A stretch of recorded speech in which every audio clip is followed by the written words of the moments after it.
shall identify themselves and their organization, if any, and whether they are in favor of or opposed to the bylaw. If a presenter becomes repetitive, they may be limited by the chair. If a presenter or member of the audience becomes disrespectful, they may be asked to leave by the chair. No outside recording devices will be permitted. We ask that cell phones be turned off or put on silent, and breaks within the hearing will be called at the chairman's discretion. Firstly, the development officer will explain the background of the application. Then the applicant will be invited to outline the reasons for the application. At any time, the council members may have the opportunity to ask questions. Any submissions received from other agencies will then be read out. Then anyone who is present and whom is in favor of the application will be asked to submit his or her presentation. Following this, comments will be requested from anyone who is opposed to the application. The applicant will have the last word and thus respond to any issues raised previously. Before I turn it over to staff for a background report, I will take a moment to do introductions, and I'll start with Councillor Graham, please. Good morning, Sydney Graham, Councillor for Division 2. Good morning, Jordan Northcott, Division 4 Councillor. Morning, good to see you again. Jenny Melhoff, Councillor for Division 1 and Deputy Reeve. Good morning, Daryl Lougheed, Councillor for Division 3 and Reeve. Good morning, welcome back. Neil Ratcliffe, Division 5. Excuse me. Good morning, Brian Cermak, Councillor for Division 6. Good morning, Murray Hagan, Director of Corporate Services. Good morning, Kim Gillum, Senior Planner. Good morning, Rick Emmons, CAO. Good morning, Dustin Bisson, Planner. Good morning, Mark Udall, applicant. Morning, Kathleen Udall, applicant. Well, good morning and welcome. And I should have mentioned earlier on that all our public meetings are live streamed and recorded. Any verbal or written information provided may be included in public documents as per the Freedom of Information and Protection of Privacy Act, FOIP 40-1. And to start off now, I'll turn the floor across to Dustin Bisson, our planner, and he'll outline the background to the application, please. Thank you, Reeve Lougheed. So Mark and Kathleen Udall currently hold title to the Southeast 12-39-7 west of the 5th, containing 161 acres. The subject land is in the agriculture land use district, located 2 miles southeast of the town of Rocky Mountain House, just north of Gateway Industrial Park. The landowners have made application for the redesignation of approximately 5 acres of land to the industrial district for the purpose of operating a trucking company with a subsidiary frac sand transload facility as a tradesperson's business on the aforementioned lands. The subject area proposed to be redesignated will not be subdivided from the balance of the quarter section at this time. The property contains a residence, and the landowners have recently made application for a residential shop for their own personal use. Access to the property is obtained from an existing approach off Range Road 7-0 adjacent to the east property boundary. The applicants operate Cypress Vista Transport Limited and hope to operate their trucking company from the property. The trucking company provides transportation services to the oil and gas industry within Clearwater County. The applicants have indicated that there would be approximately 4 round truck trips daily, and there will be storage on site, including 3 tractor trailer units. The proposed operation would also include a subsidiary frac sand transload facility. The facility includes the storage of frac sand in 20 agricultural style bins. Hours of operations would be between 6 a.m. and 8 p.m. 7 days per week. Some equipment movement may occur on site outside of the normal business hours. The business will operate with approximately 3 to 4 employees.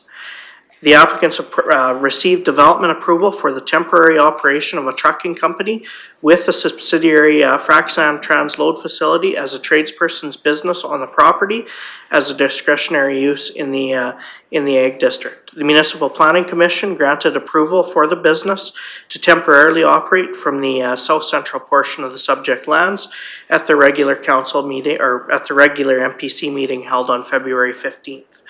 If the redesignation is approved, it is the applicant's intent to move the business from the temporary location to the redesignated area as a permanent location for the business. Surrounding land uses in the area are mainly agricultural, with a few residential parcels surrounding the property. A portion of the property located directly to the east is designated industrial district as well and contains a sawmill operation.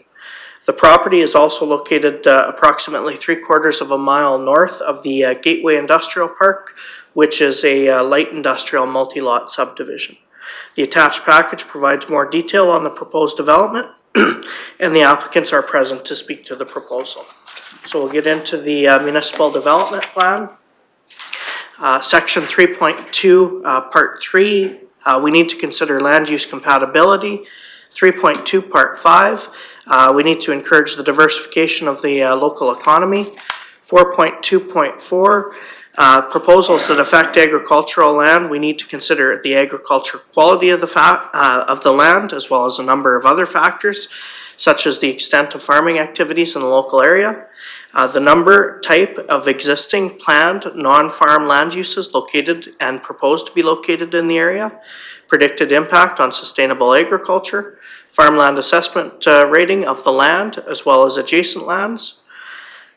As we move down to 8.1.2, we want to promote locally appropriate economic development activities that enhance the local economy. 8.2.1, encourage the retention and expansion of existing businesses and industry. 8.2.9, the county shall provide a variety of commercial and industrial land uses within the county at a variety of locations. 8.2.16, the county prefers that industrial and commercial uses appropriate for business parks be located within a business park. The county may approve a proposal for isolated locations, industrial locations outside of a business park, provided the following criteria is met to the satisfaction of the county. The proposal adequately demonstrates an isolated parcel is required. Site characteristics are suitable for the proposed land use. Type, scale, size, and site design of the proposed use are appropriate for the area and compatible with adjacent land uses. Development can be serviced in accordance with provincial standards. Traffic for the proposed use would not adversely impact the municipal road network. 9.2.15, we need to make sure that the development meets provincial standards for water and wastewater services.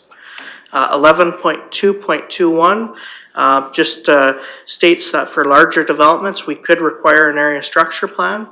11.2.22 is what an area structure plan or an outline plan would address. 12.2.3, the county could require any of the following studies be completed by a professional engineer: geotechnical study, traffic impact study, water supply study, stormwater management plan, and any other studies that the county deems is required. 12.2.4, the county will consider the following when evaluating an application to redesignate: impact on adjoining and nearby land uses, impact on natural capital, including ag land, impact on the environment, scale and density, site suitability, road requirements and traffic impacts, county responsibilities that may result from the development, just to name a few of those. I've included the general purpose of the industrial district there for council's review.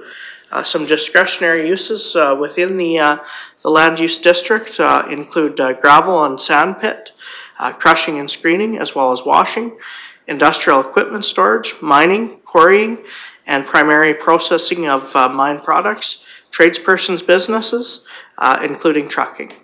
The minimum lot size in the industrial district is 2.5 acres unless otherwise approved. Section 3.5, Part 10 is just some things that the Development Authority will consider when implementing conditions of a development permit. So as we move into the policy considerations, the redesignation of the proposed land is for the permanent operation of Cypress Vista Transport Limited. Access to and from the property is via Range Road 7-0, a partially paved county-maintained road. The proposed use of the land is too intense to be classified under its current zoning, which is agricultural, and is better suited under the proposed district, that being industrial. After reviewing and considering the impacts on adjacent farming activities, staff feel that the proposal would not negatively impact existing farming operations in the area, as the proposal is similar in nature to the two operations found in the Ag District. This type of development could provide for a more diverse local economy. The county could require an environmental assessment report to address sensitivity of adjacent lands. Section 12.2.3 and 4 allows for the county to ask the developer to provide certain studies such as traffic impact assessment, stormwater management plan, and dust mitigation strategy. At the regular council meeting held on January 24th, council reviewed and gave first reading to Bylaw 1136-23. As required by legislation, notice of today's public hearing was advertised in the local newspaper, and comments were invited from adjacent landowners and referral agencies. Upon the considerations of the representations made at the public hearing, council will consider whether or not to grant second and third reading to Bylaw 1136-23. Thank you. Thank you, Mr. Bisson. Does council have any questions of the development officer? And I see Councillor Northcott's light is on first. Thank you very much. Would this be considered the first parcel out of that quarter section? Because it's industrial, it's an industrial parcel. If it was the residential parcel, then it would be classified as the first residential parcel. Okay, so if this was in the future, if it was subdivided as light industrial? This could be, this quarter section could be further subdivided in the future. They are not, as of right now, they are not proposing to subdivide this. Okay, and I just have one more question, if that's all. Okay. Municipal reserves, would there be any municipal reserves that would be due to the municipality on this parcel? Only if they decide to subdivide this and then take off a residential parcel afterwards. So municipal reserves would have to be payable on the next parcel if there was a second. That's correct. Parcel subdivided. That's okay. correct. Thank you very much. Okay, any additional questions? All right, I'll ask the development officer if there were any comments received from referral agencies. Yes, there was. TELUS Communications, Fortis Alberta, Blue Mountain Power Co-op had no objection to the proposal. The town of Rocky Mountain House, the town sees no conflict with the proposed amendment to the land use after reviewing the information provided. There's no concerns or objection to this application. Rocky Gas Co-op had no objection, but requested that we include the following note. For information on the installation of natural gas services, please contact Rocky Gas Co-op, your nonprofit member-owned provider. Public Works Infrastructure reviewed the land use application and provided the following comments. A road use permit will be required for any hauls that exceed the road use permit allowable movements and would be held to the conditions of the required permit. An existing development permit 37-95 requires dust suppression be applied to Range Road 7-0 as part of the operation of their business. The applicants will be required to contribute to the cost of dust suppression as agreed upon by the two parties, or if the two parties cannot agree, suppression will be applied by either the county or a third party, and the two parties will be invoiced for the cost. Public Works Operations had no comments or concerns. Alberta Transportation, this will acknowledge receipt of the circulation regarding the above noted proposal. Alberta Transportation's primary concern is protecting the safe and effective operations of the provincial highway infrastructure and planning for future road needs of the highway network in proximity to the proposed land use amendment. Alberta Transportation offers the following comments. Pursuant to Section 618, Part 3, Point 3, Part 1 of the Municipal Government Act, the development expects that the municipality will comply with any applicable items related to provincial highways in the ALSA plan, if applicable.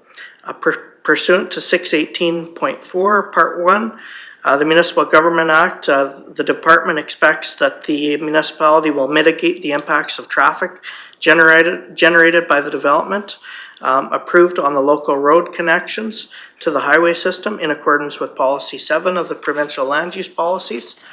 And their third point was we thank you for the opportunity to comment on the proposal.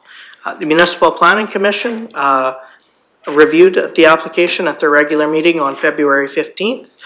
The MPC recommends that council favorably consider granting second and third reading to the subject land use bylaw amendment. Thank you. Thank you, Mr. Bisson. At this time, I would invite the applicants if they wish to speak to their application or any of the comments they've heard so far.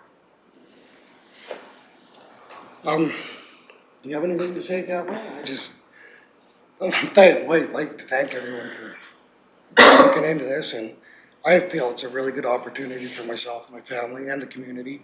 It's gonna help support the local oil and gas here, as the source for the sand that we get now is just too far away, so it's gonna help support them, especially with all the new laws with ELD logs coming in where people can't make 2 trips a day to the source. We're just gonna be able to help supplement that with, so they can come to our facility and grab a load when need be. It's not gonna be a full-time, like, supporting an entire job for all the sand. It's just gonna be support, like, letting them get a load or two when they can't make the full round trips. I don't know if that's making sense to you, but I'm not very good at public speaking. Sorry about that. Oh, no, you did very well. Thank you very much. So at this time, I would ask of anyone in favor, any member of the public wishing to speak in favor of the application. I would invite that. Again, any member of the public wishing to speak in favor?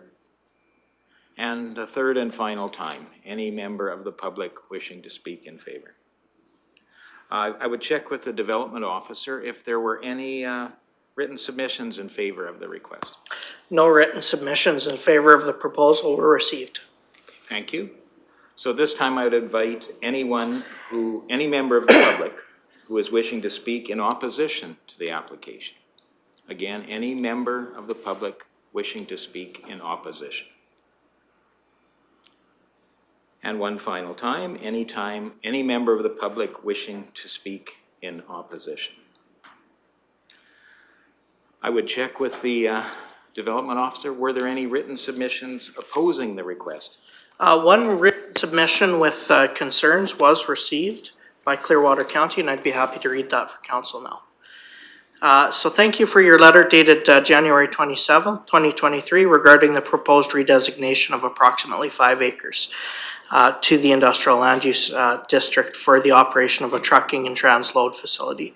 I am the owner of the Northeast 1 39.7 to the immediate south zoned agriculture. I have submitted a letter dated January 29th, 2023, itemizing my concerns in regard to this application. The purpose of this letter is to restate my concerns and ask that they be taken into consideration while this application is before the Planning Department and Clearwater County Council. Range Road 7-0 is very dusty in the summer. The number of trucks that would be traveling on the road as a result of the approval of this application would generate an excessive amount of dust, which would float across my hayfield and across the 7-acre first parcel out that is present within the field. I'm asking that the county require the developer to install and apply and maintain adequate dust control at his cost to ensure that the hayfield and the 7-acre parcel are not affected by excessive dust. With each development, light pollution is becoming an important issue. Nighttime illumination coming from current developments in the immediate area has increased over the years and is excessive. I would ask that this issue of illumination and light pollution be discussed and addressed. Please stipulate that the industrial lights be directed downward, not only to conserve lost illumination, but also to conserve lost energy. The notice of decision for the development states that the approval in no way approves access and/or approaches. The proposed new revised existing access approach is to be considered by the Director of Public Works or his designate. The enclosed aerial diagram of the permanent site does not illustrate any proposed improvements to the access road itself or improvements to the approach, where the access road adjoins Range Road 7-0. The access road is an existing oil well lease road, and the existing road and approach are too narrow. The turning radius is too tight for big long trucks. In the current situation, it appears that traffic is experiencing difficulty making turns. I would request that the area of access and approach be reviewed and improved to accommodate the day-to-day industrial operations of multiple trucks making multiple trips 7 days a week. As your notification states, improvements must meet the municipal standards. It is a wet corner, and an improved or enlarged culvert would need to be installed to facilitate drainage and maintain the integrity of the intersection. The improvement should occur while the operation is at its temporary location prior to its move to the permanent location. Thank you for your attention to my concerns. Robert Bourne. Thank you. Thank you. So with that, if there's no questions from council, is there a question? Go ahead, please. Absolutely. That's for Mr. Bisson. I was just wondering I know that there was a recommendation from the MPC. I was just wondering if there was any supporting comments that would support the recommendation of favorably considering in the second and third readings. Were there any written? That was their recommendation, was to favorably consider second and third reading. Okay, but there was no discussion, comments, or anything like that recorded to why they would favorably consider? Not specifically, no. Okay, thank you. Councillor Cermak? Yes. First off, to get started, I would like to thank you for bringing your business to Clearwater County. Saying that, I do have some concerns. You're asking for a 5-acre parcel, which includes the road. And I think in your letter you sent that you were going to leave a strip of trees along the south side and the east side. I think in your letter you said all 4 sides, but that's a treed area. I looked at it. Now, you're asking 5 acres. Would a 4-acre site in an industrial subdivision still be adequate for you? Yes. Okay, so if there is a 4-acre parcel in a already subdivision site that is in light industrial, would you consider that? I guess I would. It's just, I have this land and I'd like to make use of it there, as you can see, it's all trees and bush and not good for much else. Yeah, I agree with you on that for sure. But in this bylaw, the MDP policy 8.2.1, that says that the county would really like you to have it in an industrial area if at all possible.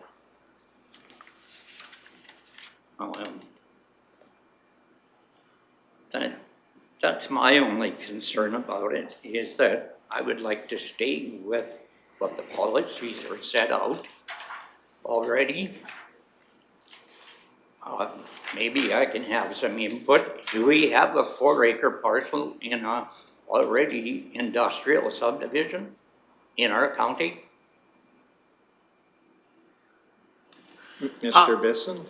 I believe there are a few parcels in the county that are zoned industrial within business parks or multi-lot subdivisions north of Rocky Mountain House, and I believe just on the east side of Caroline as well. I believe I'm not sure the exact size of those lots, but I believe they'd be similar in nature to around that 5 acre size.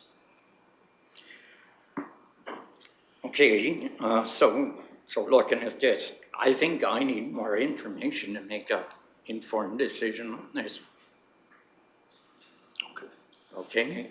And we will, if this moves forward into the next agenda item, we will have an opportunity to discuss some of those parameters as well. It was really just part of the public hearing to make sure that we have a few questions before we won't be quite done with this one, with just the public hearing, so.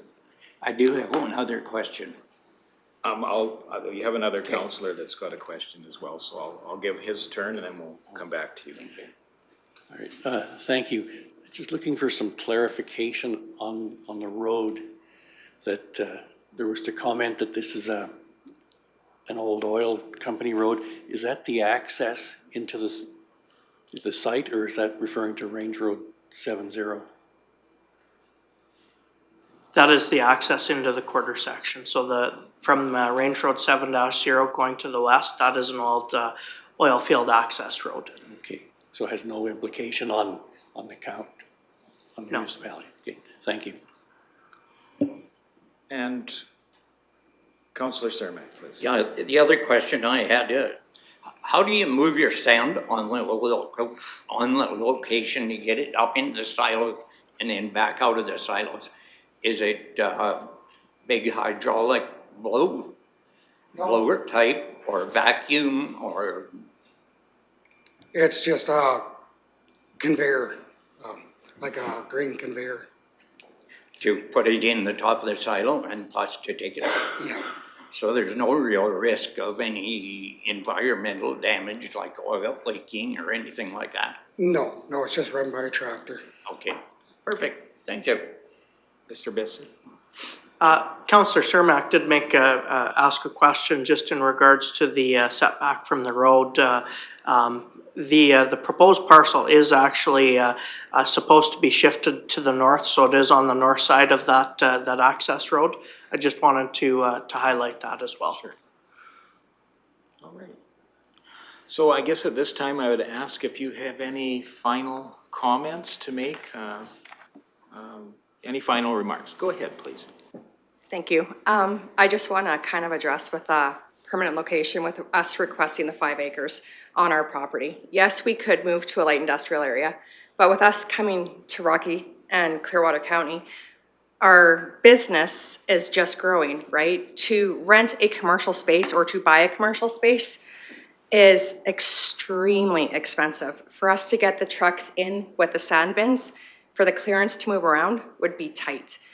This allows us to cut down on the cost of having to buy something because the land's already ours. We are more than willing to meet any of the recommendations to support the road, to keep the dust down, anything like that, environmental for leakage or whichever. Like, we're more than willing to support this. I would just like to say to you that our contractors that we have working for us have already rented properties in town. So they're supporting business, they're renting houses, they're bringing families in. So it's huge for Rocky Mountain itself as a community, right? We're bringing in people. So I just kind of wanted to put that in, and thank you for your consideration. And if you have any questions, please let us know. All right, well, Councillor Northcott. I apologize for, that would be a significant,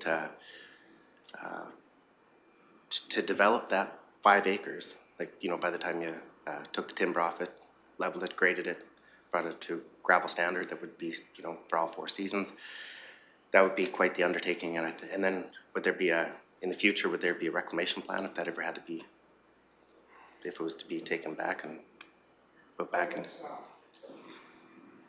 It'd be considered, yeah, it's gonna cost quite a bit to do, but the company that I'm working with is willing to help just by taking money off what they pay me for handling the sand, so I can pay it off over time. I don't have to. And for reclamation, I guess it's just gonna be a big gravel pad, so in the end, if you just wanted to leave it, grass would grow up through it, and you spread topsoil on it, you can do whatever, and just be a big pasture, and then A lot of times weeds and stuff will grow just about anywhere, foxtail, barley and stuff like that, but I do like just have freedom. There's, you know, you can have rural businesses, and this I think more of a comment for planning, but residents and stuff can have rural businesses without having to rezone, is that correct? So there's, Sorry, can you repeat the question? yeah, there's freedom in Clearwater County to be able to have rural businesses without having to rezone properties, right? There is, yes. Yeah, that's it, thank you. Or Deputy Reeve Melhoff, please. Thank you, Reeve. You can have rural business without rezoning to a certain point, right? Just looking for you to expand on that then, because we do a lot of like, this isn't a subdivision, this is rezoning the land based on the fact that it will be more than what we are allowing as a designated use on ag development, correct? Absolutely, absolutely. So So to meet- typically, with just a CRA parcel, you can have a tradesperson's business with a couple of employees, you know, for a welding shop or mechanic shop. This does exceed that tradesperson's style business, so that's why we did recommend that the applicants rezone a portion of the land. Thank you for the clarification. And as always, I make sure the applicants have opportunity for the final word. Would you share any further comments? yeah, as far as when you were saying before about subdividing it further for industrial, I have zero plans of doing that. So just wanna run my personal business out of there. I don't plan on bringing in other ones to further impact the neighbors or the surrounding lands. Super. Well, thank you very much for joining us this morning. With that, I will close the hearing. No motions will be entertained at this time.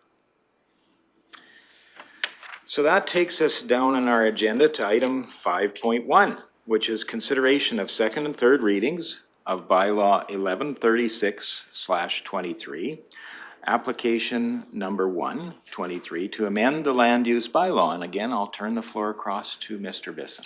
Thank you, Reeve. So the purpose of bylaw 1136 is to amend the county's land use bylaw to redesignate 5 acres of the southeast 1239-7 from ag to the industrial land use district.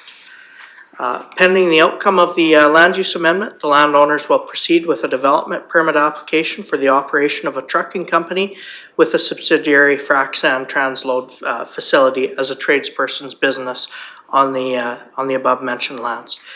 Please refer to the documents attached as item 3.1 for further details on this application. At the regular council meeting held on January 24th, council reviewed and gave first reading to the bylaw 1136-23. As required by legislation, notice of today's public hearing was advertised in the local newspapers, and comments were invited from adjacent landowners and referral agencies. Upon the considerations of the representations made at the public hearing, council will consider whether or not to grant second and third reading to bylaw 1136-23. Thank you. Thank you, Mr. Bisson. And what we'd be looking for here is a motion to grant second reading to this and then a discussion. Deputy Reeve Melhoff. Thank you, Reeve. I would happily move to grant second reading. I appreciate that they've come to us at the very beginning of this process, not at the end of the process. I also appreciate that you're saying that it is currently not going to be subdivided. And I also like that you're bringing in extra employees and business to our area. It's also on 6.5 for an ag index rating, which I always take into consideration when I look at development. It's not on our prime ag land, and even the ANMs for cattle at 6.5 are not are not necessarily supported for that region. At the development permit stage, we can address any of the concerns that came forward in the letter or from the public in general, i.e. the dust control, the widening of the approach, et cetera. I feel that the development permit stage, we can do that, so I would happily grant second reading. Thank you for that. Discussion, Councillor Graham. I would absolutely support that motion. It's in an area that there are other industrial activities such as the sawmill happening, so it's not just right in the middle of an area that it shouldn't be. These are also very expensive times right now. I mean, I know the prices of trucks right now are insane. I could sell my truck right now for more than I bought it in 2019. It's very difficult to get businesses going right now, and that's another reason that I wouldn't try and push them towards more to have industrial land in a place that we have already. The activities also are very similar to farming activities. I mean, you're literally gonna be using farming equipment, so I don't see how it's gonna interfere with any of that in any way. And we also know how very fortunate we are in Clearwater County to have the industrial tax base that we have, and I don't think that we should make it more difficult for industry to operate. And those are the reasons that I would support second reading. Thank you. And Councillor Cermak, please. Yeah, maybe I'm jumping the gun here, but I would like to see a stormwater management plan because the 5 acres are located right beside wetland. I would like to see that. And I believe that's something that could be incorporated within any development permit that would be considered in the future by the development authority. It absolutely could be addressed in a development permit. If council so wishes, you could request to ask for a stormwater management plan at this time as well, before you consider second and third reading. Looking at our current rules for development, it seems to have checked all the boxes. I think our MDP is relatively clear in what we consider important for developments. And for me, this project appears to fit right in with our current rules. So I will be supporting second reading. Councillor Ratcliffe, sorry I missed your light. Thank you. Yes, I guess I have to look at this from a balance of getting a new business going and having industrial land available as well. As was mentioned, this is adjacent to wetlands, so I'm assuming you understand what you'll have to do because the soil is soft there and unstable. I appreciate you moving into a, pardon me, COVID hangover, bringing your business and employees and their families here to the area. So I will also be supporting this motion for second reading. Okay, further discussion? We do have a motion before us. Councillor Cermak, please. Yes, I would be in favor of it as long as the stormwater management plan is in place. So how Councillor or Deputy Reeve Melhoff? Thank you, Reeve. At the development permit stage, there's a number of conditions that can be put on to this. The dust management can be a condition, stormwater management plan can be a condition, all of the public works concerns regarding the approach, et cetera, can be conditions that are put on when a development permit is issued for this development, yes? Councillor Cermak, when they do the development permit, it can be a full condition that is put on the ability to operate. Would that make you comfortable? Well, it's not a building permit, it's a development permit. Or development permit. Municipal Planning Commission is the development authority for Clearwater County. So Municipal Planning Commission will be issuing the development permit and putting on the conditions associated with development. Okay. And I think that commission as well could address some of those concerns we heard in the written submissions, that, those things relating to light pollution, Dust, I think, was already part of the overall proposal, dust control. So I think great things for our Development Authority to discuss in depth. So. All right, we do have a motion before us then for second reading. Any further discussion? Seeing not, I call that question. All those in favor? And those opposed? And that is carried. Moving on then, the recommendation is, would then be to look at third reading. So I would look for a motion to grant third reading. Councillor Graham. I would make a motion to grant third reading. Okay, thank you. Discussion on third reading. Deputy Reeve Melhoff. Thank you, Reeve. For all the reasons that I cited for motioning for second reading, I will be supporting third reading.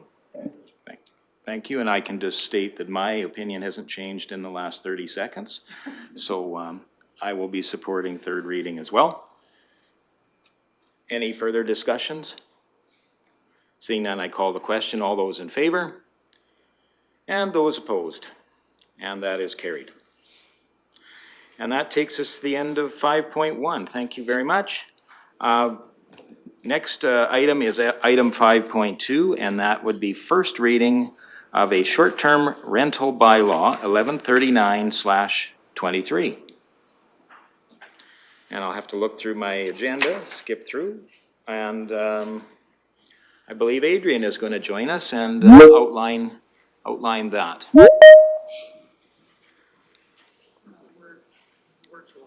Oh, that's correct. I guess we will be joined with an electronic attendance, so I would need a motion to permit electronic attendance on this portion of the meeting. Sorry, I saw a wave and I heard a voice. So I'll go with Councillor Cermak first. And any discussion on that motion? Seeing none, we call the question. All those in favor? And that is carried. And I think we're joined by Liz Armitage as well. Good morning, Liz. Good to see you again. Good morning. I will just let everyone know my kid is homesick. Uh-oh. So he is currently supposed to be entertaining himself, but if he pops up, my apologies in advance. Well, we never know who pops up in the council chambers either, so that's good. So, well, and I'm a firm believer in training them young. Exactly. So I will turn the floor across to Adrian to introduce this item, please. Hello, good morning, Council. Our first time here.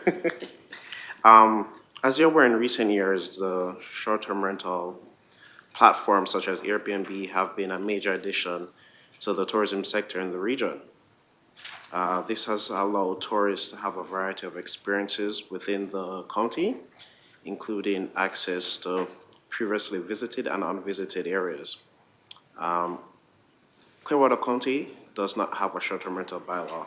Thus, this draft bylaw will allow the creation of opportunities for visitors to stay for a short period within the county while mitigating the negative impacts on the surrounding community.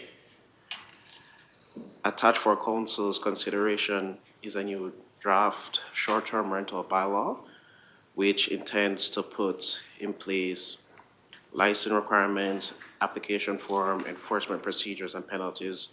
More specifically, the proposed bylaw includes a license application form, application fee, license appeal, refusal, revocation, and suspension regulations, penalties, and fees.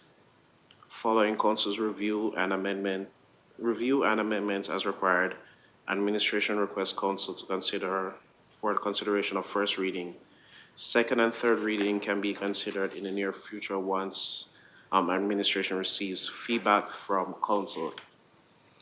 We have received feedback from legal and emergency and legislative services, which will be incorporated into the bylaw when we go forward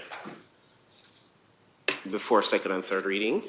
And right now, I'm looking for feedback from council if there is any additional comments or clarification that may be needed. Would that be necessary? Okay, I thank you hope very everyone much. has the chance to read the bylaw. Sorry. Typically, I think maybe council has some questions already, so maybe if we can take a few questions, if you can field a few questions, then we can kind of bear into what we believe is important within that bylaw. Councillor Graham, please. I have a few questions, mostly for clarification for my understanding in this bylaw. Is this just for Airbnbs or does it include bed and breakfasts as well? There's a section in the bylaw that excludes bed and breakfast. Okay, So bed and breakfast will require their own separate development permit. okay. Okay, So, yeah, thank you. yeah. And Councillor, I will add, oh, sorry, go ahead, Liz.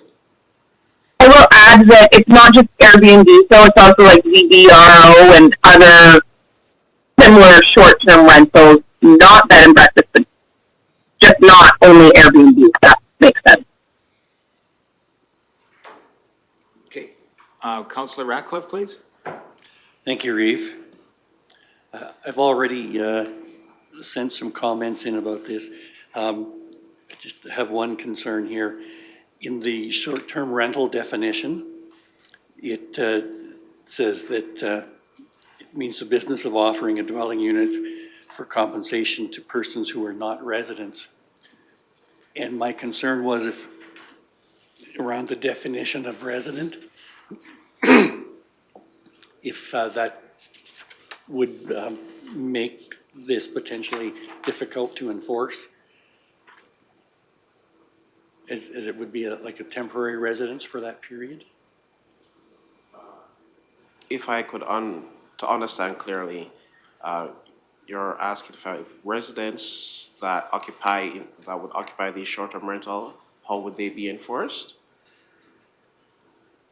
I'm sorry? To understand your question clearly, you're asking if how the residents would be enforced, the residents who occupy the property or the short-term users, how they would be enforced? Yes, I'm thinking of a different definition than resident, that it's clear. Ms. Gillum? So you're concerned about the word resident because some people might be like, well, they're using it as a resident for like 3 days or whatever. Is that's what your concern Yes. is, that the word resident? Okay. I don't know, I'm trying to think of how else we could, yeah, because I think basically like the owner or the people that would be, you know, living there would be the residents, and then anybody who's renting it would not be. But there may be another word that we could use, or we could define resident also in the bylaw to clarify that. Could we use occupants instead? Occupant instead of resident? Would that, Occupant or patron or something like that? yeah, or user? Yeah, I was just thinking a lawyer might look at that and say, okay, I can get you out of this ticket. Well, that's why we have lawyers. Okay. And I see a number of lights on. I'll start with Deputy Reeve Milhoff, and then I'll go to Councillor Graham. Thank you, Reeve. Why wouldn't it apply to a bed and breakfast? They're also short-term rental of non-residents.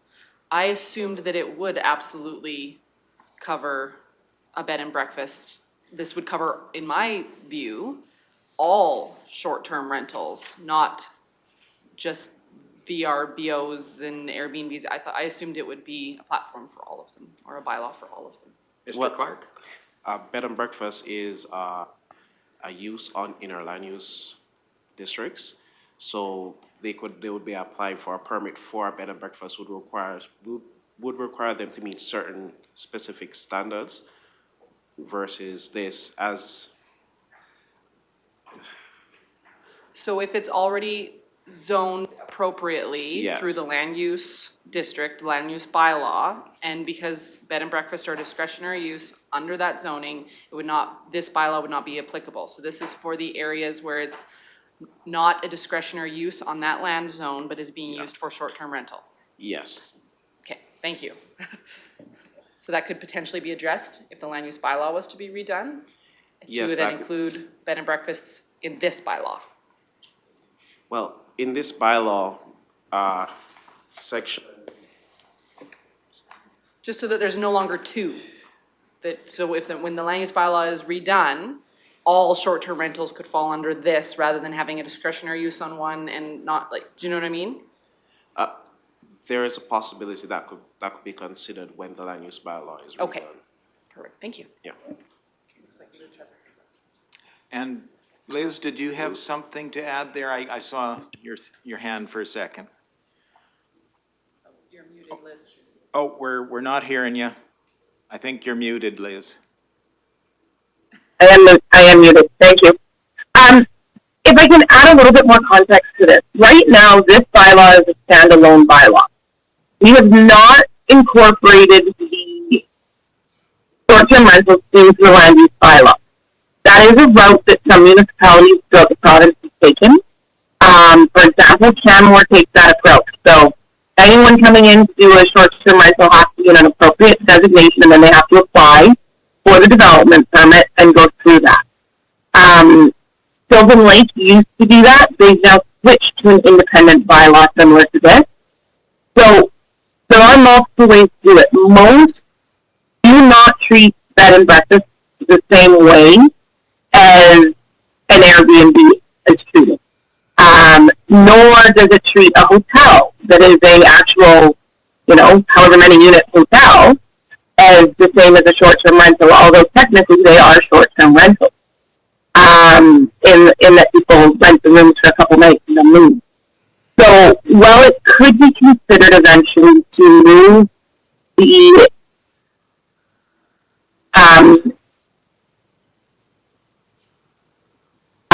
I just totally dropped the word from my brain. It could be moved. You could move the bed and breakfast into this bylaw. You would also then need to change this bylaw at that time. So if that were an outcome of the land use bylaw rewrite, this bylaw would also need to be updated. Because at this point it specifically states that those are not part of it.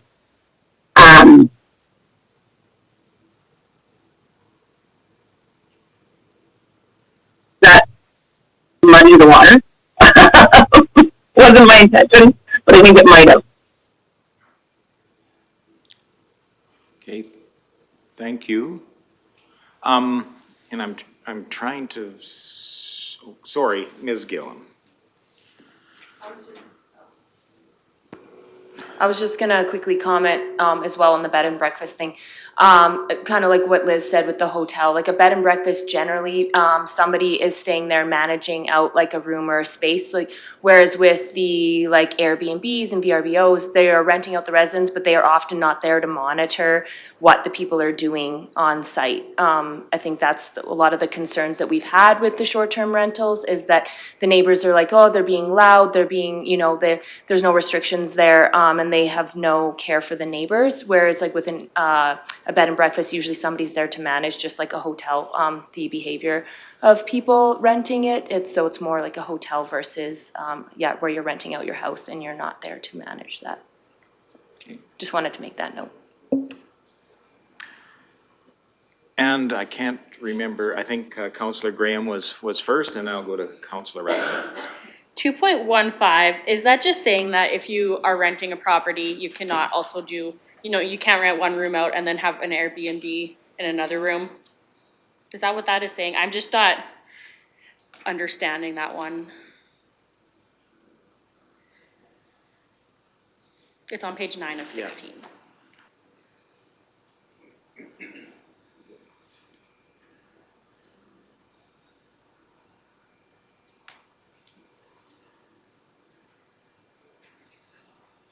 Yeah.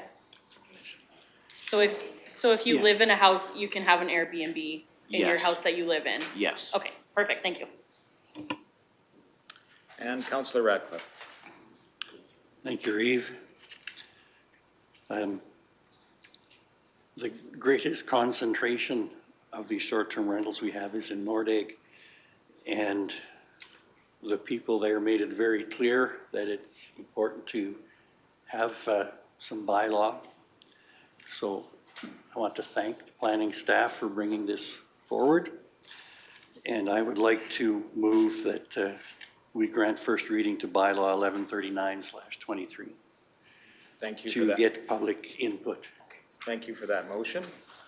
Deputy Reeve Milhoff, relating to the motion before us. Yes, thank you, Ruth. I too support the document. I believe, oh, sorry, answer attacking me again. However, I think that there are some points that need to be clarified. The 3.8 regarding noise, do we then do that on a case-by-case basis, or regarding all of those, waste disposal, et cetera? Do we then do that with every single application and we have them clarify that, or do we need to get more specific in the bylaw itself to assist with enforcement, or is that part of the development permit, or? On the application form that we're designing, part of the application form is to say how we are going to deal with waste disposal. So all of these that that is listed in 3.8, the applicant would need to describe how they will handle each of these options in on the application form. So there's a supporting document that will Yes. cover all of that? Yes, there is. Okay, follow-ups? Follow up? So application fees on Schedule A, would it not be easier just to have that be the same, so you're not having to define when it's one area, not another area, and wouldn't then annual short-term rental lease for a portion of the dwelling, wouldn't that be then part of an Airbnb, because the other portion would be where they're living and therefore would not be applicable for this particular bylaw anyway, if we're not including bed and breakfasts? So if it's only so Schedule A, annual short-term rental lease for a portion of the dwelling is 150. Well, if it's only a portion of the dwelling, doesn't that mean it's a bed and breakfast because the resident is living in the other portion of it and therefore they wouldn't be applicable to this? No. So, sorry if I was too blunt. No, that's fine. Deputy Reeve. It would not be considered a bed and breakfast if one person is living in at a time. The best way to say this is if that person has that Airbnb, for argument's sake, Airbnb, I've lost my train of thought, forgive me. That Airbnb could not be considered a bed and breakfast in the sense that a bed and breakfast has multiple rooms. Within Airbnb, it will be one room if the applicant is living or occupying the house at the time. When compared to a bed and breakfast, it will be 4 or more rooms, and then you will have that manager managing the entire building. So that there's a difference between bed and breakfast and an Airbnb, and a particular Airbnb if it's a portion of the dwelling. It just feels to me that not including bed and breakfasts makes it super convoluted and feels like a loophole to the bylaw. And I know, or at least to me, it feels like if I don't want to have to be a part of this, I just change my name to bed and breakfast. It feels like a loophole, and because there's a lot of Airbnbs in Nordegg, for example, where the resident lives there, but they're an Airbnb. So they just need to change their name to bed and breakfast and then are no longer required to follow this particular bylaw. And we were told, they're doing those Travel Alberta things right now out in, with Nordegg and the David Thompson development area, et cetera. And they're saying that places that don't have this bylaw, which is why I really support doing a bylaw such as this, hotels and bigger facilities don't want to come into areas where they don't have a short-term rental bylaw. So this is a very important document. I just want to make sure that we get it right. So that's why I'm really digging into the details of this, because I really want to make sure that we are supporting that community. And I feel that there's a loophole here to just change your name to bed and breakfast and now no longer have to follow this legislation. Well, if there are bed and breakfast, that would be covered underneath the LUB. And then when we update our LUB, that could be something we could consider. Doesn't want me to turn it on. Yeah, that was my comment. So like, I think if it wasn't addressed in the land use bylaw, then maybe we can be concerned, but it's a discretionary use in there. So they'd still have to come in and apply for a bed and breakfast and fall under the section in the land use bylaw that addresses bed and breakfast. And like, we would have rules on that development permit for them for that bed and breakfast if it didn't fit in here. So they would have to apply for that and, you know, arguably like, or argue that it is a bed and breakfast. And I think with a bed and breakfast often too, like you have a room, but then generally there is also communal space that you share, which I'm not sure would be the same with an Airbnb where you're renting out a room either. So there's some differences there as well. But yeah, it would be, I think if it wasn't addressed in the land use bylaw, it would make sense to have it in here. And then maybe when we change the land use bylaw, if we want to change it to not have the bed and breakfast in the land use bylaw and move it to this bylaw, that could be an option. One thing we could definitely do before second reading, research how other municipalities have dealt with bed and breakfasts in their area and how they deal with it with Airbnb. Currently, there are only 6 municipalities in Alberta that has an Airbnb bylaw, and the one that really restricts Airbnbs is Canmore, and they have those as a separate land use district.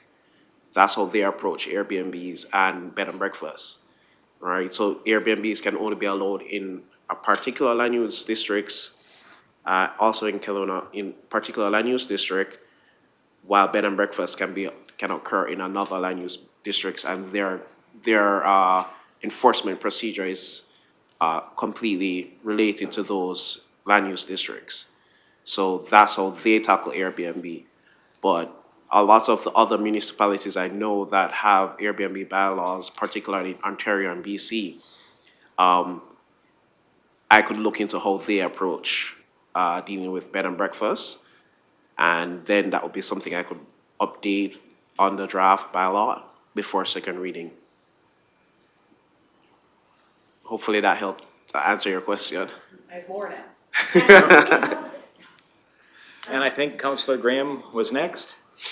My final question, 7.3 on page 13 of 16, just for the last word be county instead of town. 7.3. Okay. That's an easy one, I guess. Yeah.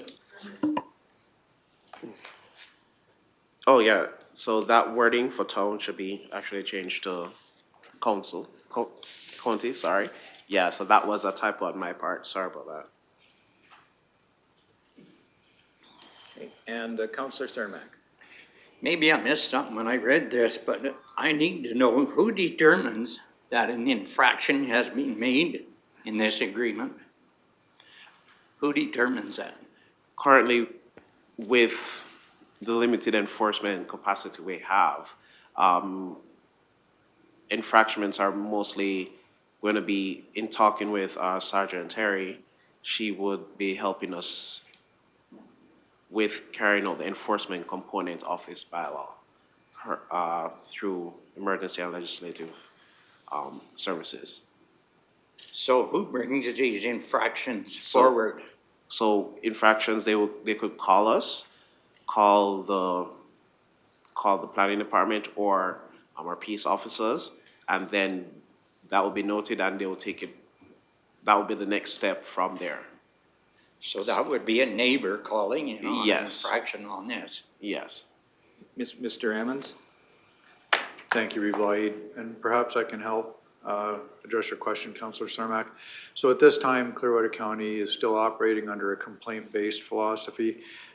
Council has directed administration and approved in budget the position for compliance officer. Those job descriptions are being drafted. Administration is in the process of getting those out and advertising so that we can carry on with filling that position, thereby changing administration's philosophy to complement council.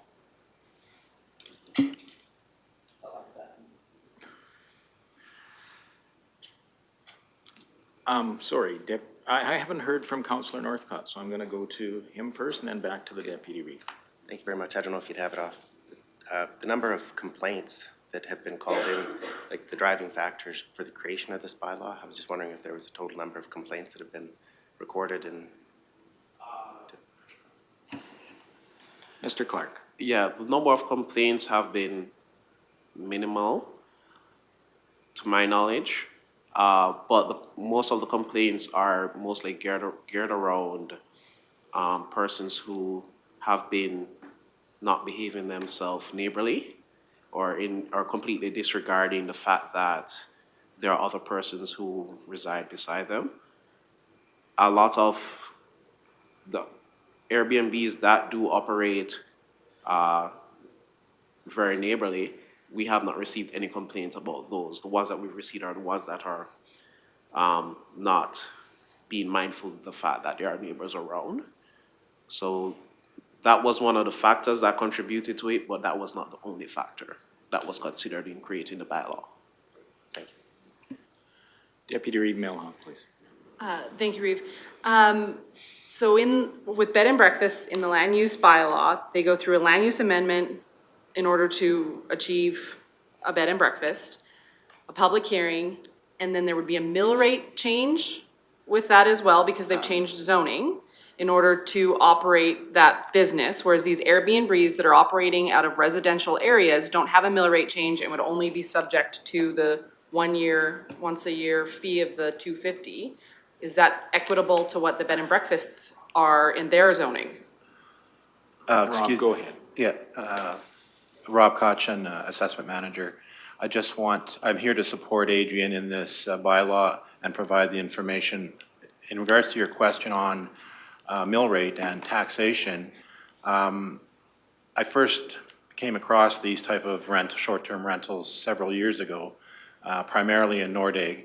And in order to be fair, since you're operating a business and there are variations in how much the owner was using that property versus full-blown on Airbnb 365 days a year.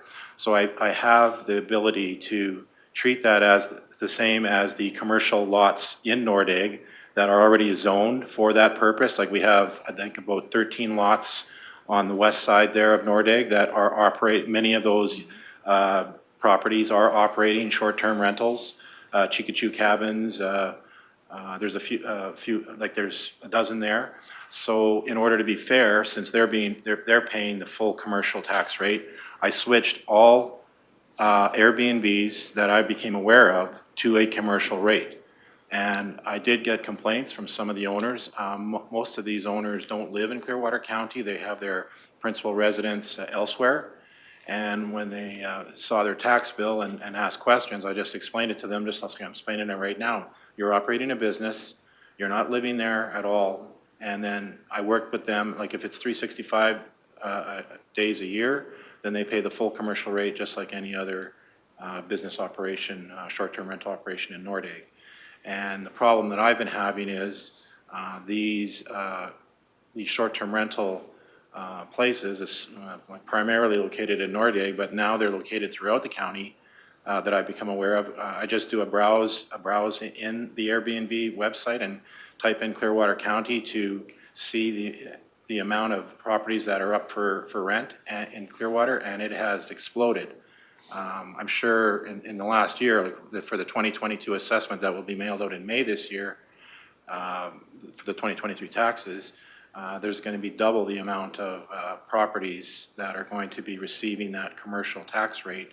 And I've been supporting Adrian for almost a year now when we first started discussing this, that we required this bylaw to get a handle on the number of these short-term rentals and to be fair with our operations, like the business operators in Nordegg that, are in the commercial zoning, are operating their business legally, whereas these short-term Airbnbs technically aren't legal. Like the zoning in those residential neighborhoods in Nordegg don't apply for short-term rentals. So it's a way to even the playing field, treat everybody fairly, and for us to get a true handle on the number of these rentals out there, because I'm sure there's people that are operating these Airbnbs that I'm still not aware of.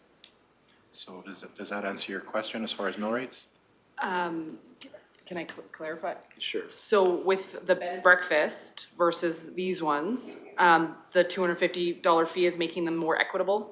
so that they're more even in that? I the ones wasn't that are- involved in the fee structure. That was just something that Adrian did through his research and looking at other municipalities and how they were treating it. So I've just become aware, after I read through the bylaw, of the treatment of the bed and breakfast versus Airbnbs.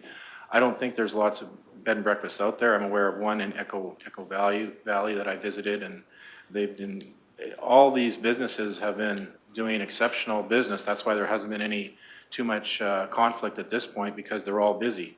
The ones that are operating on commercial lots and the ones that are operating in the residential neighborhoods. So it hasn't come to an issue at this point, but for the future, I believe, we need to get a handle on it. I believe this license process is the way to go. And right now that we're in the preliminary, discussion of how we're gonna treat everybody, and the fee structure I think is still up for debate. So I don't have any opinion on that. Adrian has done his research and made that differential, but however council chooses to go forward with this, whether they want to make it part of this bylaw, the bed and breakfast, or keep it separate, that's totally up for your perusal. So. In regards to the fees, in looking on municipalities within Alberta, the fees cover a wide range, and some fees are as high as $750. There are some fees that are low as $95. So the selection of that fee was approximately within the middle, between the maximum that I've seen and the lowest that I've seen. So it just depended on what is the amount of persons they're occupying within their municipalities. For example, Sylvan Lake, their application fee is $250, but their license fee is $300 and $400, right? So I've also found that their application fee is normally separate from their license fee. I've just incorporated both of them as one to make it straightforward and to also match with our application fees for our permits, development permit, and development permit and discretionary use permit. So I matched it along with that, and it happens to, that's where it falls. But council is at their discretion, so if they see the need that this fee should be increased, that is council's option, but this is just a starting point. So that decision can be left to council. And I think, as with many of our bylaws that have an attached schedule, those can be adjusted from time to time as the need comes, without completely rewriting the bylaw. So, Councillor Ratcliffe, and then when we do have the motion before us. I assume that we have existing bylaws for noise, animals at large, management of garbage. So the renters could actually be issued a violation ticket as well. Is that accurate? If they're letting animals run at large or making noise? I believe that's something that the peace officers would be able to deal with. What I believe, or what I'm assuming, I should say, is that if the peace officers happens to be there at the time a particular renter is carrying out that infraction, yes, I'm assuming that that renter would be receiving that ticket. But the approach is for the landowner, possibly would be the one receiving that ticket. I'm not sure about those finer details in how enforcement will be taking place in regards to that. Would I be, oh, sorry. I was just Mr. Emmons has Sorry, the floor. Bylaw, he does just trying to assist in Councillor Ratcliffe's question. So Clearwater County definitely has animal control bylaw that falls under our Ag and Community Services Department, so we have a contract there. So that's in place. As council may recall, our Director of Emergency and Legislative Services is currently addressing a new noise control bylaw. That's been presented to council for conversation, is going through the process of adoption as we speak. So that is being updated and amended as well. Okay, thank you for that. I'll allow a follow-up from Councillor Ratcliffe. Thank you, Reeve. I was just going to say that it appears that there are some issues that need some further clarification in this. And if council would prefer to see how those issues are clarified, I would withdraw the motion. From my view, I think that's part of the process here, that we allow administration to incorporate the ideas that we've shared today into a second reading as well, and time for thought around that. But I would be looking for the consensus of council if we feel that process is needed. Deputy Reeve Milhouse.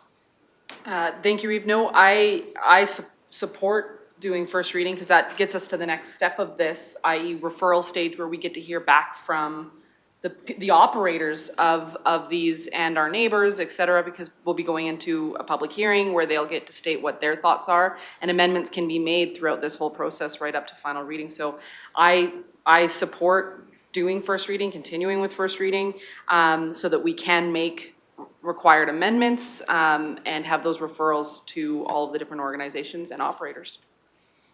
Mr. Clark? And to add to Councillor Ratcliffe's comment, we did receive comments from legal in regards to clarification on a number of points in the bylaw.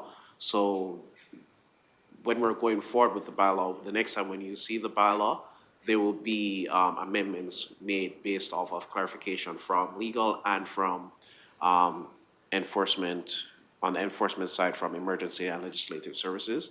So those will be updated into the bylaw, so therefore any clarification should be met, or any clarification that you would need should be met at that point in time. Thank you. Okay, and I just want to clarify with Councillor Ratcliffe, you're still allowing your motion to stand? Okay. With that, we've had, I think, a very thorough discussion on this, enough to give staff some working orders. So I would call the question then, all in favor of first reading? And that is carried. Thank you very much for presenting and joining us this morning. And thank you, Liz, for sticking it out with us. It was good to see you again, and stay safe and warm. Absolutely. Thank you for having me here today, and good job, Adrian. Okay. All right, with that, we'll take a 15-minute break and be back at 10:35, please.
Welcome back, everyone. After our recess, we continue on through our agenda, and that brings us to item 5.3, and that is a notice of motion, Municipal Planning Commission advertising and publicized. And we're joined by Ms. Williams to introduce this item, please. Thank you, Reeve Lougheed. At the November 22nd, 2022 regular council meeting, Councillor Northcott gave a notice of motion that council directs administration to advertise all future agendas of the Clearwater County Municipal Planning Commission, or MPC, on the Clearwater County website. Currently, the MPC agenda and minutes are not published on the website, but are distributed to the members of the MPC about 1 to 5 days prior to the meeting, and each applicant is then provided with a copy of their own agenda only. Approved meeting minutes are retained by the Planning and Development Department and Records Management. Legislation does not require minutes to be published electronically, however, must be kept safe as per the Municipal Government Act, Section 208, 1B. The MGA Section 606.1 states that a council may by bylaw provide for one or more methods, which may include electronic means for advertising proposed bylaws, resolutions, meetings, public hearings, and other things referred to in Section 606. Currently, Clearwater County does not have such a bylaw. The MGA Section 197.1 states that council and council committees must conduct their meetings in public unless Section 2 or 2.1 applies. Clearwater County's Accountability and Transparency Policy, Section 3, also states all council and council committee meetings are open to the public to attend as required under the MGA. However, in this case, the MGA Section 197.2.1 applies wherein a municipal planning commission, subdivision authority, development authority, or subdivision and development appeal board established under Part 17 of the MGA may deliberate and make its decisions closed to the public. Currently, MPC meetings are not advertised for public attendance. However, applicants are permitted to attend the meeting during the presentation of their application and to ask or to answer questions. Applicants are then dismissed during the deliberation and decision process. Clearwater County has the capability to publish the MPC agendas and minutes in the same capacity as regular council meetings.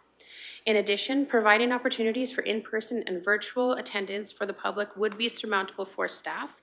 However, opportunities for the public to comment on an application are available either prior to the decision or at an appeal, but not during the meeting. Approved development permits and conditionally approved subdivisions are advertised in the Mountaineer and the Western Star newspapers, as well as on the county's website, and attached are some examples of what it looks like on the website. Also attached is a chart outlining how Clearwater County and neighboring municipalities conduct their MPC meetings. If the motion is passed, administration will also consider reviewing and updating as needed the MPC bylaw 998-14, which is also attached.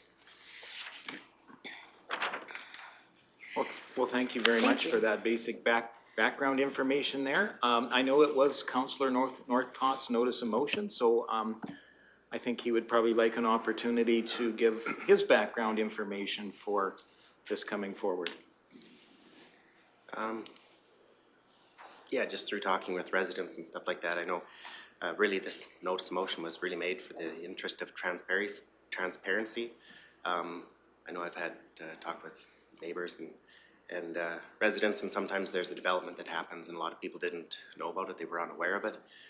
I think a lot of times they only really have the 21 days from when it's advertised in the newspaper for that appeal process, but they don't really know, they didn't know from the initial date of when it originally started in the planning process and the application was originally filed.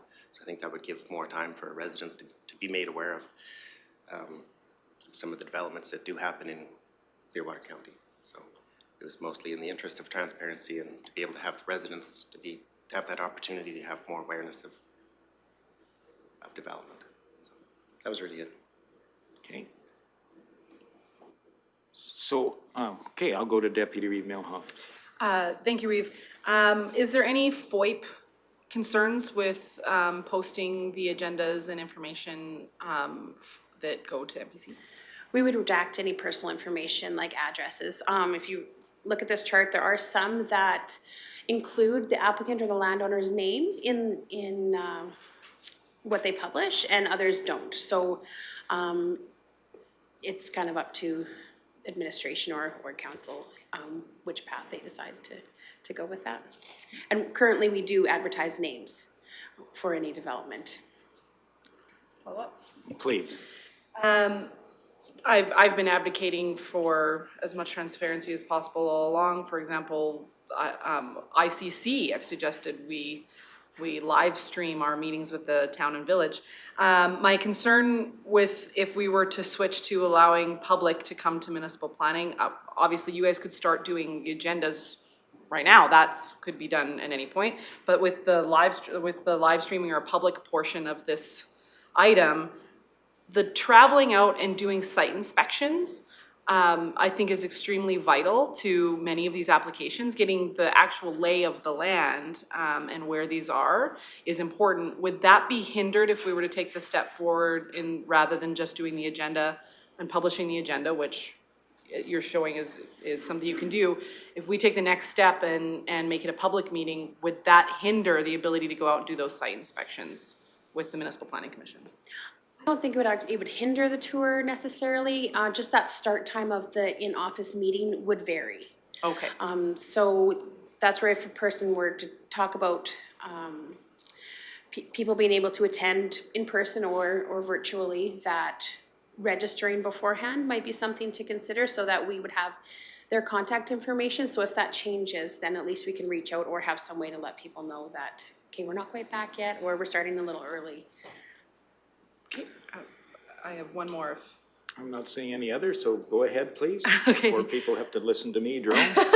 The MPC has members at large. There's 2 members at large from the community, which are extremely vital in the municipal planning process. I think it really brings more well-rounded, rather than just council members sitting on it. Many municipalities just have council, but I think ours is much more diverse in allowing for community members. Do we feel that putting this live stream or having members of the public there puts those members of the public in more scrutiny than they would maybe want, and we may not have the same number of applicants that we would typically have for something like that? We had a great turnout last year for applications, particularly to Municipal Planning Commission, and I would be concerned that maybe we wouldn't get the same number of public if this was to be live streamed and or community gallery involvement. I think that's a very fair comment. I can't speak on behalf of anybody, though, to say whether or not they would feel comfortable, with that open deliberation and making that decision in public, And Councillor Ratcliffe? As the committee meetings are public, it seems reasonable to me that the agenda should also be public so that people would have an opportunity to observe if they wished. But I think live streaming is probably going too far, in my opinion. So if I can clarify maybe with staff, currently our Municipal Planning Commission meetings are not public. And also, what do we do presently as far as notifying of, when an application comes in? I think typically, if I recall right, it's a long time ago now, but those applications are affected landowners or adjacent landowners are notified quite often that there is an application before the Planning Commission? Yeah, so more the more involved applications like campgrounds, gravel pits, something like that where may affect people more, so we would send out a referral letter. So we'd give them information on the application, and they'd have an opportunity to comment, and then those comments would come back to the Municipal Planning Commission. For other discretionary type permits where somebody wants to build a little bit closer to the fence line or a little bit higher, or maybe for a small business, we wouldn't necessarily always send out a referral, but the notice of decision still gets mailed to adjacent landowners, and at that time, they would have that opportunity to appeal. So there is an appeal fee associated with that. But anybody who would be directly affected, we're actively making sure that they are aware. And then the advertising is just another layer on top of that for awareness. Well, thank you for that. And those affected landowners or adjacent neighbors, they would have, that letter would come out, I think, before there was even an agenda set. If I'm correct, if we look at how we set our agendas for council, those are typically published a few days before that meeting. And I would assume if we followed suit with the Municipal Planning Commission, that there would be probably a time no more than a few days before that actual agenda came forward. But adjacent landowners have not, they've been given much more time up to this point to be able to comment. It used to be 30 days. We're looking at shortening that to 15 days Okay. so that we try and fit our items in with MPC's schedule a little bit and help out the applicants who are, you know, waiting to have their item be heard. And yeah, if we were to advertise the agendas, it would still only be a few days beforehand, whether we circulated referrals or not, yeah. And then after a decision has been made, it's published, and then the community has the ability to appeal from that decision as well? Yeah. Either the directly adjacent landowners will get a notice of decision, or if somebody else is affected and they see it in the newspaper and they feel that it's warranted to submit an appeal, they're welcome to do so.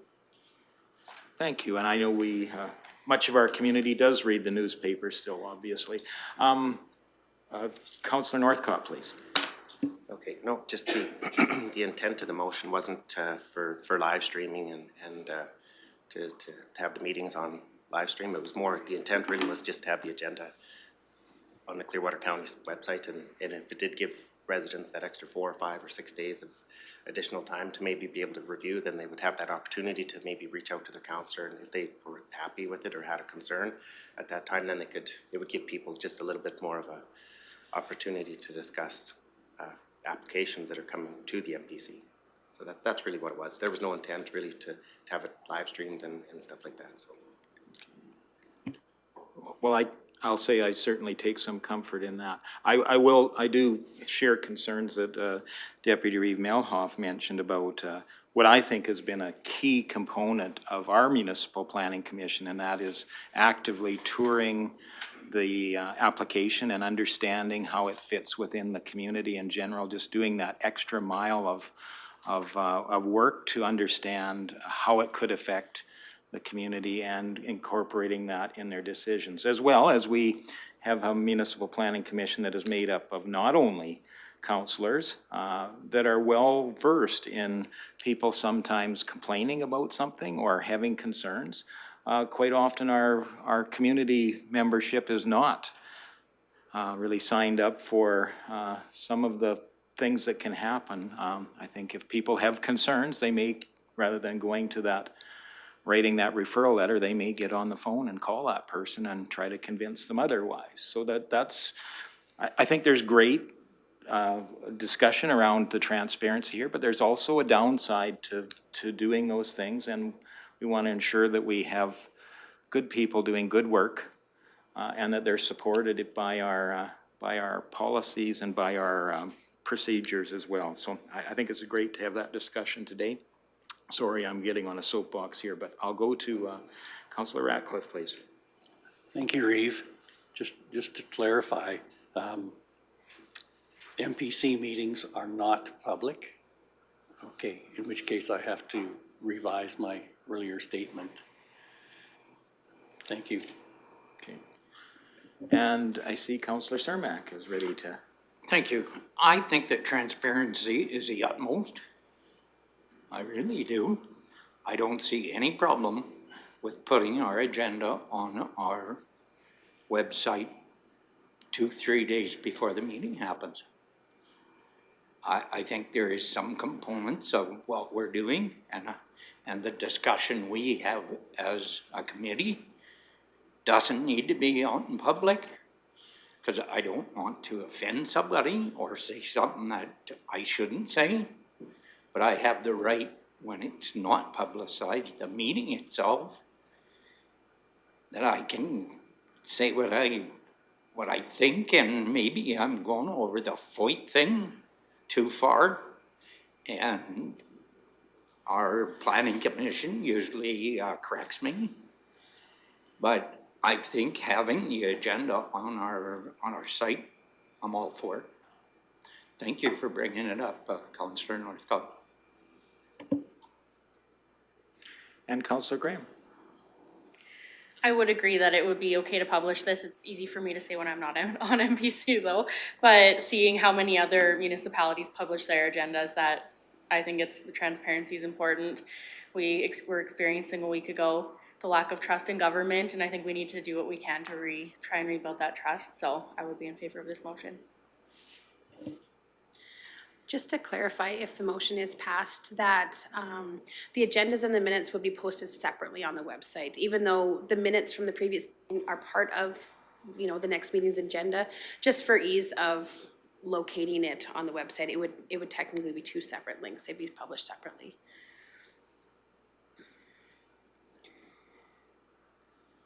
Deputy Reeve Melhoff, No, please. thank you for the clarification, and the minutes would have to be signed at that meeting anyway, so they probably wouldn't be able to be posted until they were signed regardless. Or we could put it up as draft Yeah. only or something like that too. Absolutely. No, thank you. Appreciate that.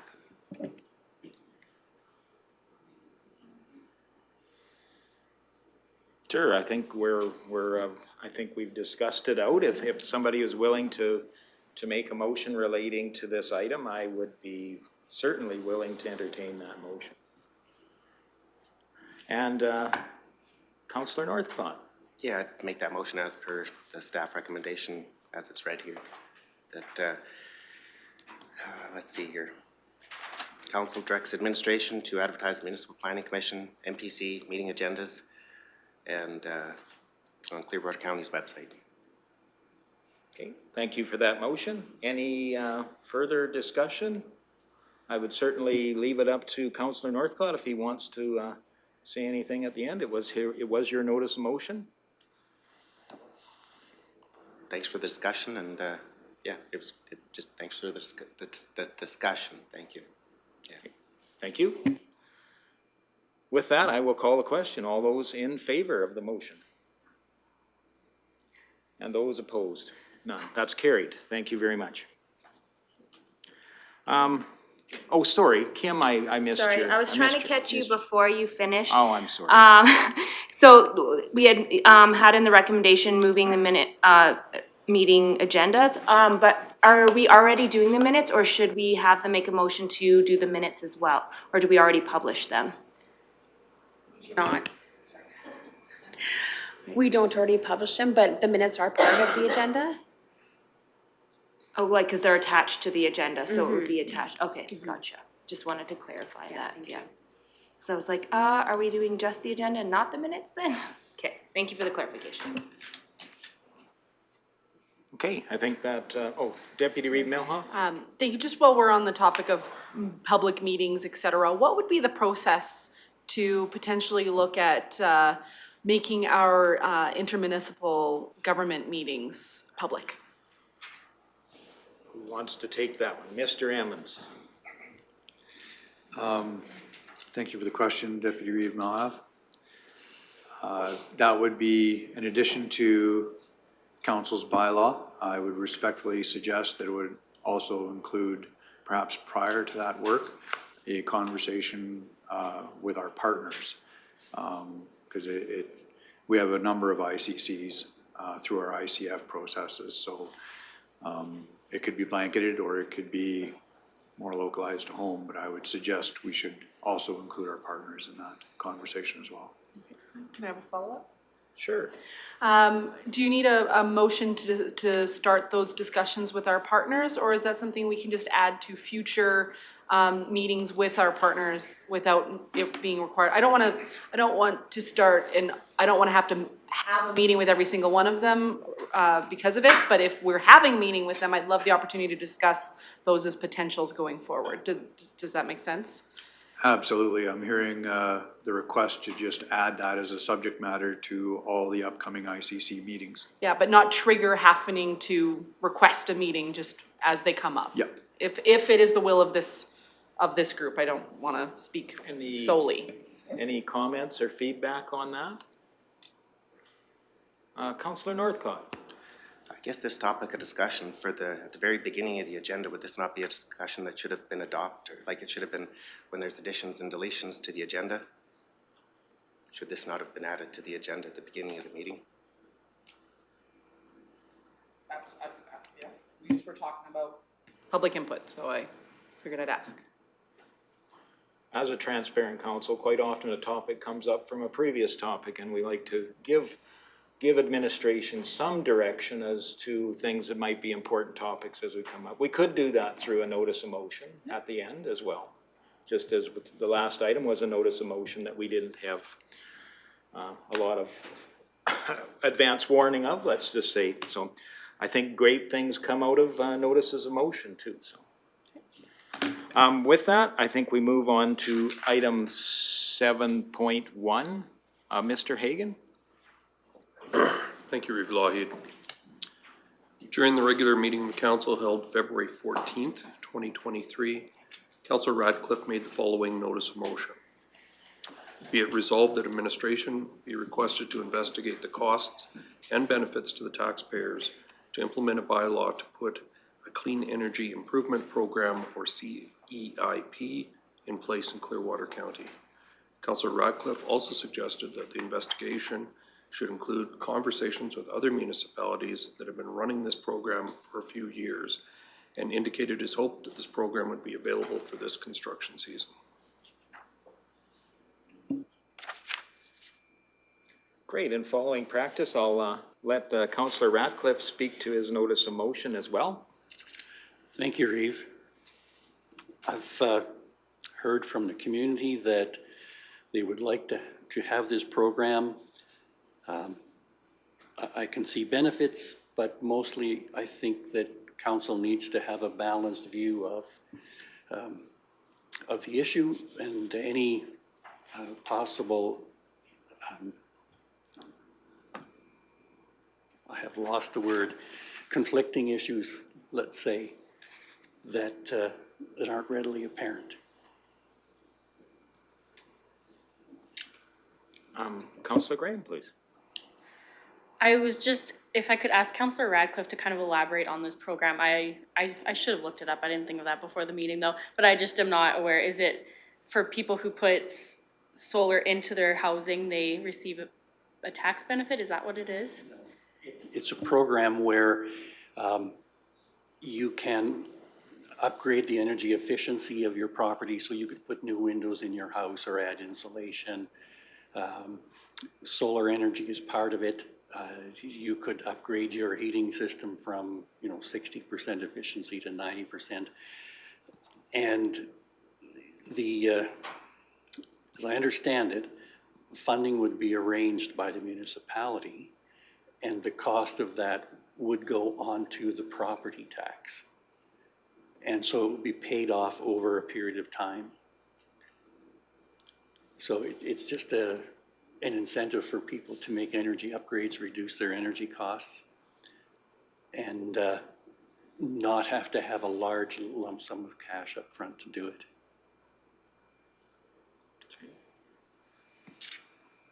Additional questions?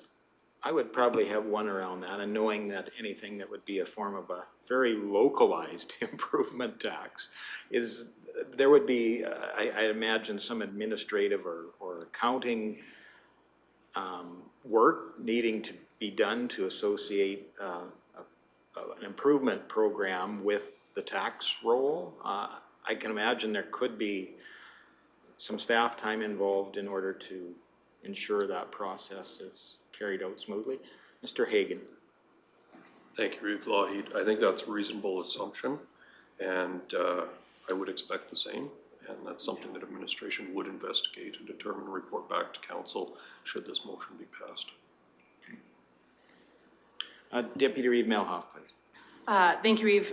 Since this is the notice of motion is to simply have this explored, to have the pros and cons weighed out. I believe that most of my questions will get answered if this is passed and then brought back. So I will be supporting, if this motion is to be made today, I will be supporting that fact-finding mission taking place, and then can ask all of because I have dug into this and I have lots of questions, but I'm sure that the background, should this come back, will answer most of them.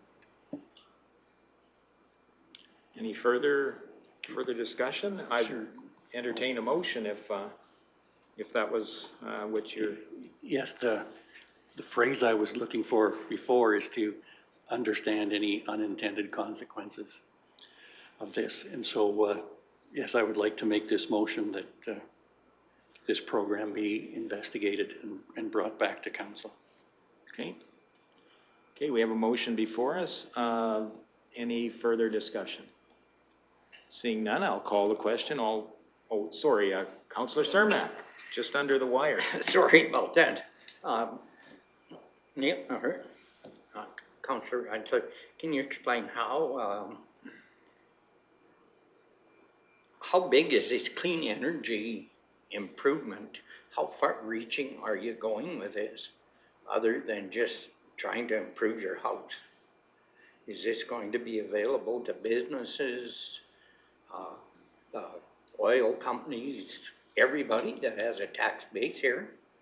Or were you narrowing it down to residential?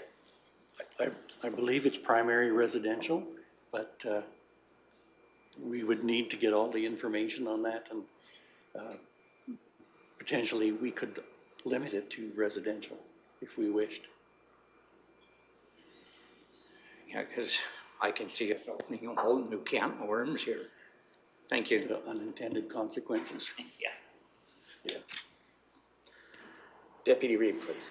Thank you, Reeve. I agree, there's many routes that this could take, which is why I'm looking forward to, if this motion is to pass today, I'm looking forward to administration having the opportunity to do the background, rather than me just doing a quick Google search and finding it out. We can get the facts from our administration. It's my understanding that Rocky Mountain House already is using this program. So one of our neighbors is potentially a good opportunity that may already have some positives and or negatives associated with how this program has rolled out. So I'm hoping that we'll have lots of great information should this be passed today. Super. Councillor Ratcliffe, you're late, and I'll... Okay, I can just add a little bit more, that in areas where this is used, there is I believe, a cap on the number of projects or the value of the projects that are undertaken. Typically, they fill up quickly, but anyway, that's part of more information we need to see. Thank you. And Councillor Northcott, please. Thank you very much. That was just a question for Mr. Emmons, if you think this would be a burdensome task to bring back additional information to council for this clean energy improvement program. Mr. Emmons. Thank you, Bylaw. Thank you for the question, Councillor Northcott. Truly believe to answer that appropriately, we'd have to research it out. I guess from my perspective, Councillor Northcott, the benefit of a notice of motion is it's council's opportunity to consider whether or not you're willing to consider it. So I think the importance of this conversation for council is, would you entertain it if all the facts laid in favor? Therefore, are you willing to put administrative resources to this? From my standpoint, looking very high level, it would require some additional administrative efforts. My other concern is, in essence, Clearwater County is bankrolling this at the front end. And if those are philosophies that council's comfortable with, and proceeding with the notice of motion and turning it into an actual motion, administration would be glad to research it further. But on a very high level, Councillor Northcott, those are some fundamental questions, I think. Okay. Can I have one more question? Yeah. Councillor Cliff, is this program already existing, like the existing program, is it available to citizens and residents of Alberta, or does it have to come through a municipality? From what I know of it, it's managed by a municipality.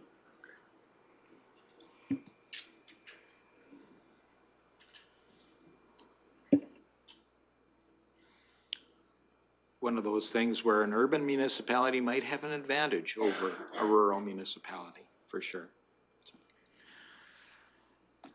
I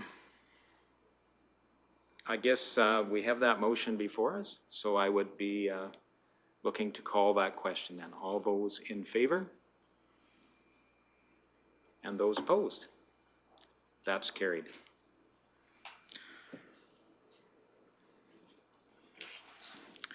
That brings us to item 7.2, and that's additional named insured guidelines policy. And if you're following with your program, that's page 71. And we'll go to Ms. Serhan, please. Morning, Council. So before I get into the item, I just thought I would briefly chat about the community purse one more time.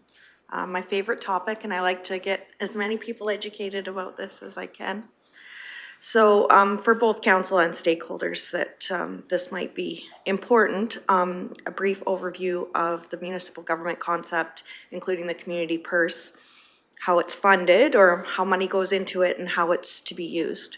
So first, the municipality is a community of residents, businesses, and other stakeholders that has the responsibility of stewarding the local infrastructure and providing services to the community as a whole that is more efficient or cost-effective to fund from the community purse. And I think that over time, some user groups have come to the municipality to fund things that could or should be funded through the users of that service. Once council makes a decision to fund something from the community purse, it makes it mandatory for ratepayers to fund this. Because it goes onto their property tax bill, and that's how funding it goes into the community purse. So they are mandated to contribute to the program, the service, or the infrastructure, construction, or maintenance. And I think over time, maybe the view has changed from community funded to calling it municipal funding, which is the same thing, but community funded has more of a group funding maybe explanation, or when people think of community funding, they think of the whole community coming together and funding a program. Whereas when you say municipal funded, they think of an entity or, you know, the government or the municipality as an entity funding that program. So I just want to get back to making sure that we're understanding that the community purse is community funded. So with that, we'll just move into the background on the additional named insured guideline policy that's before you today.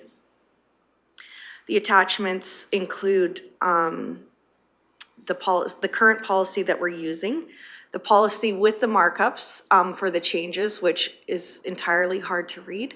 So we've also added the what would be the new guideline policy without the markup, so you would just see how it would look with the changes so that you could compare the current one with the proposed one.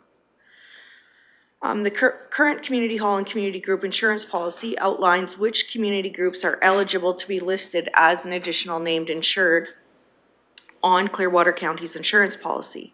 So the value of being added as an additional named insured is that the risk associated with the insurance is transferred from the organization to Clearwater County. And the group either has their liability insurance paid for by the ratepayers or has a reduced rate because of the purchasing power of Clearwater County. So currently there are lists of organizations that fit into different categories based on how the premiums are being paid. So after some analysis, there's 3 main types of organizations listed on the current policy, and they're broke out into the following. So first one is community halls, the second one is recreation boards, and the third one is societies that operate cemeteries within the municipality.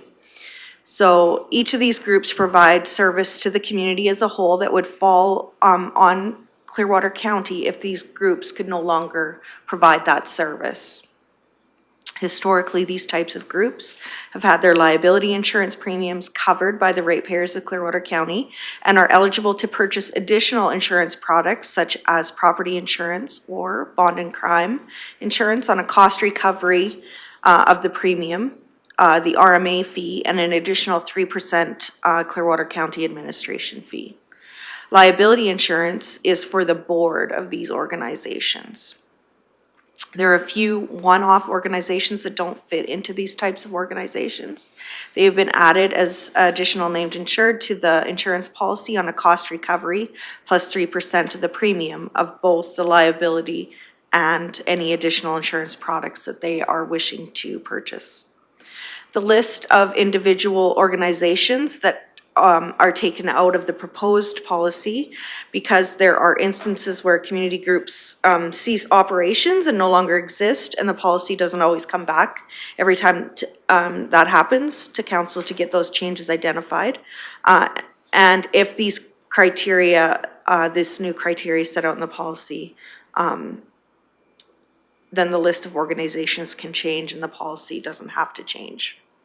So these organizations are the Central Alberta Antique and Model Club, Grey-Wooded Forage Association, Rocky Mountain House Ag Society, the Rocky Stampede Association, and the Leslieville Leisure Club. The Clearwater Housing Association had also approached Clearwater County administration and a council member, I believe, that they would also like to be considered as an additional named insured for Clearwater County's policy. Administration feels that there aren't adequate criteria for any of these organizations to be listed as an additional named insured, and there are countless other organizations that are similar to these that don't receive the benefit of this designation.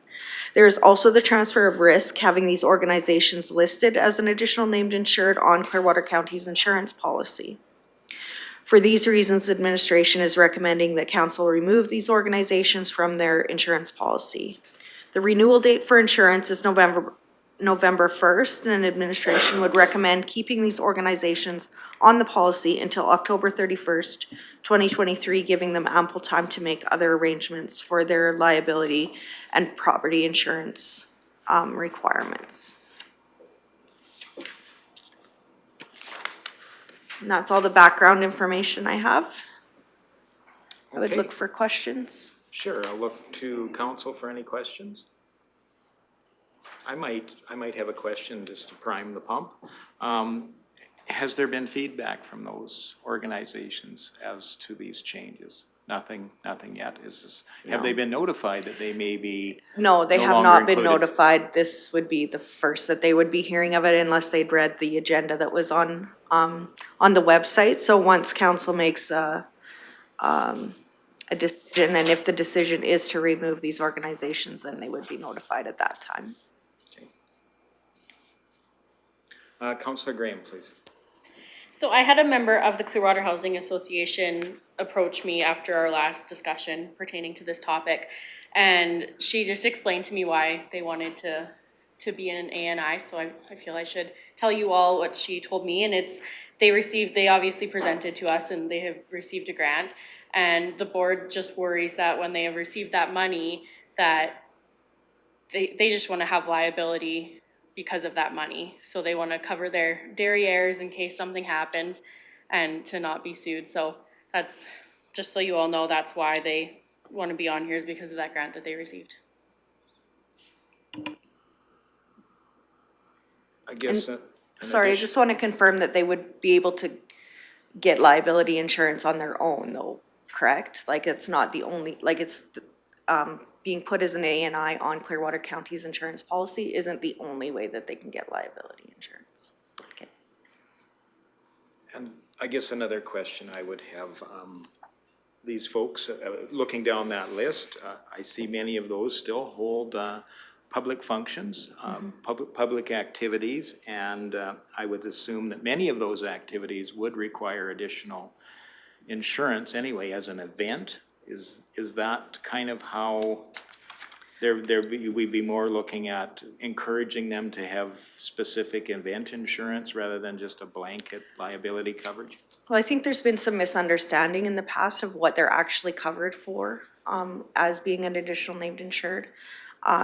Their activities and their volunteers are not actually covered for like a disability insurance, or if somebody got hurt. It's only if someone sues the board that liability liability insurance would kick in. And I think in the past, there's been some misunderstanding about what liability insurance covers. And they feel like they have insurance and they're covered for everything, but as liability insurance, it only covers for litigation of the board members.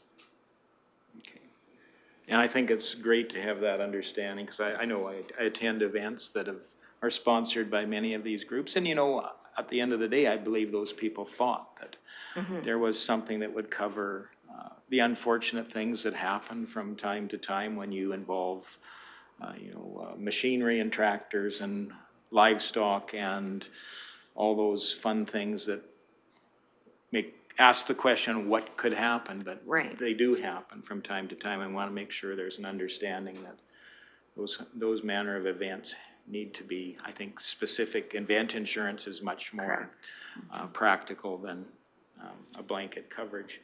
And I'm sorry, I don't know whether it was Deputy Reeve.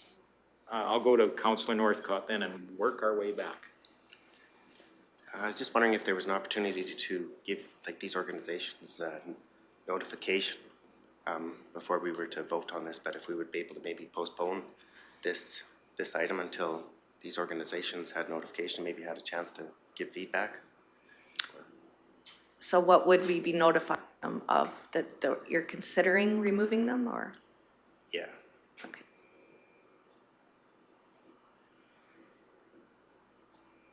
And Deputy Reed Melhoff, please.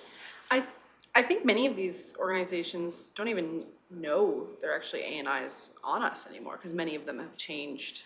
And I know that I sit on a couple in the community, and they weren't even aware that they were covered by the county anymore.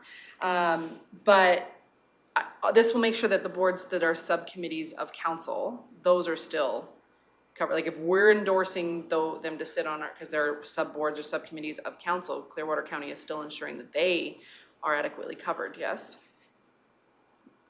No, the liability insurance that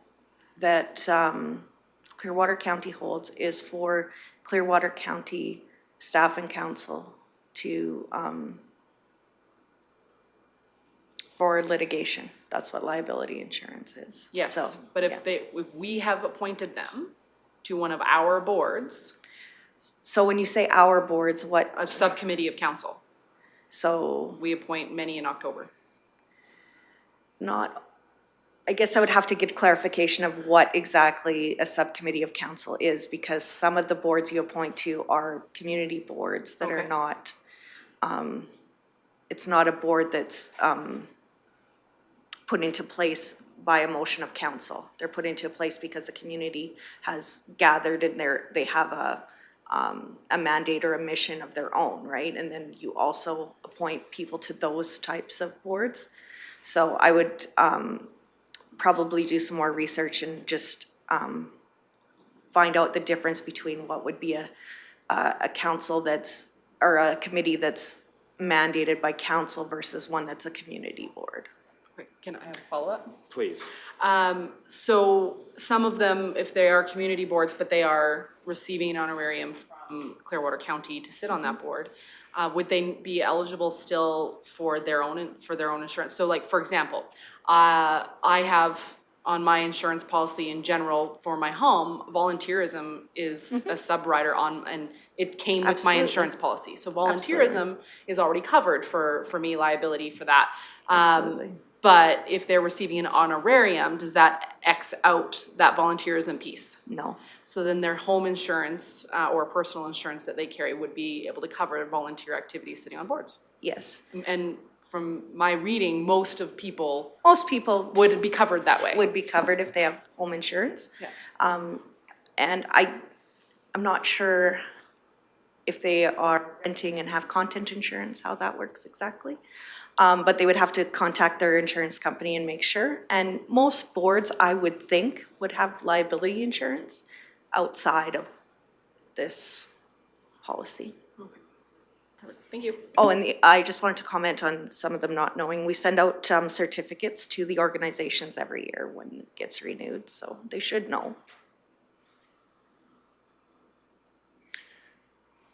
Any additional questions, I might just comment that most of these groups, or many of these groups, provide a service to the community. And ultimately, we want to encourage that community service.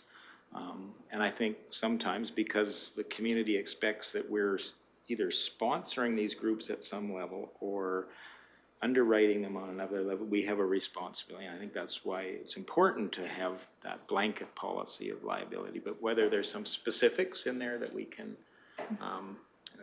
identify and streamline our number of groups that are included, I think that's important to look at from time to time. Councillor Graham.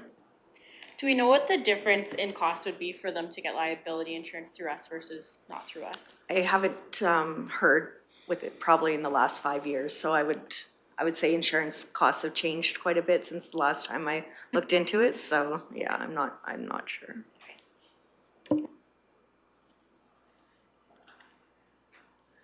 And I think I can share that some activities are almost uninsurable. So many of those things that relate to animals, probably giant steam-powered machines running around small children, might be a difficult thing to find an insurance underwriter for that. But just my layman's impression of that. Okay, any additional?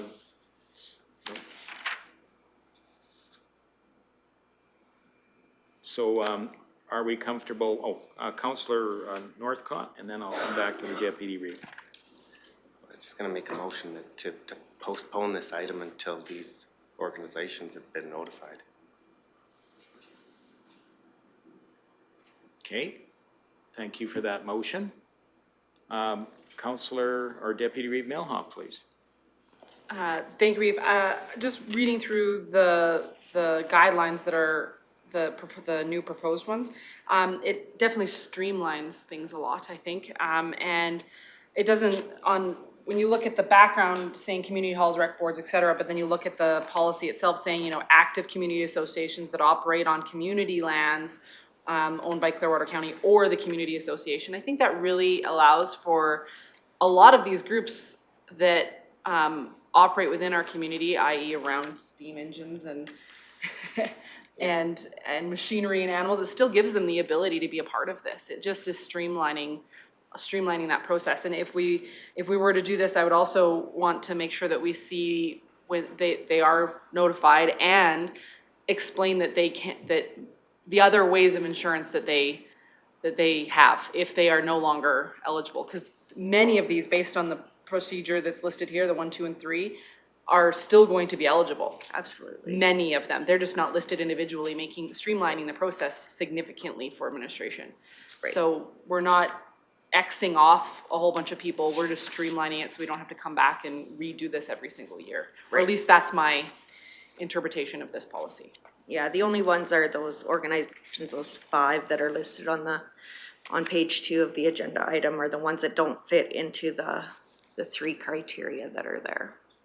And so all the community hall associations would stay, all of the community groups that run the cemeteries. What was the other one? Oh, and all the rec boards, yeah. Can I ask a follow-up? Yeah. Please. Just for clarification, Central Alberta Antique and Model Club, do they not own that land that they sit on and therefore would be eligible under procedure 1.0? You said Clearwater County or the community association. So if that's the community association, they own that land, do they not, and therefore would be eligible?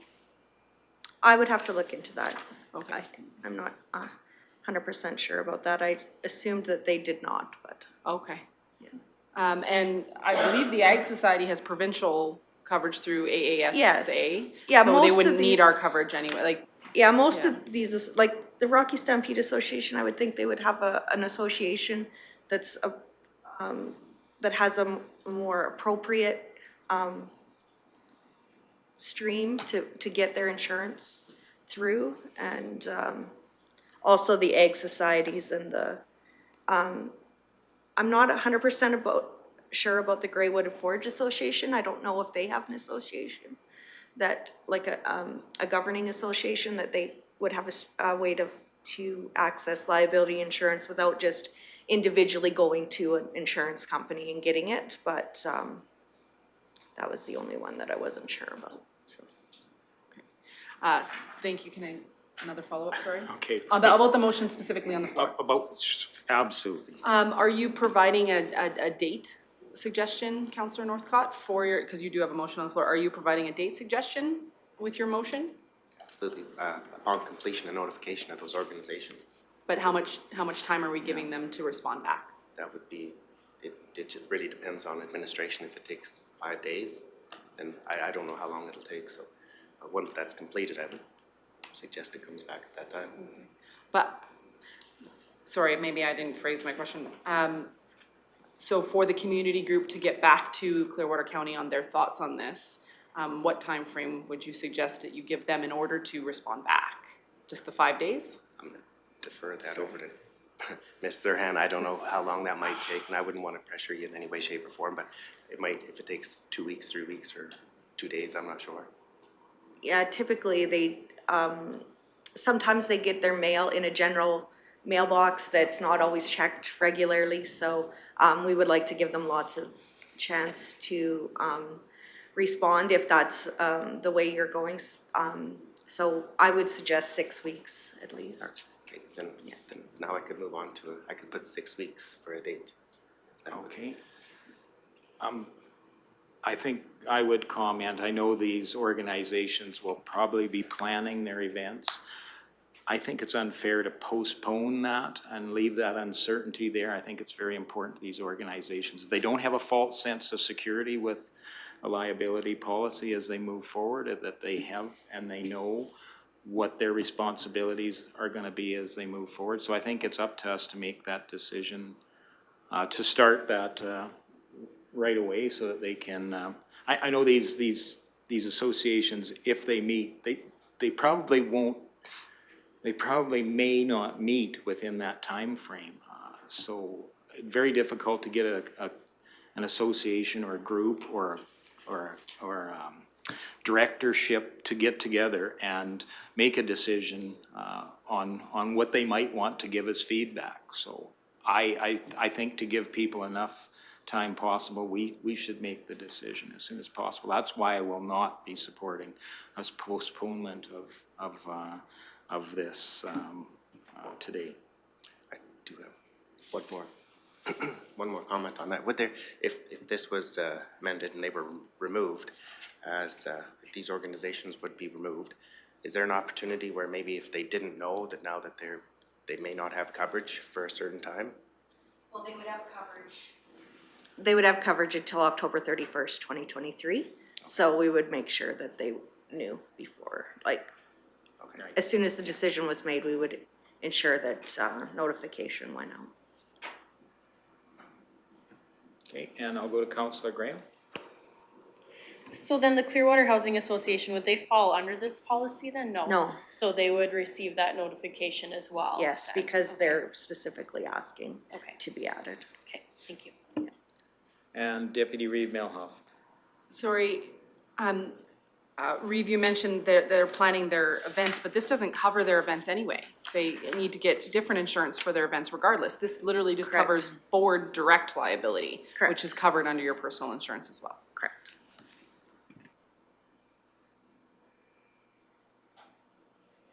Okay, any further discussion on the motion before us? We have clarity on the motion before us? That's to postpone for a period of 60 days, 6 weeks, sorry. 6 weeks. 6 weeks, okay. All right, I'll call that question. All those in favor? And those opposed? That is defeated.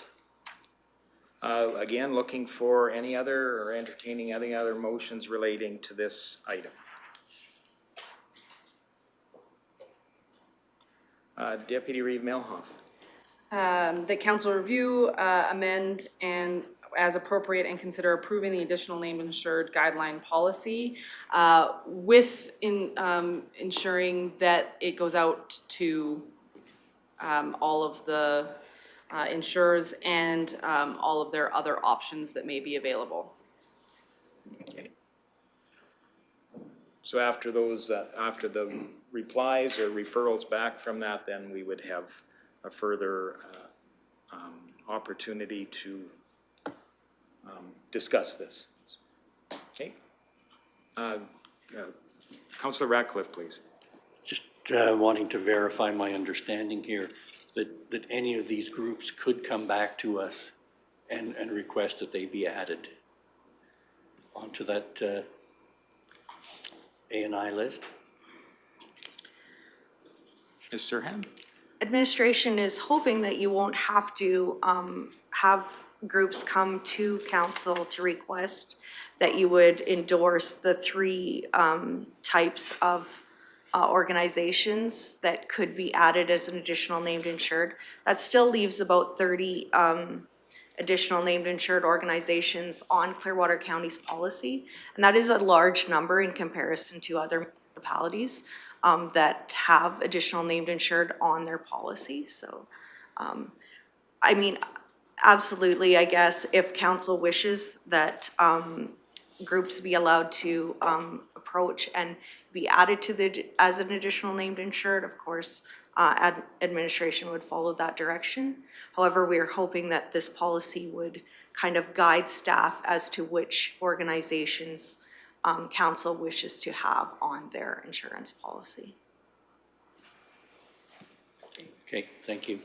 Councillor Graham? I really like in the background where it mentions that each of these groups provide services to the community as a whole that would fall upon Clearwater County if these groups could no longer provide these services. I really like that part of this. The thing that I'm really struggling with, because I'm very torn still, is these groups provide so much to our community still. Like, I was judging presentations on the weekend and the plaques were sponsored by Rocky Ag Society. And it just, I really don't want to see these groups struggle because we took them off our insurance policy, but I also understand that we need to kind of have these guidelines too to be followed. So I don't know, I'm very torn. So I look forward to you guys having opinions that help me lean toward one side. Deputy Reid Milhoff? Thank you, Reeve. I truly think that they do have coverage elsewhere. For example, the Ag Society, since you mentioned it, I believe has coverage through Alberta Ag Societies. And it would only be covering board decisions. It's not covering any special events. I.e., let's pick on the Stampede. They have to have a special events license and a special events insurance anyway. So for their actual Stampede, this doesn't cover them anyway.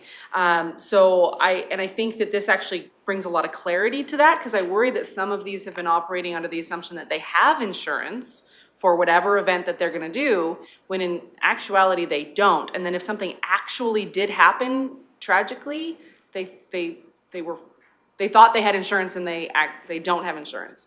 So this might actually ensure that they actually are covered, because they'll get their event insurance they should have gotten all along. And perhaps it'll give people the opportunity to look into their personal insurance to show, hey, I'm covered as a volunteer for my board decisions. That's my hope, and I like the clarity that this gives. I just like that it's significantly clearer, or I find it easier to read. Thank you.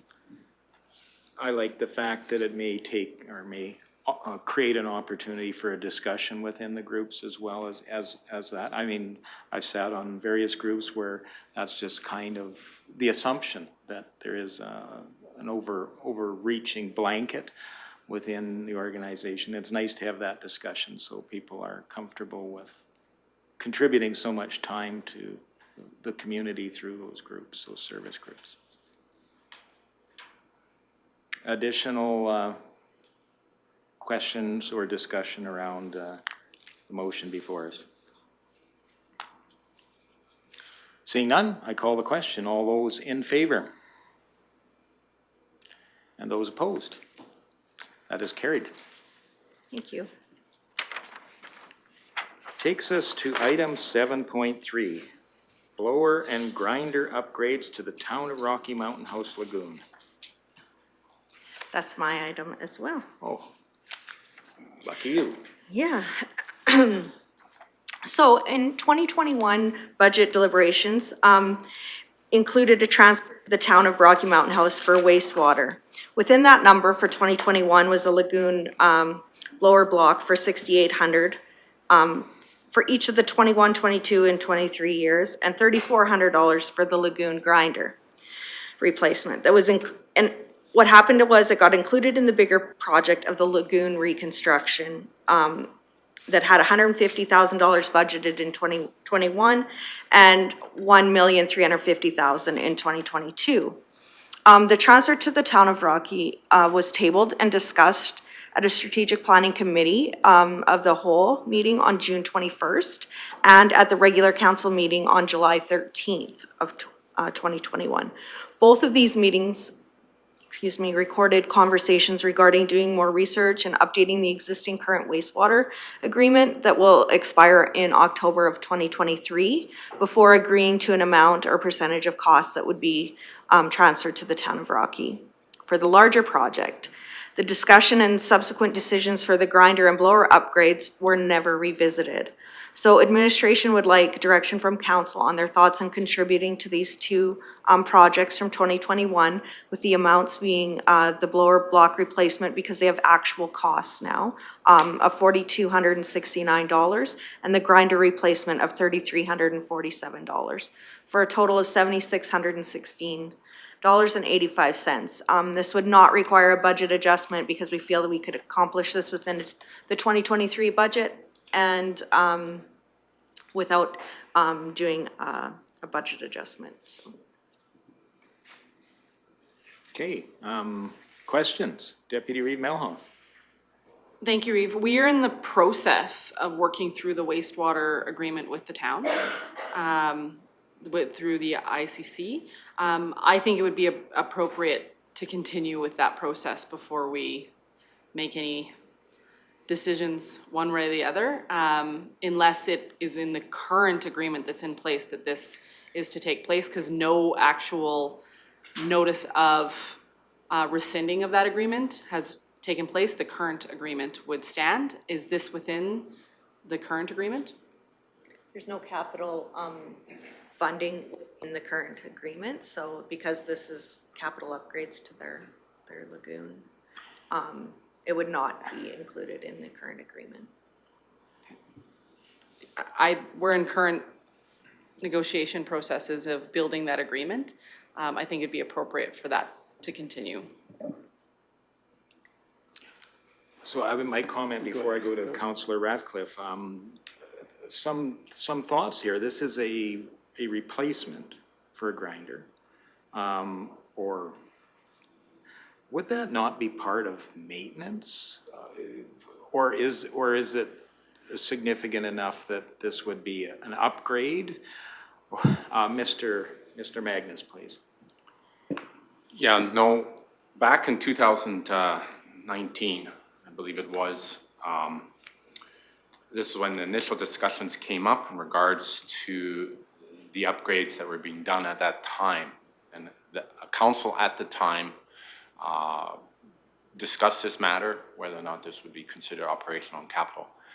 So at the time, this was considered capital, and they only pursued the operational side of things. And at that time, at the July 9th, 2019 meeting, regular council meeting, motion was made that $106,214 be contributed to the town in regards to meeting their operational needs associated with the lagoon at that time. So this was still part of some of the upgrades they were doing at that time, and it was considered capital items. Okay.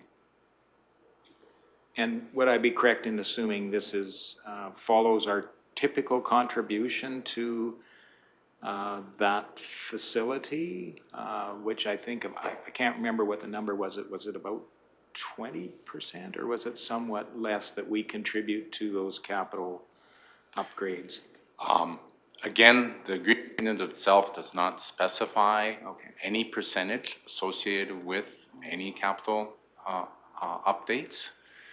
That's why this agreement needs to be modernized, so that there is a specific percentage associated in the agreement.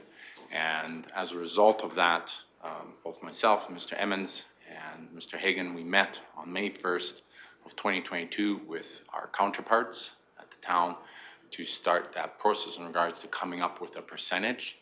And as a result of that, we were just recently given the draft study for the septic characterization and distribution study that outlines what would be reasonable in regards to percentages in terms of our contribution to that project. So that's where we're currently at.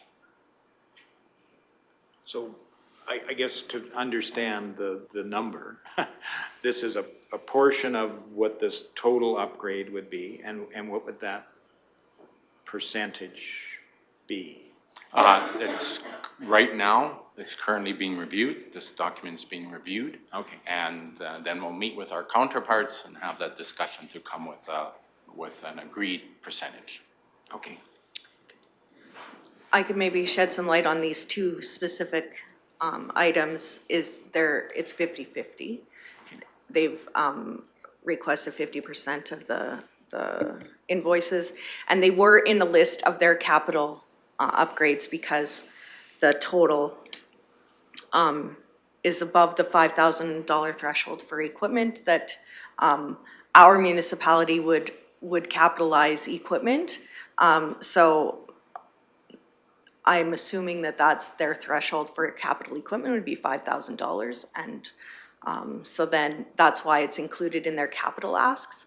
And in all the agreements that we've been exploring with our partners, most of them say on a case-by-case basis for capital. So operating, there's a percentage identified, and capital, it says on a case-by-case, and councils to discuss each capital upgrade.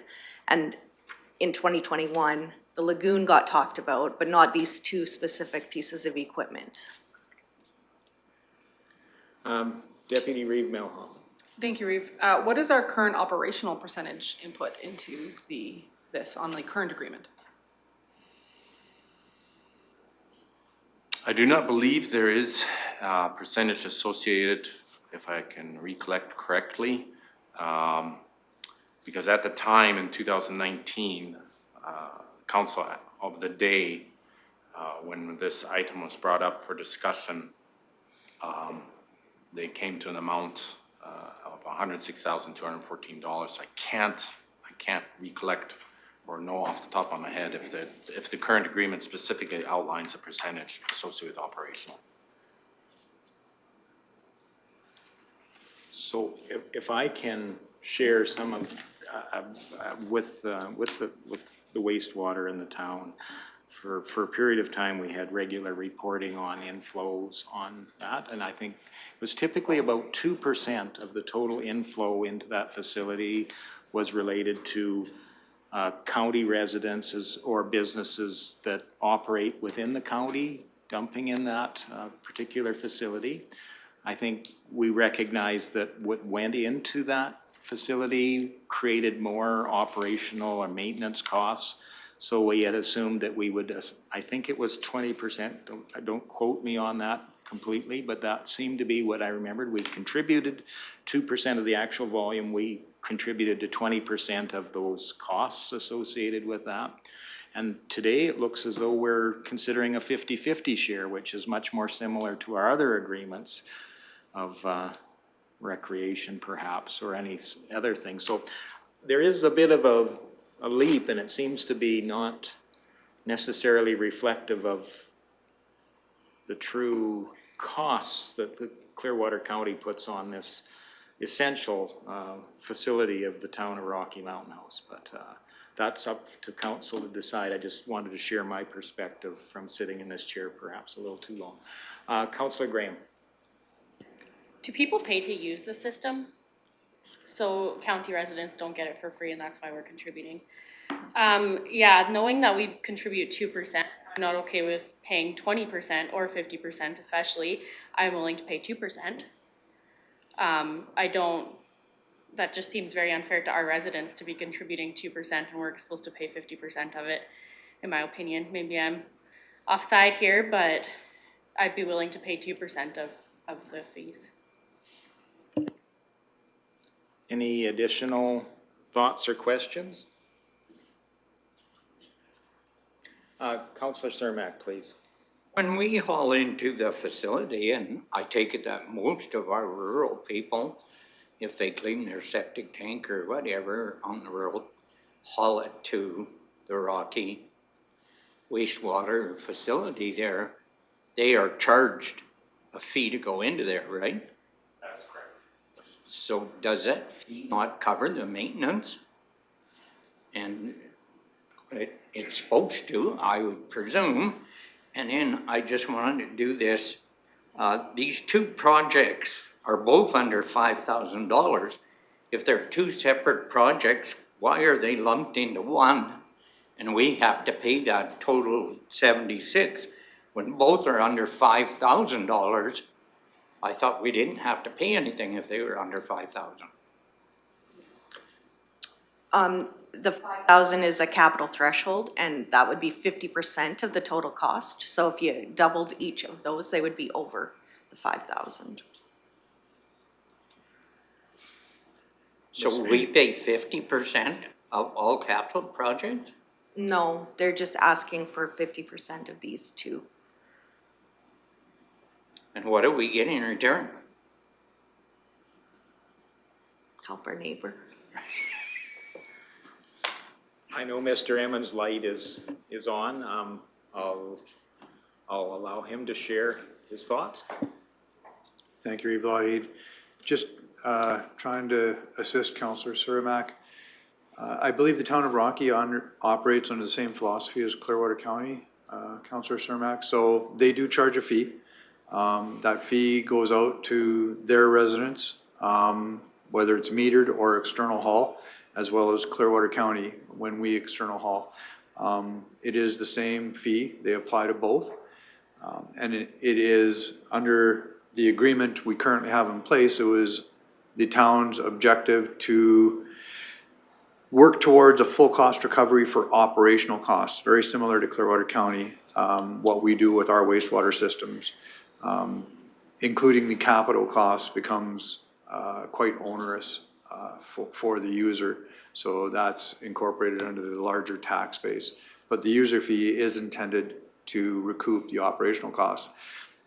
It's my understanding in conversations with CAO Kraus with the town of Rocky that they have achieved that and they are very close, if not at operational cost. So this is for a capital expense. So it would not be incorporated into that fee, if that helps answer your question.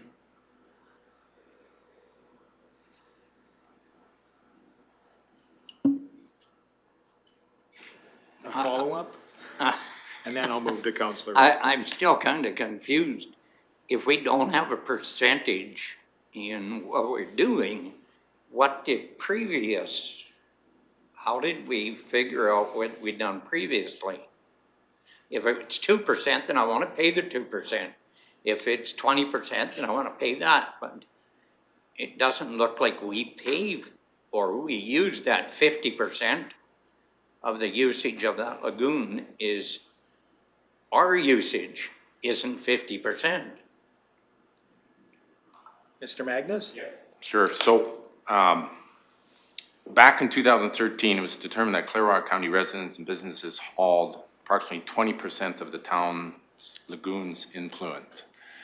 So that's where that number came from. So we continued to work with that number until up to July 2019, when a motion was made by Councillor Swanson at the time and approved to fund 20% of any additional, in essence, items associated with the operations of that lagoon.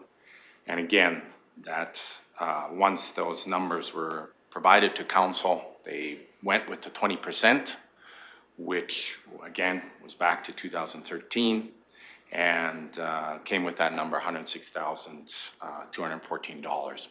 So again, Councillor Cermak, in essence, that's where that 20% first arose.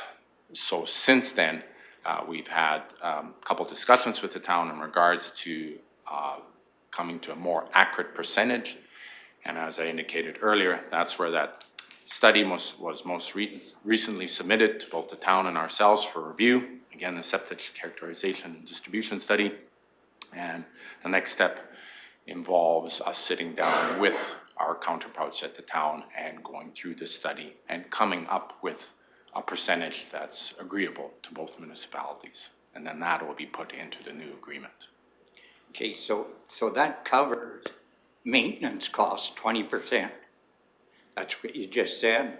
What do we cover in capital projects? Right now, we have no percentage associated with capital. That 20% was strictly associated with operations because we are not part owners of that lagoon. No set percentage was determined in regards to any associated with capital upgrades. Mr. Emmons?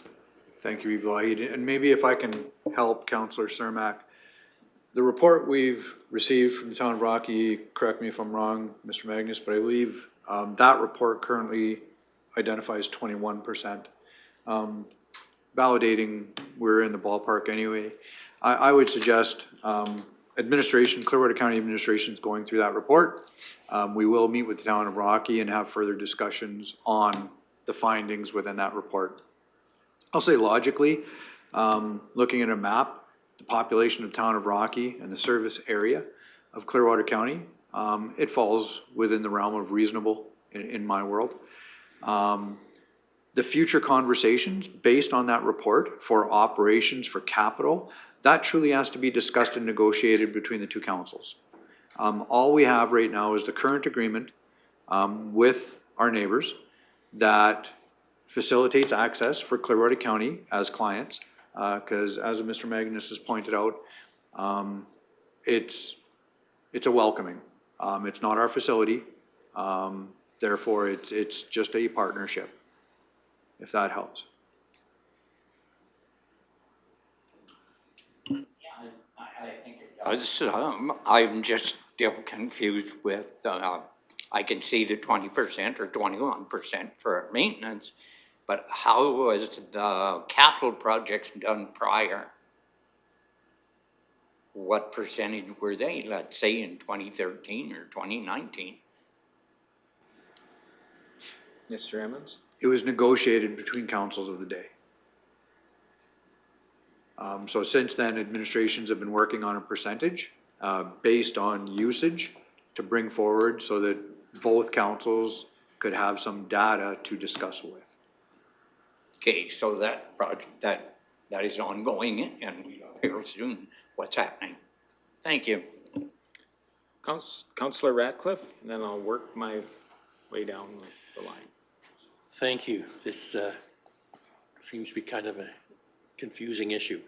I have to say I like the suggestion by the Deputy Reeve that we put this off until we finish creating a new agreement and hopefully capital expenditures will be included in that.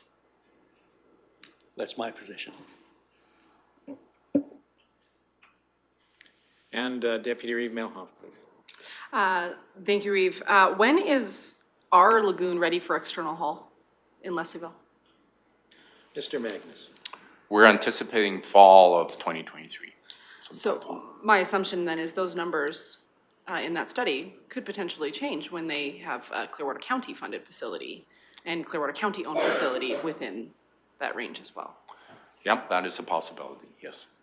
Thank you. I would be prepared to make the motion that we table this until ICC can negotiate the contract that was currently on the table to be talked about at ICC and is being discussed at ICC currently. Thank you for that motion, and I'll go to Councillor Northcott, please. All right, well, I'll try and get this out in a clear, hopefully, discussion here, but I like this item and I think it actually relates to a much bigger topic on, just curious, the financial asks from the town of Rocky Mountain House, the trend over the last decade, has the trend been an increase in financial asks? Or has it been sort of, like has for the dollar amount for requests for funding for recreation facilities, for lagoon upgrades, and that, has the trend been upwards, downwards? Am I allowed to ask that question? You know, all this as a layman, I would see a trend upwards, but I would have to defer to staff to really have that data. Certainly the asks seem to be there. Okay.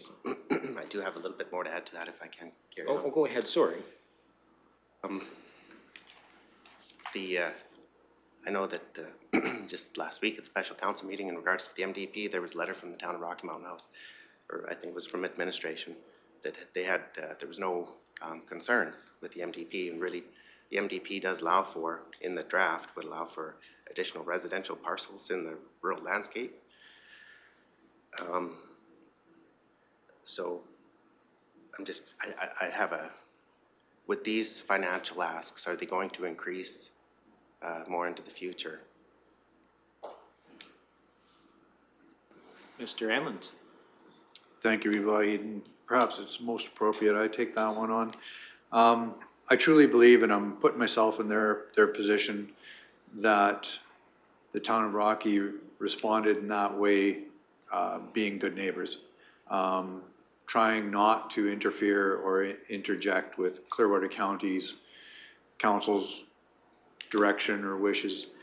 I would suggest that logically, if we had a boom of multi-lot subdivisions, for example, just for topic's sake, come forward, that would increase usage, equitably, that should change percentages in conversations. As right now today, that is one of the few wastewater treatment facilities that actually still accept external hauling. As Deputy Melhav pointed out, we could have a number of factors in the future that could also change numbers that would have to be looked at and revisited. Okay, no, it just kind of goes to show the importance of residential taxes for an urban community to be able to maintain their services and stuff, and to be able to be a strong urban community. But I'll just leave it at that for now. Thank you. Deputy Reeve Milhoff. Thank you, Reeve. Mr. Emmons, you said this is the one of the few urban wastewater facilities that still accept external haul. This is not our numbers, of course, because they are not our municipality, but they themselves have many residents that require external haul because they're not connected to the sewer lagoon system anyway, i.e. Mcadam subdivision, Old Town area behind Rainbow Ford. They're all within the town and are not connected to their own facilities, so would require external haul for their own residents as well. Yes? Mr. Emmons? That is true, Deputy Reeve Milhav. It's one of the concerns that were brought up previously between Clearwater County and the town of Rocky in discussions. And the report they've submitted actually takes into account, forgive me, I forget, I don't know the name of the road that goes past Foothills. Out that way is within town boundaries, but is not hooked up. McNutt subdivision, the Covenant Church is not hooked up. So they also have the need for external hauling. My reference was actually to a broader scale. The town of Sundre, their wastewater system accepts no external hauling. The village of Caroline accepts no external hauling. Condor, we recently went through upgrades, didn't involve dumping stations because Leslieville is close enough. That one was designed to, so when it comes online, that's gonna change. But historically, Condor nor Leslieville could take those. So it did draw from a larger radius, was my point, Deputy. Oh, absolutely. Thank you. You're welcome.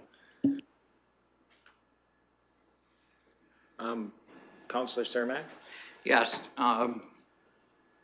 these two projects are that before us that the administration would like some direction on. I think just being a good neighbor and saying that we want to go to the table and do some talks about the arrangement with this I think we need to make it, or I will make a motion that we pay these two bills to the total of $7,616.85. Sorry, Mr. Cermak, that I already made a motion. There's already a motion Yeah. on the floor So just as a point of order, sorry. to table this item. I believe your motion was to table this item. Until ICC To allow the creates the ICC to discuss this one, I think is the motion that's before us.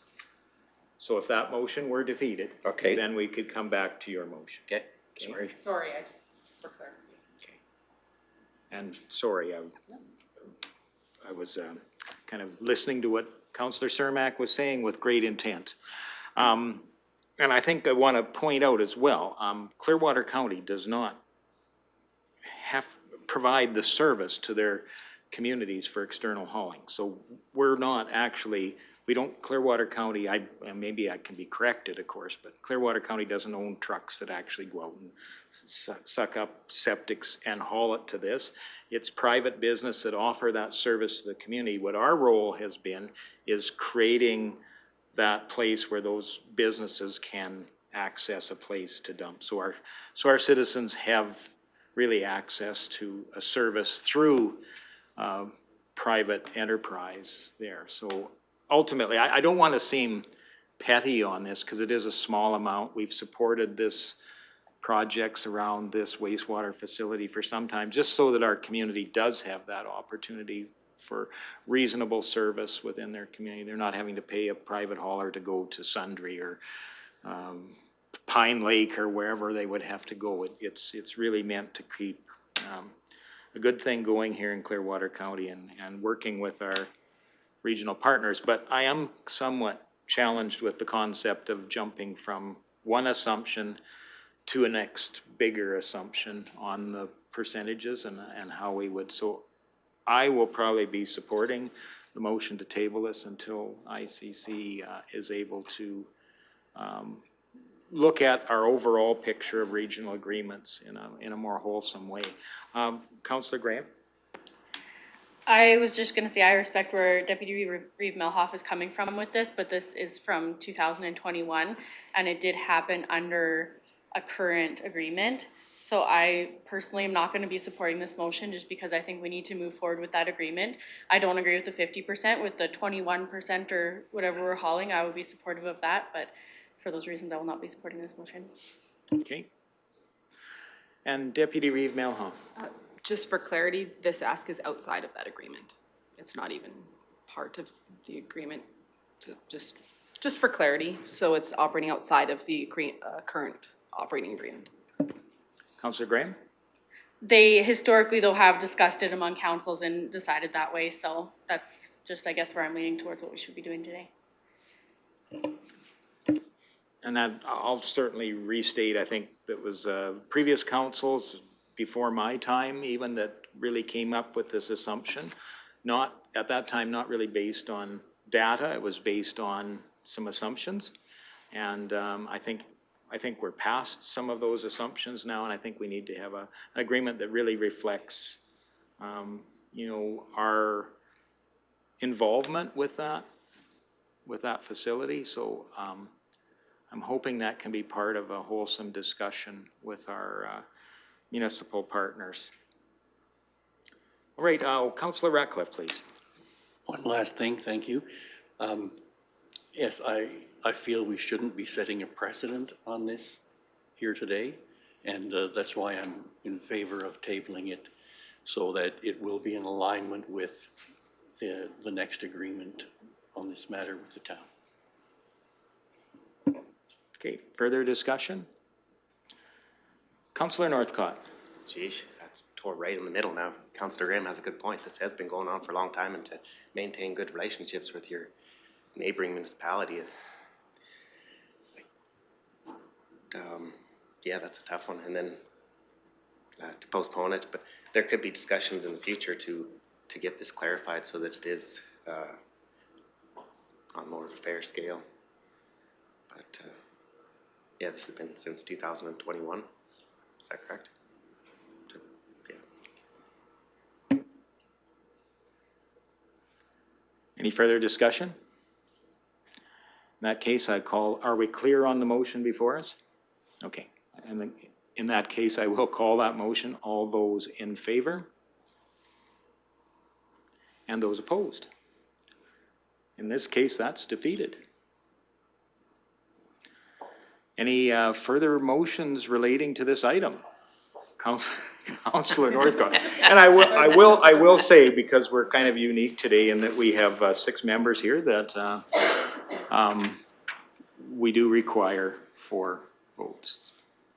I would like to bring the motion that we pay the bill that's outstanding from 2021, just being a good neighbor. Okay. Of discussion on that motion. Here we go. Councillor Deputy Reeve Melhoff, please.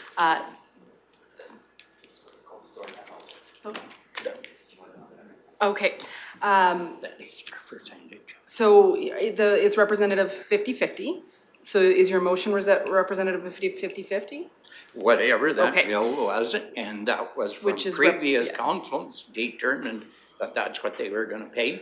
Well, they determined that it would be discussed, and that's why it's on the floor for us to discuss now on a case-by-case basis. My concern is that we're setting up a precedent of 50-50, and there's a $7 million bill coming to us shortly. And my concern is that that will then be expected to be 50-50 as well. They have to do upgrades on that lagoon, and I don't want to set up Clearwater County for the 50-50 bill because precedence has been set to continue with 50-50 when we now know that it is not 50-50 usage. Okay. Councillor Northcott, please.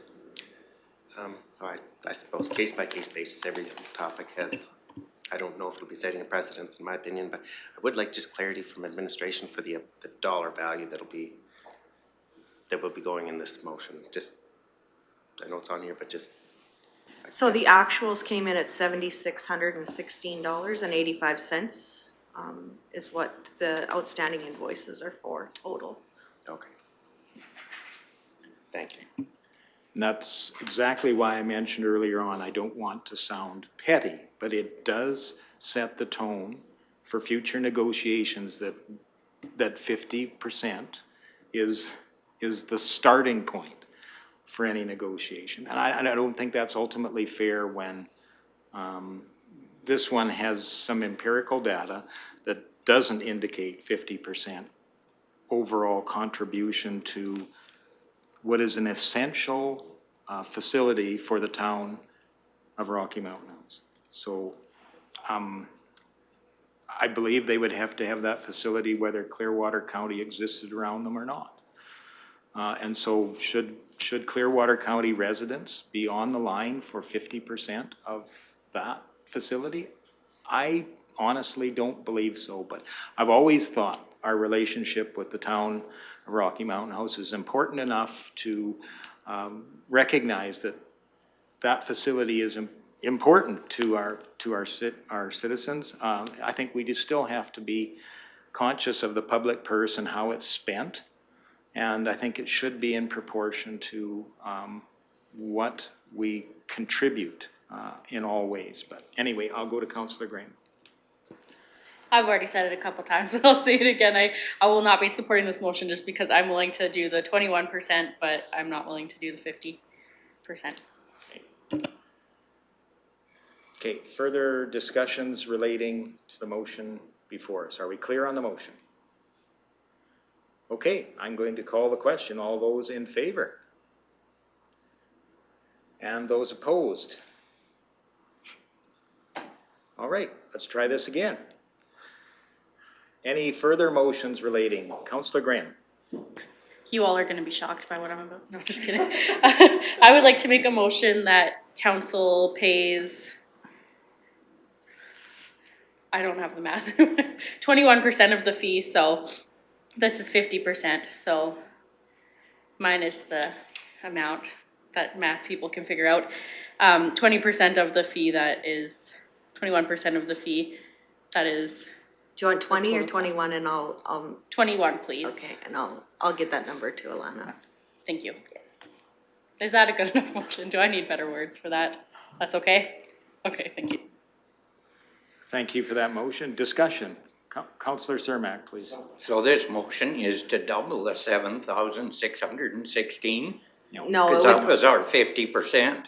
no, it would be 40% of that number, so like around 3,000. Around 3,000. Okay, you're just gonna, I'll calculate it and get the number to Alana, but it'd be around $3,000. okay, is that it? 21% or 20% that you put in your motion? 21, so it'd be 42%. Yeah. Of that total? Yeah. Okay. What?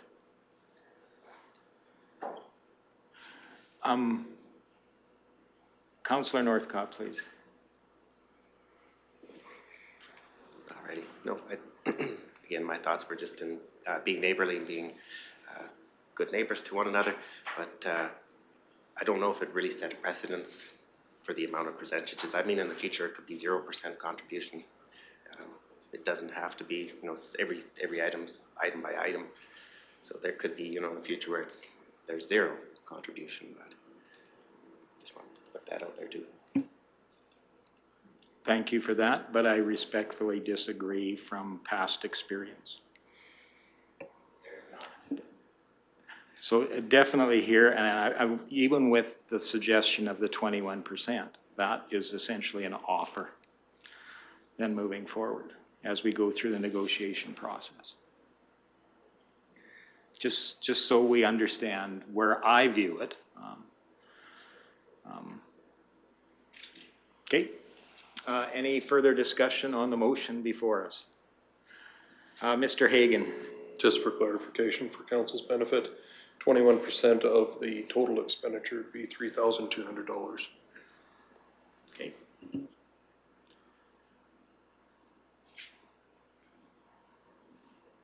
And that clock is ticking too. Okay, I will call the question. All those in favor? And those opposed?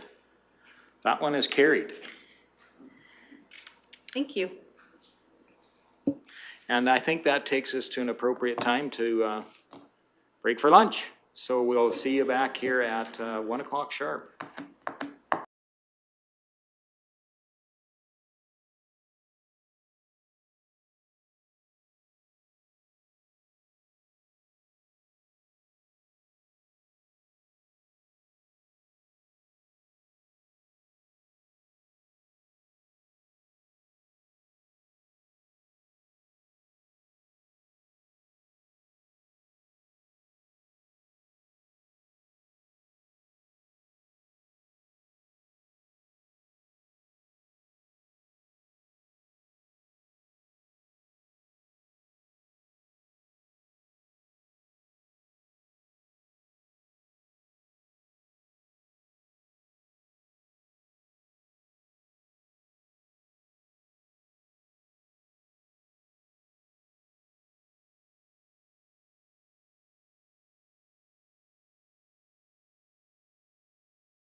Well, welcome back, everyone, after our break. And that brings us down the agenda to our item number 6, and more specifically, item 6.1. And that's, according to my agenda, it's Grant Anderson and Rachel.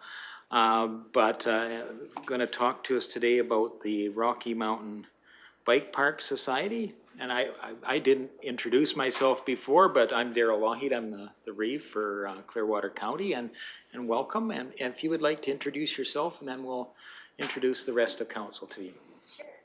My name is Rachel Mcadam. I've been a local resident of Rocky Mountain House for 20-ish years, and I'm one of the president of the Rocky Mountain Bike Park Society and one of the co-founders as well. Well, thank you and welcome today, and I'll have Councillor Graham introduce herself. Hello, Sydney Graham, Councillor for Division 2. Jordan Northcott, Division 4 Councillor. Welcome. It's weird introducing myself to friends, but Jenny Melhoff, Division 1 Councillor and Deputy Reeve. And Councillor Ratcliffe. Neil Ratcliffe, Division 5. Welcome. Good afternoon. Good afternoon. Brian Cermak, Division 6, Councillor. Good afternoon. Murray Hagan, Director of Corporate Services. Good afternoon, Rick Emmons, CAO. Well, super. Again, welcome. And if you would like to start your presentation, we would be very interested to hear what you have to tell us today. All right. So I'll just kind of go through the first few slides really quickly.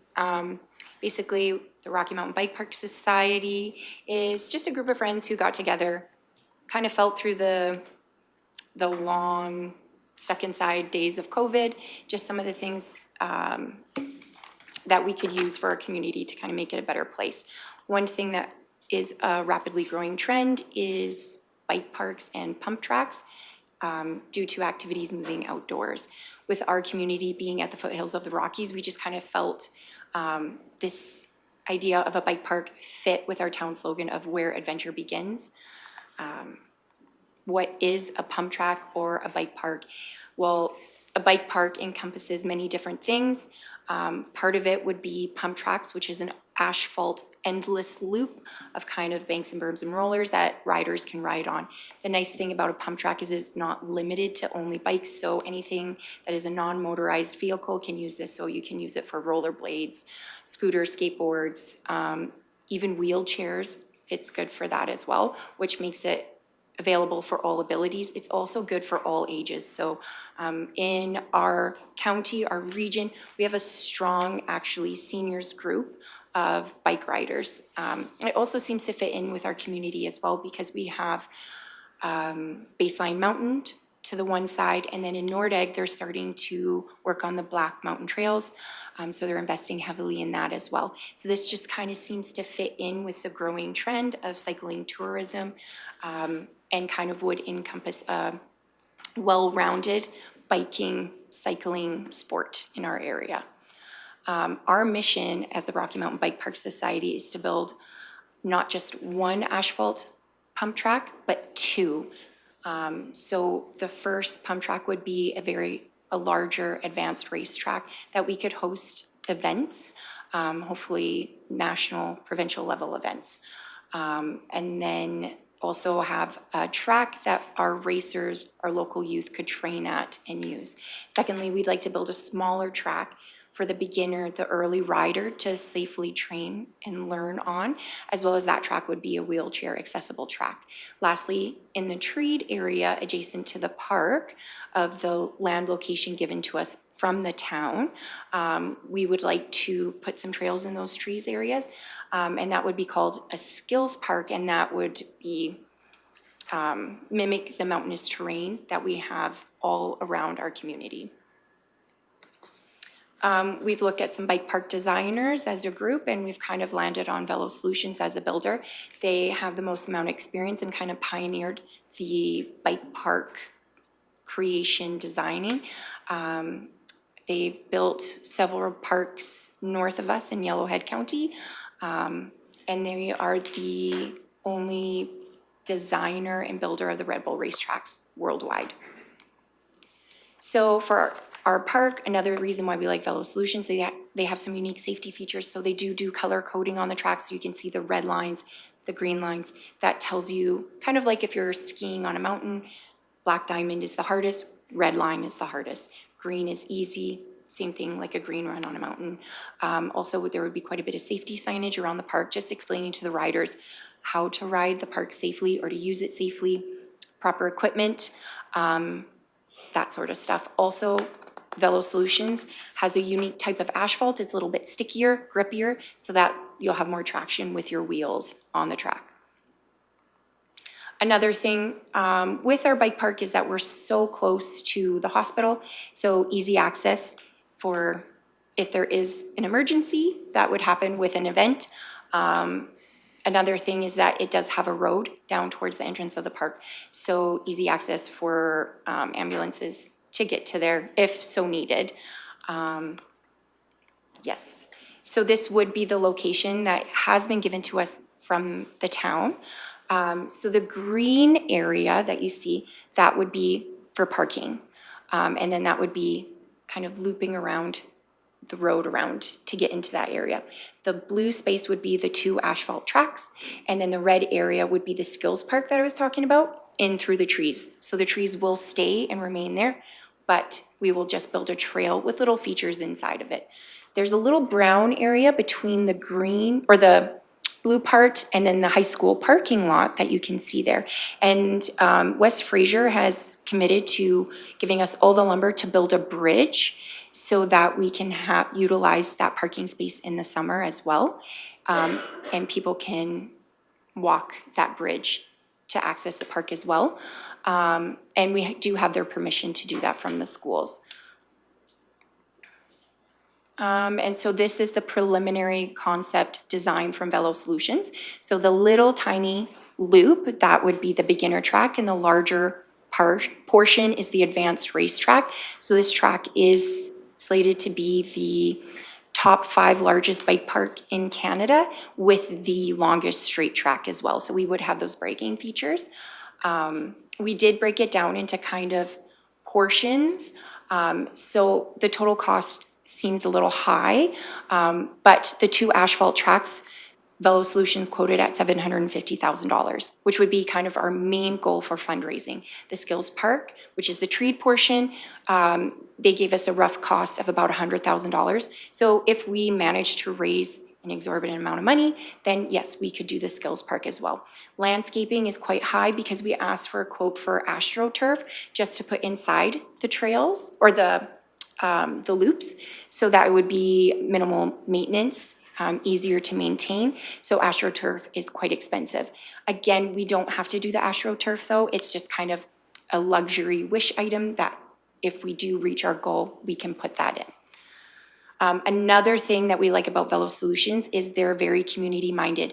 So the costs do reduce significantly with in-kind donations. So if we can get gravel, which is the highest portion of cost, donated to us, that will reduce our cost. We can get equipment, labor, all those things donated, reducing our cost. So from the quote that we received, at the bottom here, you can see that large number, $272,560.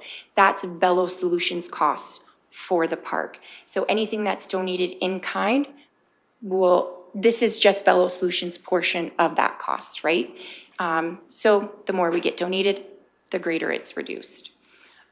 This part I do need to work on updating. Currently, we are actually sitting at just over $200,000 that we have raised ourselves with fundraisers, going out and talking to local businesses, companies, raising that sort of stuff. We have a potential another $100,000 coming in from a couple of sponsors, hopefully this year. And then we have a few other local, larger companies, businesses that are just in talks right now of donating as well and being major sponsors for our park. So we've had significant community support for our park, on top of just financial support with our Facebook page. In about 48 hours, we had over 400 members join and support our cause. And currently today, we are sitting at 971 members. So that's huge amount of support from our community. It just kind of shows that this is something that is wanted and needed Also, in a recent survey done for the 10-year Town Rec Master Plan, this was rated, a bike park was rated #1 priority for outdoor facilities. So a more just kind of construction breakdown from Velo Solutions here. Here's some community letters of support. So we do have a letter here from Kirby Bigchild, the Executive Director of the Sokowan Friendship Center, who's very supportive of this park. Also a local mother is the other letter of support. We have our MLA, Jason Nixon, who is supporting the bike park as well. Another local youth letter on the side there, just saying how much this is valued by him and his friends. We have another letter of support from our town recreational director and another community member who is a mother of young children, and how this has been really good for not only her physical health but her mental health as well. And here's just kind of sponsorship opportunities. So yeah, that's kind of who we are, what we're doing, where we're at. Well, great. Thank you for outlining your presentation. Would council have any questions? Councilor Milhouse. Sorry. No problem. Thank you, Reeve. This is very well laid out. Somebody came to present to us several months ago, and we had several questions with regards to location and how you were going to manage parking and emergency services access, et cetera. And you were able to clear up some of those concerns that we had earlier, which is good to see. Do you have any idea of how things are going to be managed with the CNRL reclamation? Like, is there a time frame for that then? Actually, I've been speaking with Mike, who is in charge of that. He is incredibly supportive of our project and has mentioned donating in kind some of the heavy duty equipment. As soon as they found out that we were donated the dog park area and the wellhead land location, they got to work right away. So you can see they've already started the land reclamation, getting that ready for us. So I don't have a time frame that they've said, but I did tell them that we would like to start construction this spring, and it seemed like that was okay. Thank you. Additional questions? Councilor Cermak. So you've left the location in exactly the same place it was before. I have a real problem with that because I think that's a safety issue with the number 11 highway so close. I think people are going to be stopping there, looking at what we're doing there, and I think it's going to create a real safety hazard. People are going to be jumping out of their cars, there are kids and running over that way because the parking is not great around the museum. And it's a shorter distance than going all the way around to the school and then walking back. Mm-hmm. I think it's a real safety issue for our kids. If I could address that, there is quite a bit of parking there with the skate park, the community center. We have spoken with Chambers of Commerce about where our location is, so we have that parking there. And there is talking with our town rec director, and that green space, it is in the town plan to one day turn that into parking as well. So there is that. We feel that out of the locations that we presented to town, there were 4 different locations. This one had the most amount of parking due to the school being there as well. We have the rec center there that's usable as well for parking. It's on our town bike path, so people are very easily able to bike there, walk there, and they're, like I said, out of all the locations in town, it did have the most amount of parking. And Councilor Graham. I don't have any questions. I just wanted to say thank you for the wonderful presentation, and you've done so much work on this. Thank you for your community dedication in a time where we can't find volunteers for anything. We really struggle with that. It's really a breath of fresh air to see someone put so much work in, so thank you. Oh, thank you. Deputy Reeve Milhoff. Thank you, Reeve. I echo that as well. I did have one more question with regards to the Wild Rose School Division. You had mentioned that you had been in chats with them, because the last time we we had talked to them, they had said that they wouldn't have parking available during school time in particular. How are we gonna mitigate that, or has that changed, or do we need to be changing our JUPAs to reflect that? I'm not sure what a JUPA is. But spoke with them about, it wasn't myself, so I could be slightly wrong on this, just about for the summertime. Okay, so how would we mitigate all the parking needs during school time if it hasn't been reflected in that? So there is the recreation facility. We do have that green area that's slotted to be parking as well as the public parking around the community center, skate park, and museum. Again, I do feel that it could in the summer get quite crowded due to events being held at the community center. And then at those times, you know, I would like to hopefully direct traffic to the other areas of parking around there. But yes, for hosting events, which would mostly be in the summertime, which we would see the largest influx of vehicles, that would be where we would kind of say there is alternative parking in these areas. Yes. And one more thing that I didn't touch on, but with the area that we've been given, it's just going to really beautify the area, and it'll be well used by local students as well, not just for biking. But if you look at the plan, there's lots of picnic tables, bleachers, benches in that area. Students are already using that small little picnic table, the one picnic table in the dog park, to have their lunches at. This just provides so much more outdoor space for them to use during their lunch hours, hold classes at, things like that. So it's not just a park for biking, it's a real multi-use, multi-age facility. I have one more. Go ahead, if you don't please. mind. The land that's there then, is that then municipal reserve land from the town, or is it school division allotted land? It's land, or town land. All of it? Because, for example, the Yes. splash park is actually school division. Yes. Okay. This is town land, and it has been given to us, so we do have that land. Okay, thank you. Any additional questions? Councillor Cermak? Yeah, I forgot to mention too, that there's the dumping of the trailers right in front of that area. Yes. And if you have been there on a long weekend, you can't even get close to the museum to park there at their designated parking because trailers are backed up right to the number 11 highway. Right. It is a real bottleneck there. And if you need to get an ambulance in there on a long weekend, I have no idea how you'd get one in there.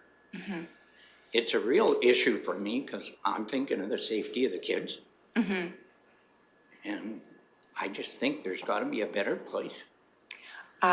If someone was having trouble driving right down to the park's entrance, there is so much parking around there that I don't think it would be, you're easily able to park in this, not as a ambulance, walk across that bridge that we will be providing over the little gully that's there. So there isn't exclusively one point of entrance to the park.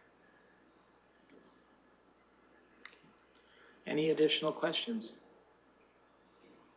Well, thank you for sharing your presentation with us. It's an exciting project. I think we'll add just one more reason for coming to Clearwater County and enjoying the life here in Clearwater County. So thank you for the work up to now, and I wish you continued success as you move forward. I forgot one really kind of important thing. So we are working on a CEIP grant. So for that grant application, we're requesting from the town and the county as well, just support for the project. So if that's something that you guys would be able to consider for our project, is supporting it as well as, because it is a matching grant application. So that's kind of why we represented again to town and county, was to ask for that support. Sure. Well, I saw you certainly had a number of letters from other prominent people, and so I would think that it would be likely that something could follow. I'll go to Councillor Graham. I would happily make a motion that council directs administration create a letter of support for the Rocky Pump Park group? Rocky Mountain Bike Park Society, yep. Rocky Mountain Bike Park Society. Were you able to capture that, Amanda? Okay. So we have that as a motion coming before us, so then I will ask for any discussion on that motion. Go ahead, Councillor Milhouse. Thank you, Reeve. You mentioned CFIP grant, like you said, that is a matching grant. Yes. So what are you looking for as far as support for your CFIP? Because you said you're here for the CFIP application, and it being matching, what is outlined in that grant for, therefore, The us financial. to match? Us to match. As of right now, we're leaning towards applying for the smaller grant because the deadline is sooner, so which is $125,000. So we were hoping to ask that from the county as well as from the town. We've already raised those funds, so we have our portion to match that. So that would be our hope. So just to clarify, you 125 from us, 125 from the town, and 125 from you guys? So like three-way I mean, CFIP, or if that's what you're asking, if that's Well, what you want to do. I'm clarifying from yourself. If we could do that, just to have that amount of support, that would be great. I think that we'll have to dig deeper into this project to be able to define that and get some more information on that before we could move forward with that level of support. Yes. Oh, I know, yeah, that's a big ask, but, yeah, we're hoping that the rest of the funds, we would be able to generate ourselves as well, so. But any support, even just a letter, would be fantastic. And I think we have a motion before us really for a letter to that effect, and I would be more than pleased to endorse that if that was council's consensus. Any further discussion? Seeing none, I call Councillor Cermak, please. I think this is a great project, don't get me wrong. Yeah. I just think it's in the wrong place. I'm sorry for being so negative about it, but I'm thinking of the safety. Utmost in safety. That's why we have a brand new ladder truck for the fire people. That was safety as far as I was concerned. There was no question about that. And I think this has to be safety too. Yes. Okay. Thank you. Any further discussion? If not, I call the question. All those in favor? And that is carried. Thank you. And thank you again for your presentation. It was terrific. Thanks. I'd also look to council for a motion to accept the presentation for information as well. Councillor Ratcliffe, all those in favor? And that's carried. That gives us just a few minutes before our next delegation. Maybe if we want to take 5 minutes for a quick break, top up your coffee cup, and we'll meet back here in 5.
Well, welcome back, everyone. We continue through our agenda for the day, and I'm looking forward to this next delegation. We are joined by Darcy Goodrunning and his delegation as well. Maybe I'll have Darcy introduce himself, and then council will introduce themselves as well. Good afternoon. My name is Darcy Goodrunning. I come from the Sunchild First Nation, and I'm the president of the Foothills Society. We recently started the society when we started doing cultural events around the area. So we're in the process of joining up with Ochees First Nation. And then we've been kind of working with Sunchild for the past little while, but yeah, we're joining hands with Ochees and going to be doing some cultural events and sober walks, and there's a bunch of stuff that we have planned with them. And working with the town of Rocky Mountain House and also the businesses in the Clearwater County. We are very excited for our future endeavors, I guess, and I'm just glad to be here and to share the culture, share the knowledge, and to pass down what I have as elder, well, not really elder, I guess, junior elder type of thing, I guess. Yeah, We'd certainly like to welcome the Foothills Society to our council chambers, and maybe we'll introduce the remainder of council, and if that would be okay, and then, yeah, go ahead, Councillor Graham, please. Hello, I'm Sydney Graham. I'm a councillor for Division 2. Yep. Jordan Northcott, Division 4 councillor. Good afternoon, Jenny Melhoff, Division 1 councillor and Deputy Reeve. Good afternoon, Daryl Lougheed, councillor for Division 3 and Reeve. Good afternoon and welcome. Neil Ratcliffe, Division 5. Welcome, Brian Cermak, Division 6 councillor. Good afternoon. Murray Hagan, Director of Corporate Services. Hello, Rhonda Serhan, Manager of Financial Services. Good afternoon. Welcome to Clearwater County. I'm Rick Emmons, CAO. Hello, I'm Ranger Star Chief. I'm a traditional guide of the Sunchild First Nations. Well, so glad to have you here today, and I know you probably want to share some important things about the upcoming Healing Roundance as well. So I'll turn the floor across to you to share your teachings and any exciting news. All right.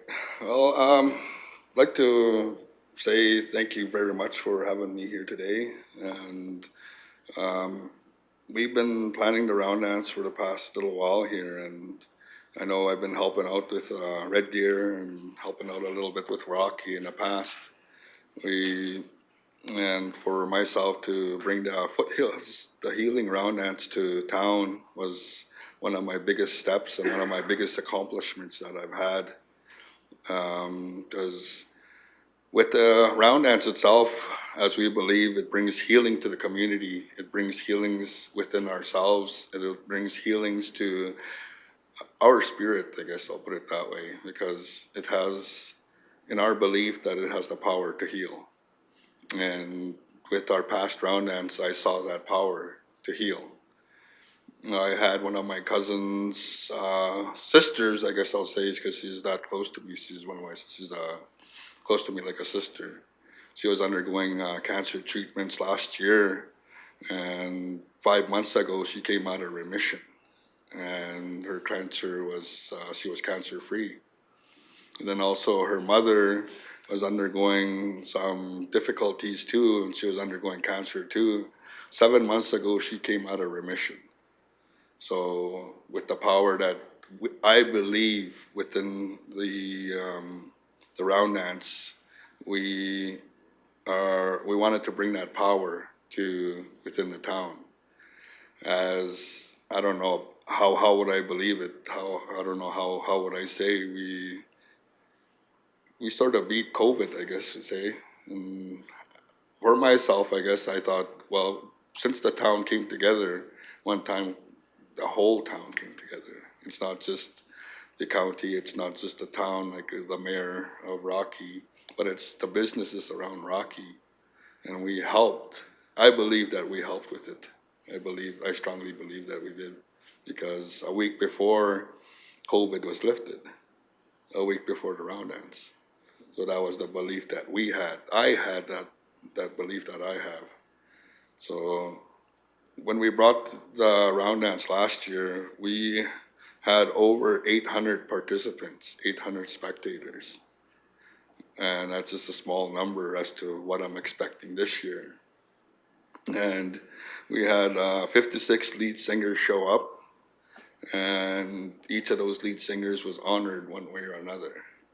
And then we also had honored the woman singers that were singing in the background. We also honored 15 of them women that showed up at the event. This year we're expecting way more to participate, way more to join our celebration, our healing. And with the healing that we believe behind the Roundance, I'll introduce my drum to you guys. This is what what we believe brings the healing to us, is the drum. This is what brings healing to the circle, is the drum. And this is what we call our heartbeat. And when I'm teaching and facilitating, I usually get the class to say, you guys know about the pulse. If you guys were to take a minute and feel your pulse, wherever your pulse may be, whether it be on your neck, whether it be on your wrist, just take a minute to feel your pulse. Now close your eyes and listen and feel your pulse.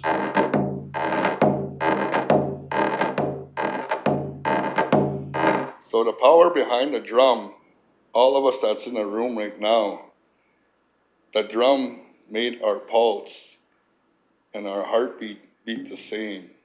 Just them couple seconds that I was hitting the drum, our heartbeat was beating the same. And with everybody's heartbeat beating the same, so we're all working as one. And then the drum working with us, the spirit behind the drum, it helps with the power behind what we're doing and what we're praying for. Because every song that we have, our belief is every song that we sing has a prayer, and it has a prayer to the Creator that created us. And with every song has a beat, every song has a drum, every song has our voice. So it's us that are carrying that message to the Creator, however that message may be received. And I'm just gonna sing a song here to have you guys feel the drum, have you guys feel the song.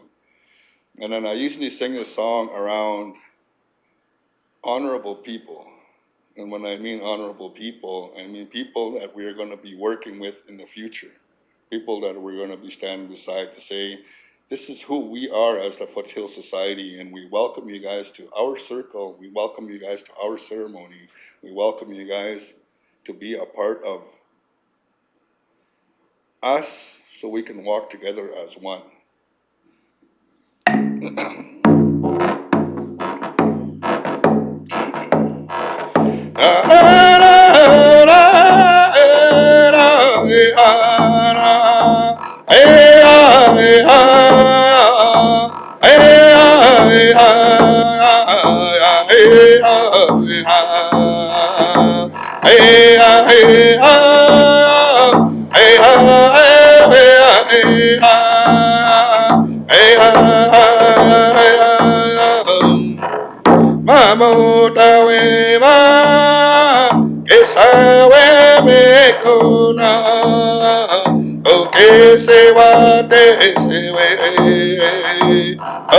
que se coa apene camoa ay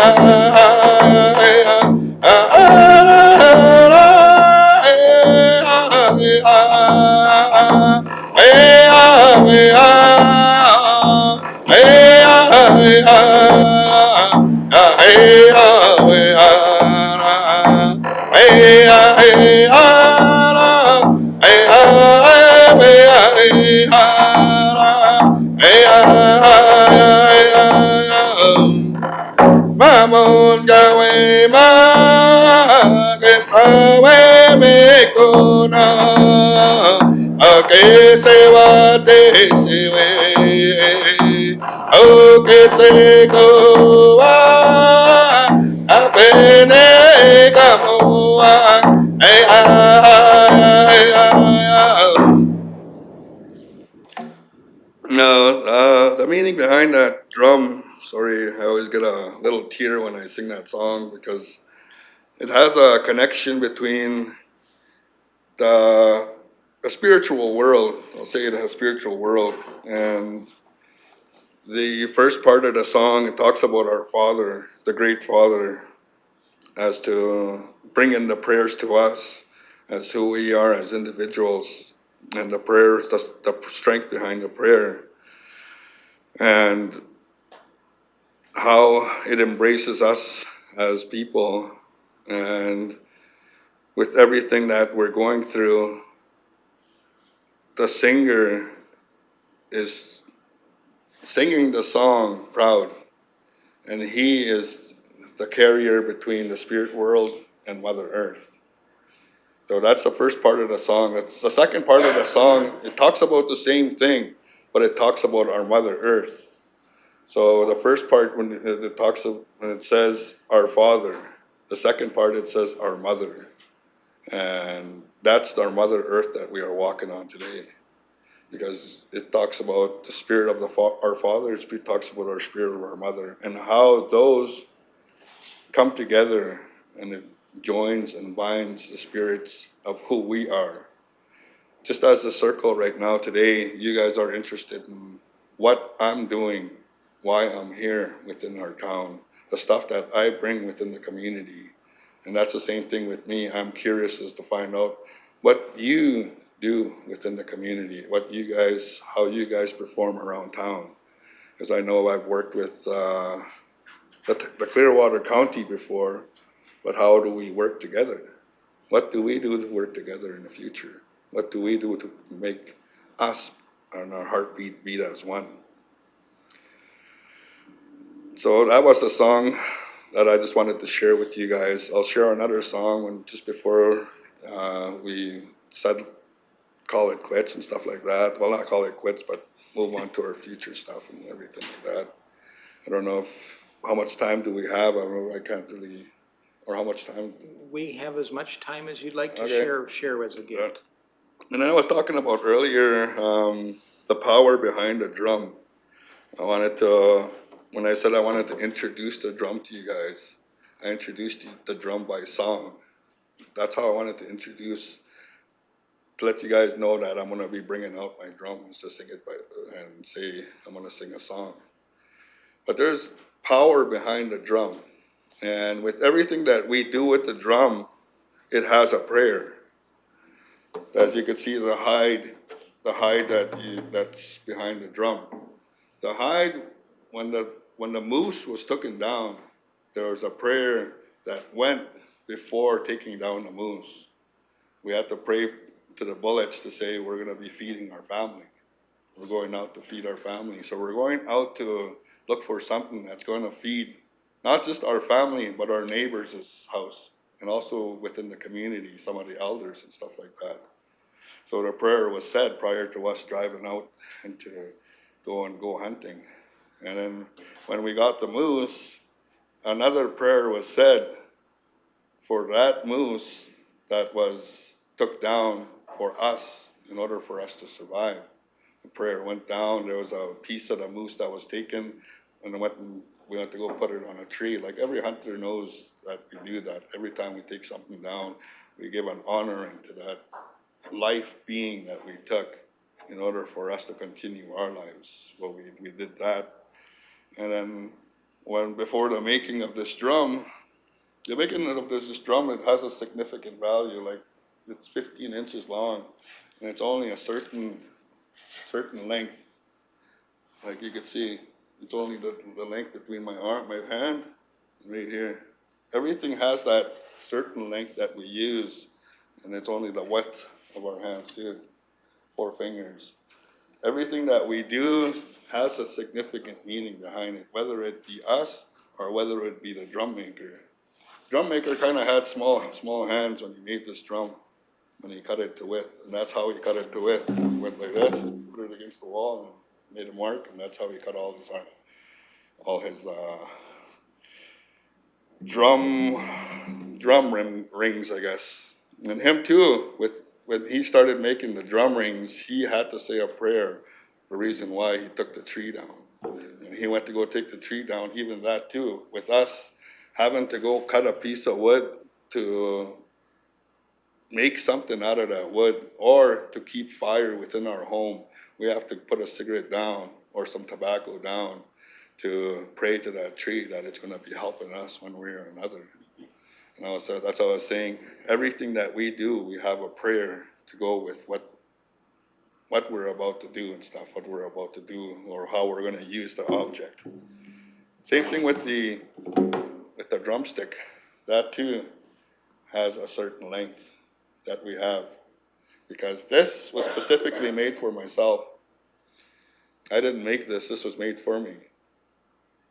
I'm in that process and I'm in that learning stage. As my partner here, he's one of the traditional men on the reserve that he makes the regalia that we wear in a powwow. He has a lot of knowledge behind that. And that's why I wanted to bring him to introduce him too and stuff like that. Because he's one of the traditional carriers that we have within our community that passes his knowledge to our younger generation.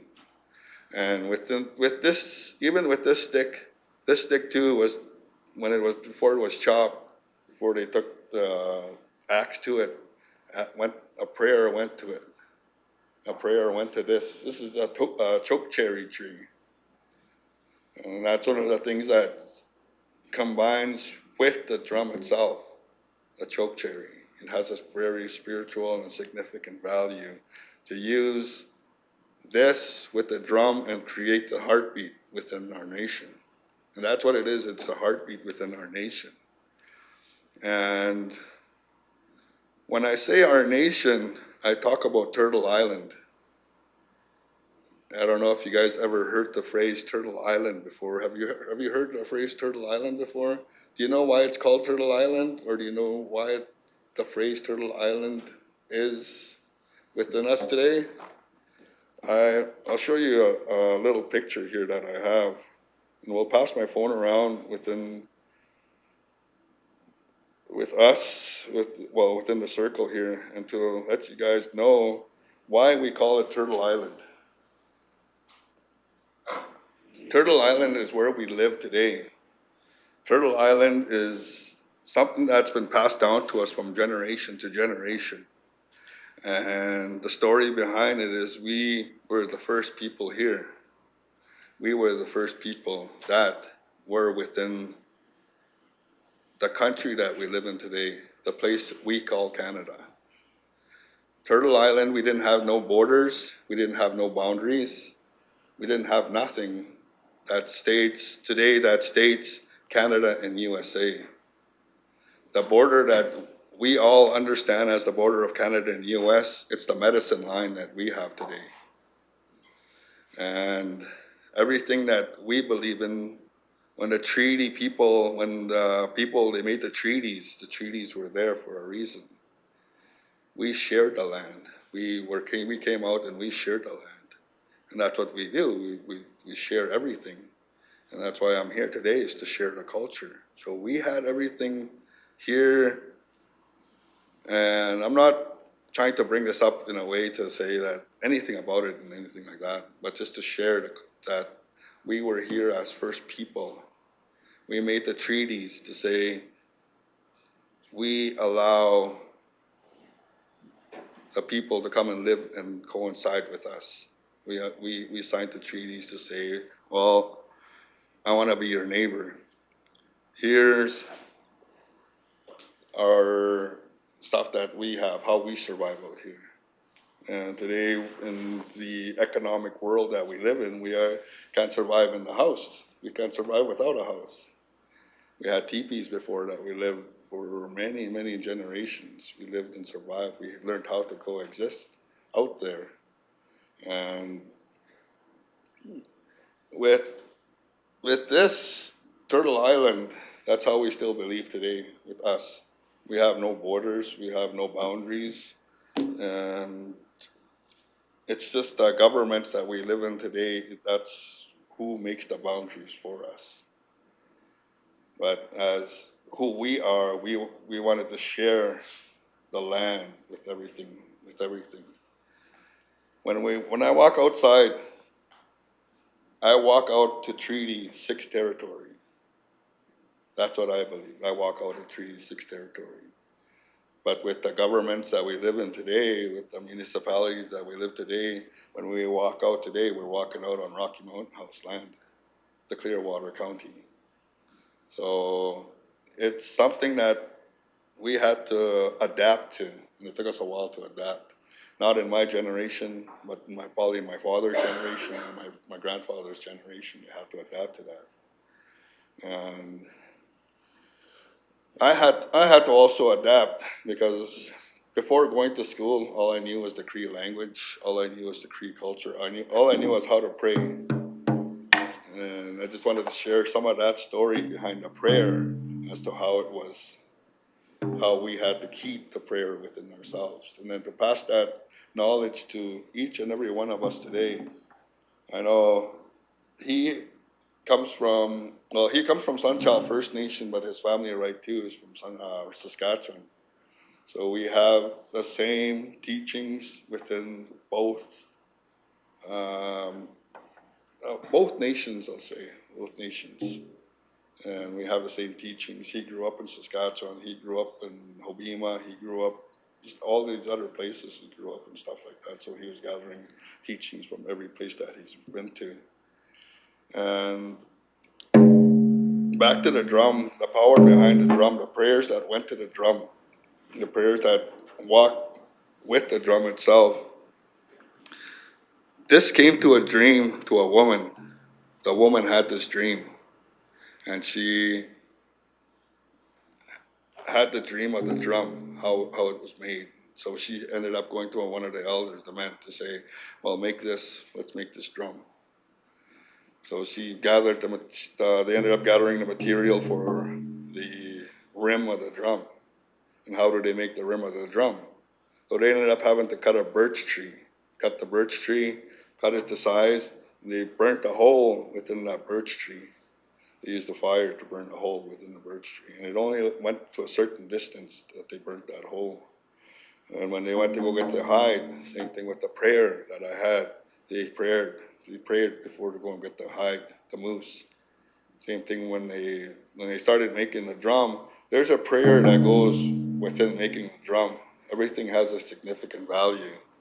As the string starts from one area, goes all the way around, and there's only one string that holds this whole drum together. Even the story behind the center, just the handle, even that too has the story, how it connects the web together. There's 4 directions. And then how you take them 4 directions, whether you want to go north, west, east, or south. Or the 4 sayings that we have our spiritual, our mentality, our physical, our emotion, even that too. Like everything, it has a meaning behind it. And then the way I believe with it is how it holds my family together. And then I use this drum to hold my family together. I've learned to hold the drum to hold my family together. So the way I use it today, I have love, I have honesty, I have caring, but I also have trust. So that's the reason why I hold the drum today, is because I have all of that. And it coincides with who I am as a person, but also the woman that I stand with, because she helps me sing. When I go out there into other communities, she helps me with her voice. I help myself with my voice, and it helps with the drum beat and stuff too, and everything like that. So that's just a story of the drum, of how we got the drum. The woman dreamt of it, how it became the circle. But the woman, she had so much power. And when I say a woman has so much power, and not to say this in a mean way or anything, but there's a time of the month that a woman has her cycle. So she took it upon herself to say, here, she gave this to the man because she has that power. She didn't want to ruin the drum with the power that she had. Because at that time of the month, the woman is not allowed, I can't say she's not allowed, but she knows within herself. And then back in our community, the women out there, they know that they were taught that when it came to that time of them becoming a woman, that they weren't allowed to go to ceremonies, they weren't allowed to touch certain items, they weren't allowed to do certain things because of the power that they held within themselves. I know with my daughters, we had to teach my daughters the way of the Cree.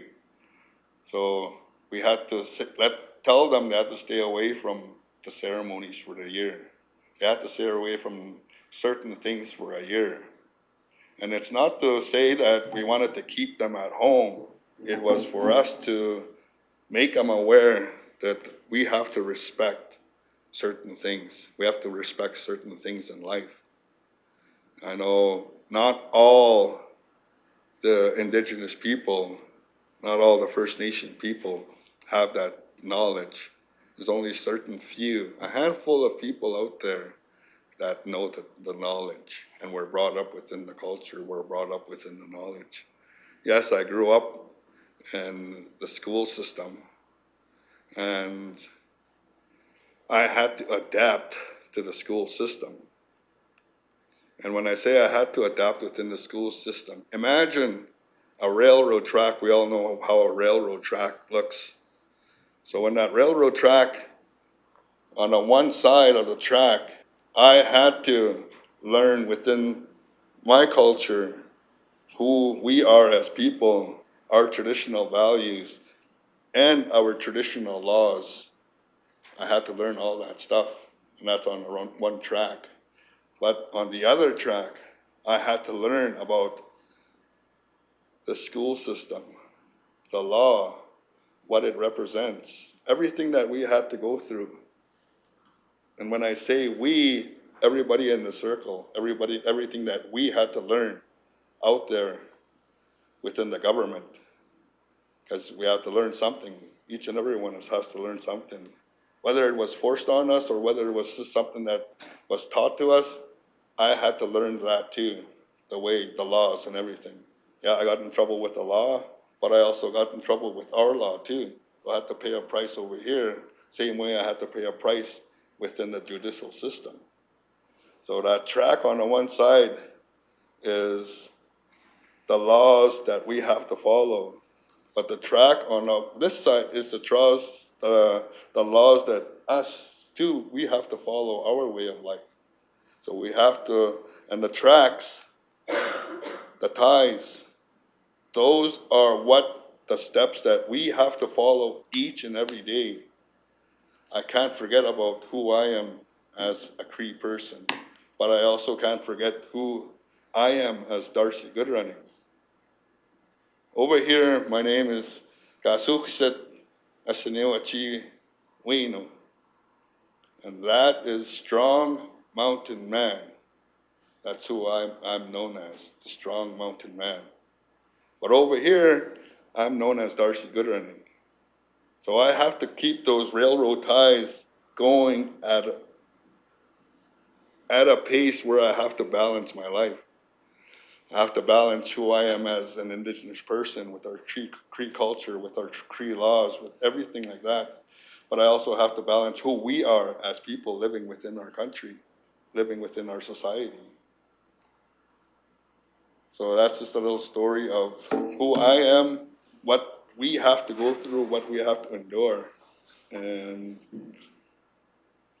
with the Roundance, how it came into my life. When I met my wife, she was a very, very avid Roundance person. I know I grew up with the drum. I know I grew up with the Roundance drum, with the powwow drum.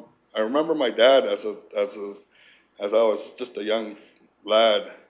He was in the powwow circle. I remember my grandfather, he was a powwow person.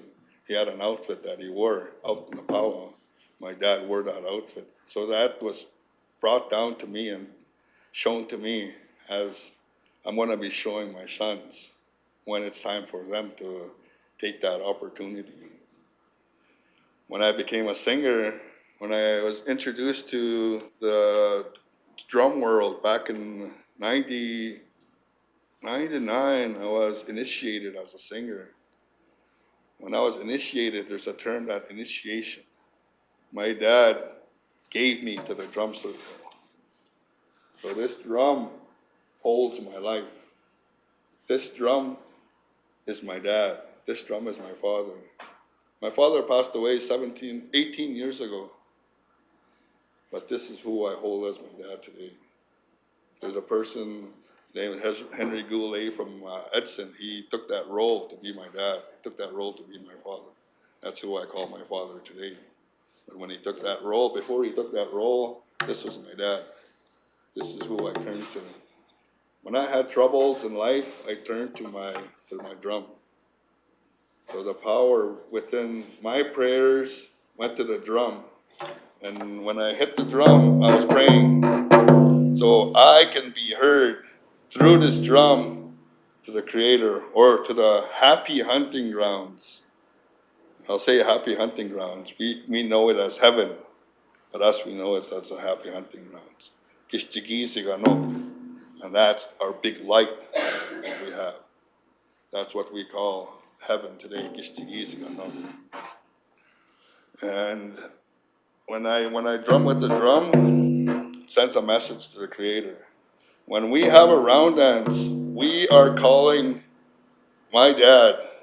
We are calling his grandfather. We are calling his dad to come into the circle, to come and dance with us. We are calling how, when I go to church, right, when I was a kid, when I was just younger, when I went to church, and same thing when I was bowing down there, praying to the God to come and heal myself as a person, to come and heal me, to come and heal my family.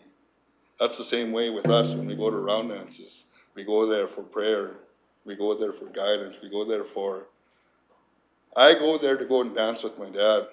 I go there to go and dance with my mom. I go there to go and dance with our grandfathers that have passed on, my brothers that passed on, my sisters that passed on. So that's the family that I hold within that circle. And I like it today that we're sitting in the circle. I like it today that we're sitting in the circle, because this is the circle of life, of how I believe, the circle of life. I grew up, I was a baby, I grew up to an adult, a teen and stuff. In my teen years, I grew up to an adult, and to be that elder today, yes, when I introduce myself as the elder, yes, I am an elder. In where I come from, I am an elder. Because of the fact I may not have the white hair of an elder, but I have the knowledge that's been passed down from my grandfather. I have the knowledge that's been passed down from my father. I have the knowledge that's been passed down to my uncle, from my uncle. So with that, I consider myself an elder. In my community, I'm not considered an elder because of the age. But with everywhere that I go, everywhere that I've been to, they consider me an elder because of the knowledge that I passed down. And with the round dance, like I was saying there, the connection that the round dance has with the spirit world, the connection that it brings to us. When we start the round dance, there's a door open. We leave one door open when we sing the opening song. The reason why we leave that door open is we're inviting the spirit world to come into our circle. We're inviting them to come into our circle. And when we do the healing song we're going to be doing about 8 o'clock, 8:30, around there, 8 o'clock to 8:30, we're going to be doing a healing song. And in that, we're going to be inviting everybody to come into that song. No matter who that person is, we're inviting them to come in and take part in the healing. So if you know of anybody that's going through any ailments, anybody that's going through any of that, whether it be just God forbid that they're going through cancer, God forbid that they're going through diabetes, but we all go through that too. We all go through the ailments.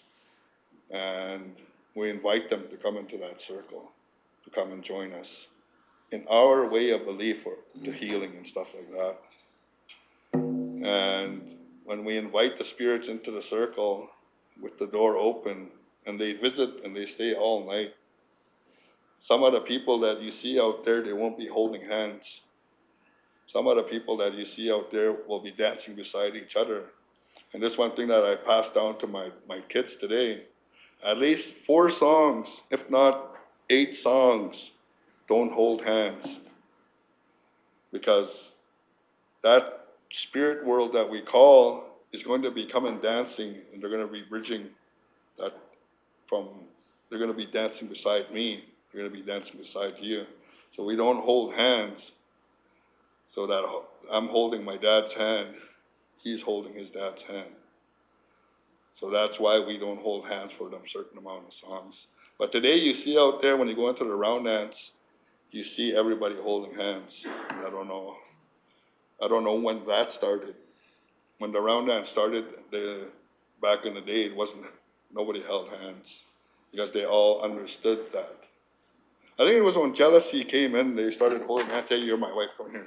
You're my husband, come here. I think that's when it started. So, but when it was taught back in the day, that's the connection that we had. And this story is coming from the elders back in the day. It was passed down to my grandfather. It was passed down to my dad. It was passed down to me. And as I was saying, I want to be passing it down to my sons when they want to learn. And this story that I'm passing to you guys, I heard the same story when I went to my uncle.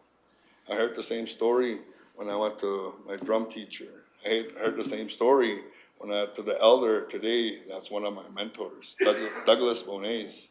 And you'll probably be hearing a little bit about that if you guys come to the Roundance, about him talking about it, because he's one of the master of ceremonies. As we open the dance, he'll talk about the Roundance, what it signifies, what it means, and what it means to our community. And with us bringing it to the circle, with us bringing it to Rocky Mountain House, we are sharing our culture. We are wanting to share, to walk, coincide, and walk hand in hand with the town of Rocky. We want to walk hand in hand with the Clearwater County. We want to walk hand in hand with each and every one of Rocky Mountain House's businesses. That's why I went from business to business. And being the president of the society, I wanted to go meet the managers. I wanted to go meet the bosses. I wanted to go meet the important people that we have within Rocky Mountain House, so I can personally invite the people to say, we invite you, each and every one of you in the circle, we invite you for the opening song. To say, this is who we are as Rocky Mountain House. This is who I am as the Foothills Society. We welcome the visitors out there to say, we support the Roundance community. We support this event. So I just wanted to say that. I wanted to extend an invite to each and every one of you to come and join in on the opening song. And that will take place probably around 6 o'clock to 6:30, around there.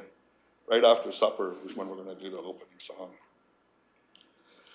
But I don't want to be rambling on and on and on and talking about, I might be going in circles and stuff like that too. But I just wanted to share with you guys the importance behind what we do. I wanted to share the importance with the prayer that goes on within ourselves, with everything that we do. Even traveling down the highway, traveling before coming from Rocky Mountain House, before leaving my community in Sunchild, I said a prayer so that the road opens up, the light comes out, and it brightens up my road. I don't know, I'll probably end up getting sunshine here this afternoon. Yeah, but that's how we believe the power behind the prayer. And I don't know if you guys you guys probably go to church and stuff, whatever, however you guys believe and stuff like that, but that prayer extends to each and every one of you. May your roads be as bright as the shine can be and stuff, and everything. Do you wanna say anything in regards to anything? No, you're good? Yeah, but he's part of the Foothills Society also. We needed some members within the society. And when we chose the name Foothills Society, we sing in a drum group, and it's Foothills. The name behind that is Foothills. And when we chose the Foothills, it's where we come from, the foothills of the mountains. And just where we sit today is the foothills of the mountains. We're in the foothills area. And we have a dance troupe that we have, Foothills Dance Troupe, and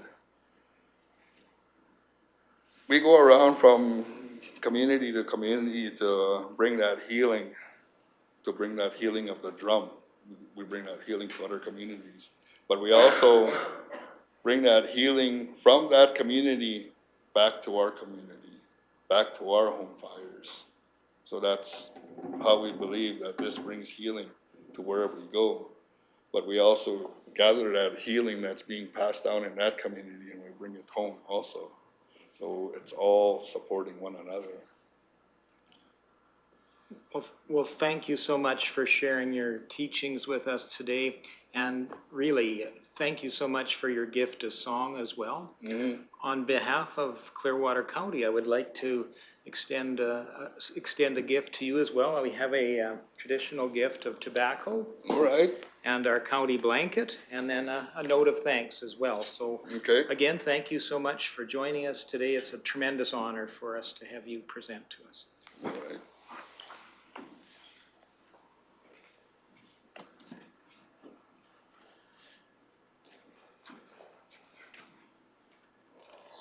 Would there be a chance we could get a picture of you and your delegation for council? Yeah, for sure. That would be terrific. Maybe we'll take five, Amanda, and we'll take a picture here in our circle. Okay, well, I'll Terrific. Okay, good. She wants to take a picture. You want to get a picture? I'll get one after you're finished, yeah. Is it all right if I take one while you draw? Yeah. So this song here that I'm going to sing talks about our father, talks about our mother, and how our mother and our father have given us caring, have given us that love. They taught us that way to love one another, to share with one another.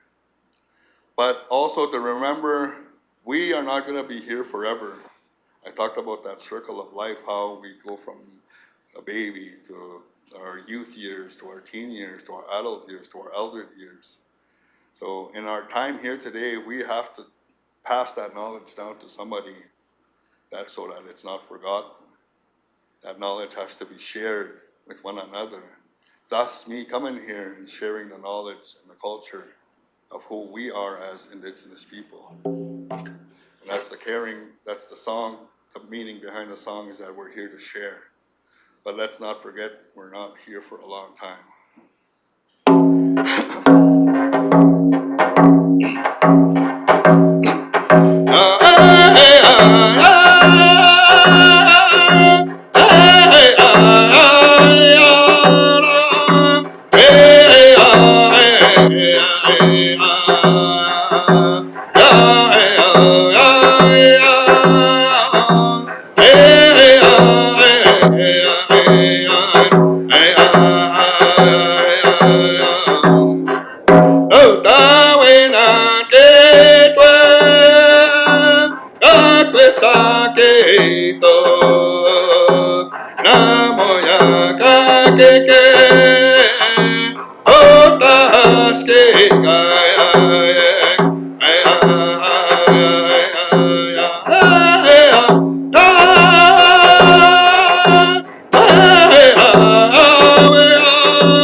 much.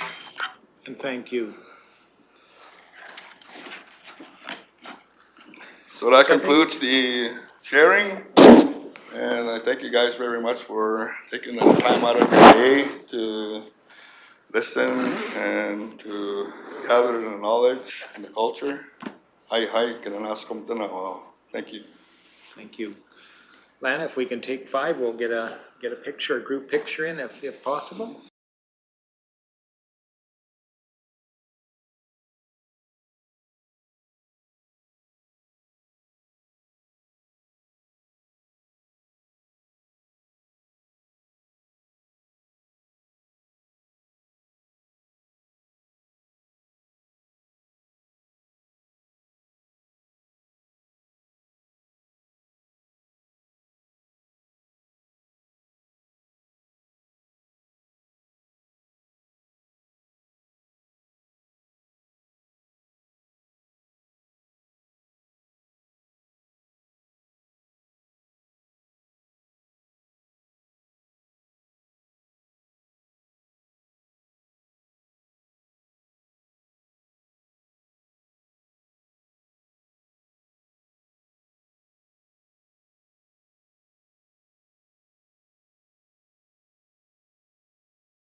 Welcome back, and now for something completely different, we'll move to 8.1, and that is the Clearwater County Regional Leslieville Wastewater Treatment Facility Project 2023 budget adjustment, and I'll turn that across to our apt Public Works team. Thank you very much. So good afternoon, Reeve Lougheed, Deputy Reeve Malhalf, and Council. The agenda item to which administration has before you today is broken up into two parts. Both parts require a budget adjustment to the 2023 budget, specifically associated with the Clearwater County Regional Leslieville Wastewater Treatment Facility and System.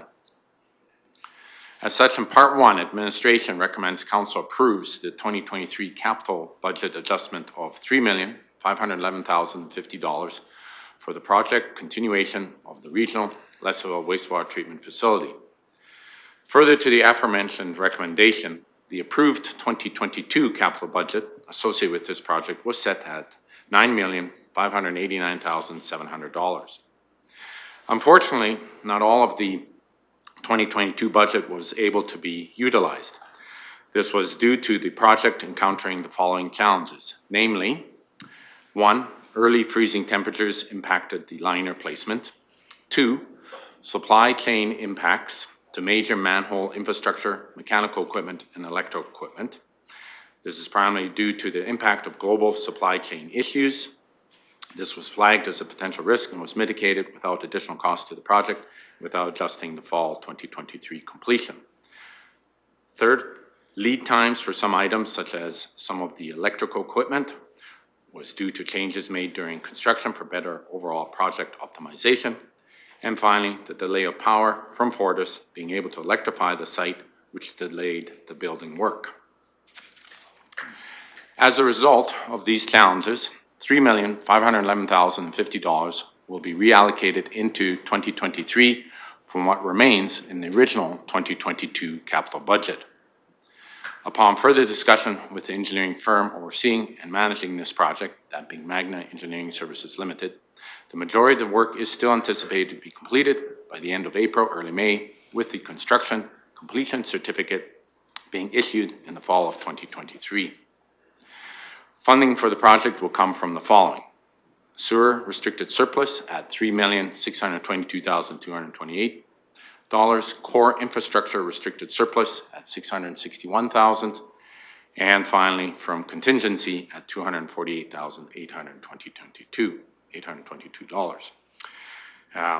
At this point, I will turn it over to Council for any further discussions. Once the discussion has been completed, administration will proceed to Part 2, whereby administration recommends Council approve the budget adjustment for the 2023 Leslieville Wastewater System operating budget. But for now, if there are any further need for discussion concerning Part 1, I'll turn it over to Council. Okay, any questions from Council? Deputy Reeve Malhalf. Thank you, Reeve. So we normally have, or the way I understood it is there's a ongoing projects restricted account. Would this not have been put into that and then moved over into the 2023 from that? Because to me, it doesn't look like anything's over budget. It's just, it didn't get all used up in 2022 and needs to be finished in 2023. So would that not go in the ongoing projects budget? Or is it because this has its own restricted surplus, it needs to be reallocated in that system? Just for some clarification. Ms. Sirhan? Yes, so when budget 2023 was presented and created, if there's a difference in what 2023 is going to look like compared with when it was presented, then there needs to be a budget adjustment made. So staff makes their best guess as to what's going to get completed in 2022, but the budget has to be compiled long before their projects are actually finished. So there are a few projects like this one that will either come forward between now and when the financial statements are completed, or those that don't come forward before then. That's when we have those.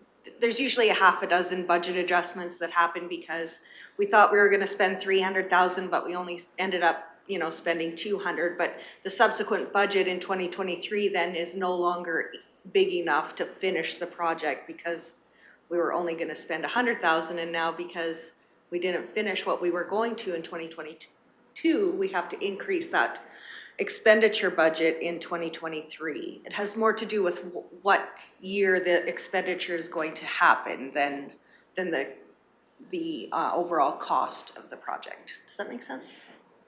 I'm confused because I thought that once something's approved in that budget year, if that money is not spent for that project in that budget year, it goes into the ongoing projects restricted surplus so that it can continue forward and not need a budget adjustment at all. I thought that's what that account was for. It's a placeholder for the money, for the funds over that year-end period because it just has to sit somewhere while it's waiting, but the subsequent budget for the expenditure also has to be adjusted. So again, if the budget's for $100 and at budget time, it looks like, oh, we're gonna spend 75 and 25 is gonna go forward into 2023, then that's what the budget says, that they're gonna spend 25. But then by the end of the year, oh, we only spent 50 and now we actually have to spend 50 in 2023. We have to increase that budget in 2023 to say, we're gonna spend more than that 25. The funding is always there because the funding's gonna go into that WIP restricted surplus.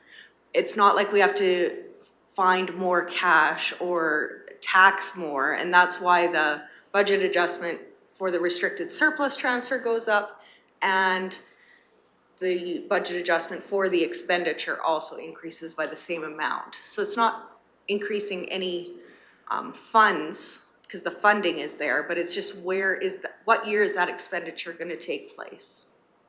Mr. Hagan? Perhaps I can supplement Ms. Serhan's explanation. This is essentially a timing difference. It's not an adjustment to the overall project budget. It's, as she said, it's just a question of the timing which fiscal year it lands in. With respect to the use of the work in process restricted surplus account, we use that when something's been funded through tax dollars. So that council has the ability to set those dollars aside at the end of one fiscal year for use in the next fiscal year. That ensures that we don't charge the ratepayers twice for the same project. In this case, this is a combination of grant funding and other restricted surplus accounts. So that money is already set aside. There's no need to put it in a work in process. It's already available. But as Ms. Serhan said, we just need the budgets adjusted so that we have the authority to go ahead and pay those bills as the project continues on. Does that help? So because it already has its own account, it doesn't use the work in progress account because it already has I'm just, in my brain I see the big table. Yeah. It already has one name to it, so it's used on that and it's literally just adjusting on paper. We're not over budget. It is just making sure it's hitting the right fiscal year. Absolutely. Okay. And in addition to that, if there's grant funds that we've already received and haven't spent, those remain in a deferred revenue account. Similar concept. It's a liability account versus an equity account, but it's still there and it's held and can be used in the future. So they serve a similar purpose. Okay, thank you for the clarification. You're welcome.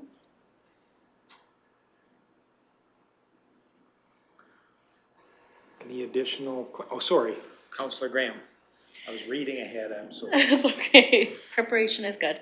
I would just like to make a motion that council approves the 2023 budget adjustment of $3,511,050 for the project continuation of the regional Leslieville wastewater treatment facility.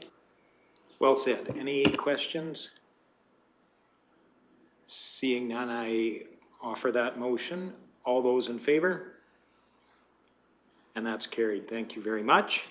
And that takes us to part 2 or B, however we describe it. Okay, so part 2 requires an adjustment to the 2023 operations budget, again specifically associated with the Leslieville wastewater system. In this particular case, the Leslieville wastewater system involves the operation and maintenance of the Leslieville wastewater lift station, sanitary collection mains, and the operation of the new mechanical wastewater treatment facility. The operation of the new Leslieville mechanical wastewater treatment facility for 2023 will be overseen by Magna Engineering Services Limited. This will be at a cost of $329,500. To help offset this operational cost, administration chose to use the Alberta Innovatives grant at $350,000.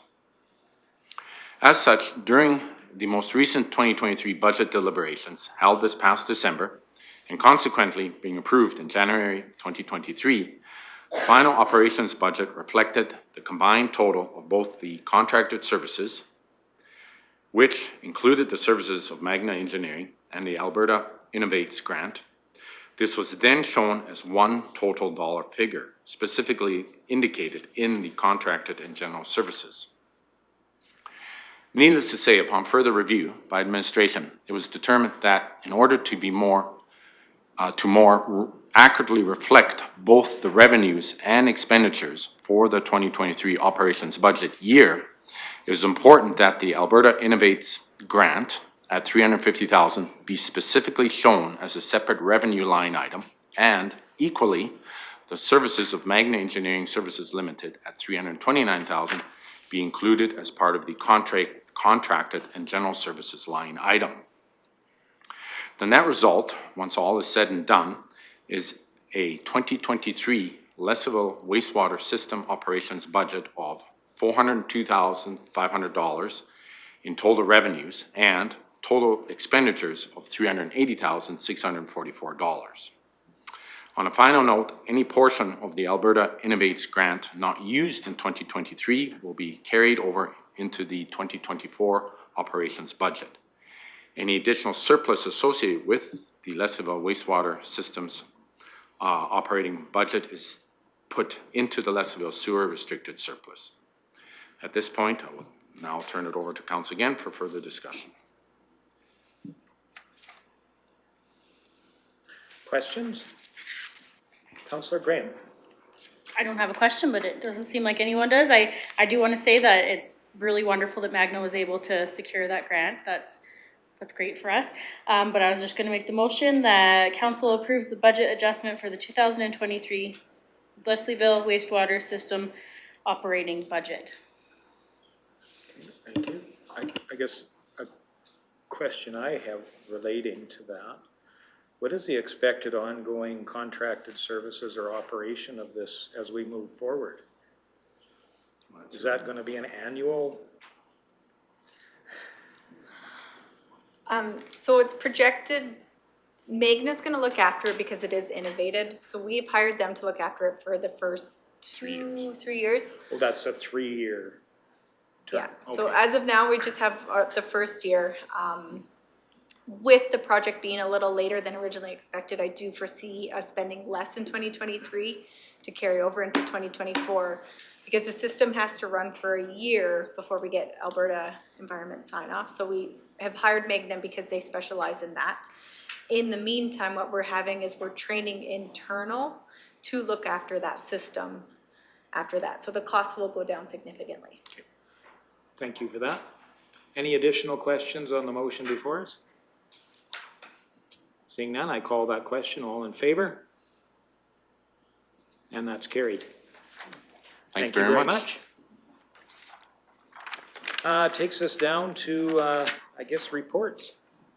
So we'll start with the highlight of the bi-weekly event, the CAO report. Thank you, Bylaw. Good afternoon, Council. The February 28th CAO report is the Clearwater County and Village of Caroline Amalgamation Study.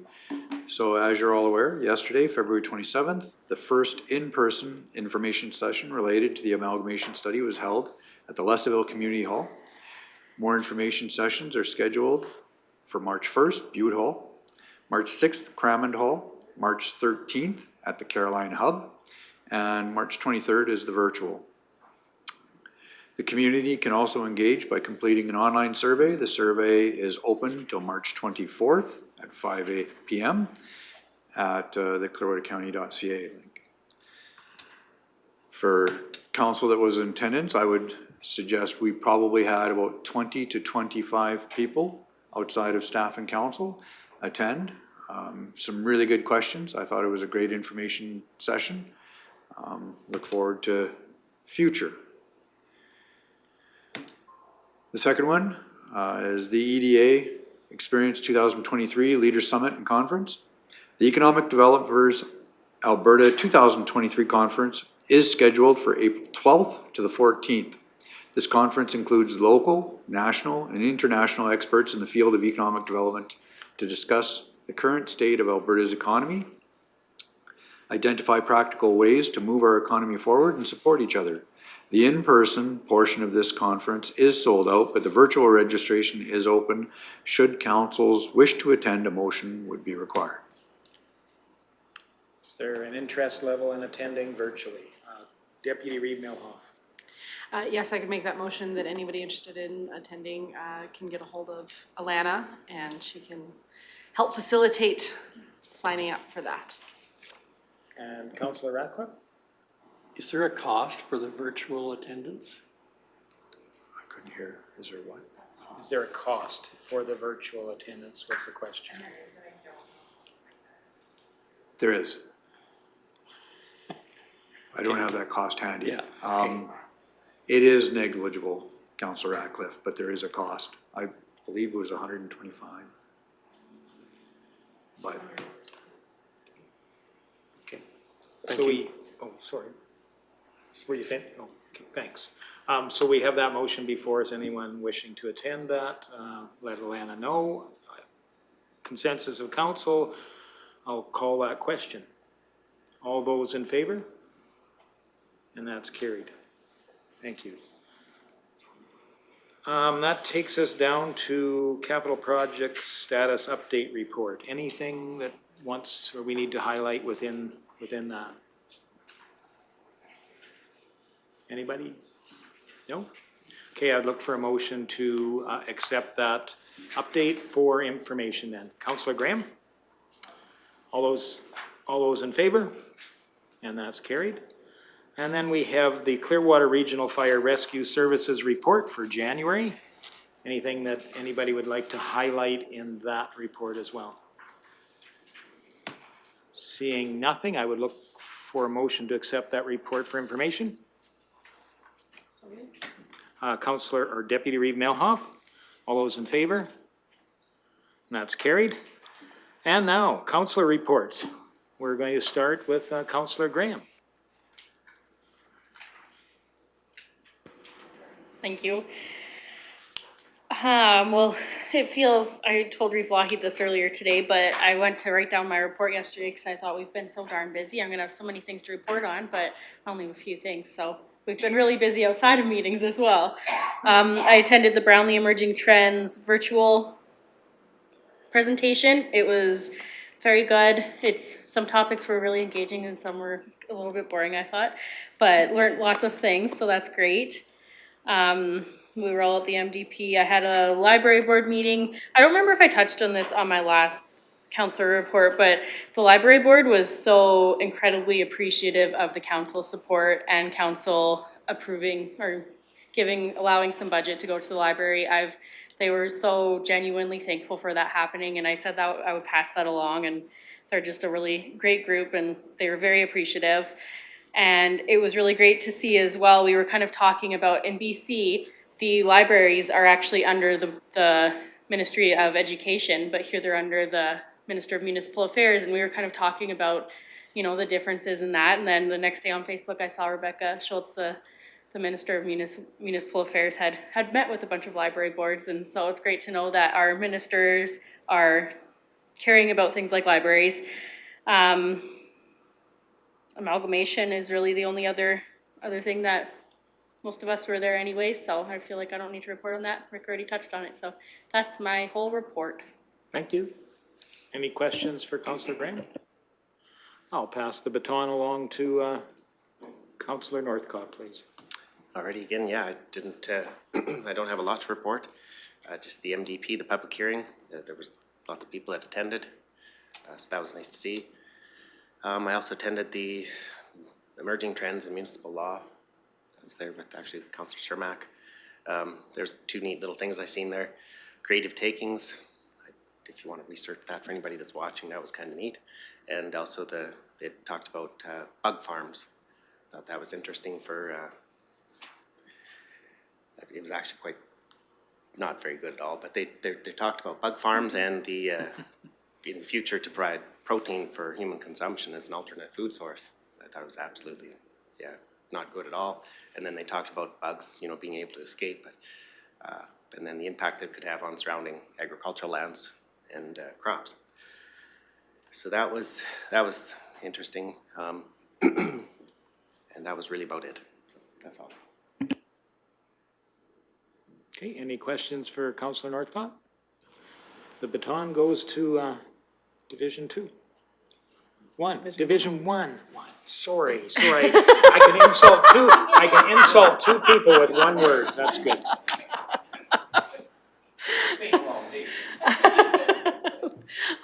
Thank you, Reeve. So I did Municipal Planning Commission for this month, and I really always value the opportunity we get to go out and do tours to actually see what's happening within the community. And again, I'm just very happy that we get to do that. And the pub members at large bring such good value to that group. I attended the virtual Emerging Trends as well, and I'm always fascinated to hear the bullpen session and all the questions that come out during the bullpen, and how every other municipality is going through the exact same things. And I found the solar presentation that they did, and particularly interesting. We all attended the Municipal Development Plan public hearing, and I really look forward to seeing how that progresses and the next steps for that. North Saskatchewan Watershed Alliance, we had a strategic planning meeting, and they've been approached by numerous groups to expand their outlook, just because they are a very well-established watershed, and their team is a well-established alliance. So in particular, the Edmonton metropolitan area is asking them to do a sub-watershed of creeks and streams within the metropolitan area. So now we're trying to determine how that looks. Is this a one-off that we're gonna bring them in, or do we need to look at the North Saskatchewan watershed as a bigger picture, and how we look within the provincial, if not federal, landscape? I attended the David Thompson Health Region's dementia seminar, and how aging in place is such an important piece, and how we can help protect people with technology, and in particular dementia patients, and making sure that they are safe but still able to age in place at home. That's becoming a very large issue. People don't necessarily want to go to into a facility, but how do you keep them safe, particularly with dementia and Alzheimer's? And they're making big strides in technology with that. We did some governance training with Bloom, and I found that to be very valuable, very knowledgeable gentlemen. And then the amalgamation stuff last night, which I always enjoy the opportunity to go out and mingle with the public and hear their insights into what we're doing here. And I look forward to the continuation of those meetings with the amalgamation engagement town halls. Okay, that's it for me. Thank you. Questions for Deputy Reeve Melhoff? Baton. We should get a talking stick. We should have a talking stick. Okay, I haven't been involved in a whole lot. The Municipal Development Plan public engagement was an interesting day, and yes, it'll be interesting to see how we move forward, the next steps on that. And of course, I attended the amalgamation session last night. That's all I have. Okay, questions for Councillor Ratcliffe? It's your turn, Brian. Okay.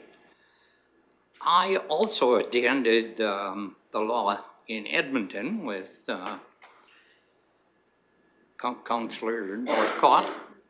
I found one area really alarming and something that needs to be, and I think the Alberta government and Land Titles is working on it. If you are to buy a piece of property right now, you probably won't get title to that piece of property in less than 4 months. That is pretty alarming, because then any notices on that land does not come to the buyer that has bought that property. It goes to the title landowner, who is a previous one. And if he doesn't pass it on to the new one, you don't get any of that information, and you could be in. So all I'm saying is, and the lawyers there also said, please, please, please buy title insurance to protect yourself for this 4-month gap. So if anybody's in the business of selling and buying, please go in and get title insurance. It's not that expensive, so as I understand, I think they said that between $200 and $400, you can protect yourself for the 4-month period. Great investment, especially when you're looking at buying land or whatever you're trying to do. And the other thing I'd like to do is have administration or somebody please call the highway patrol or transport, Alberta Transportation. We don't need a speed control at the David Thompson School anymore. It is closed. We don't need all the traffic on the number 11 highway slowing to 30. We need it taken away. That's mine. Okay, thank you. Thank you, Councillor Cermak. Any questions for him? Deputy Reeve Melhoff, please. Thank you, Reeve. Not a question, but I thought the title insurance thing was super interesting as well. And actually, one of the questions that I asked on the virtual side of it was regarding title insurance. And I think that that's something that we need to dig into with our Nordegg development, because it could make it so we could be selling those lots before title comes, and if we get title insurance, then we could potentially sell them for this season. So I think it would be great if our team could look into title insurance so we can look into selling those lots for this current season.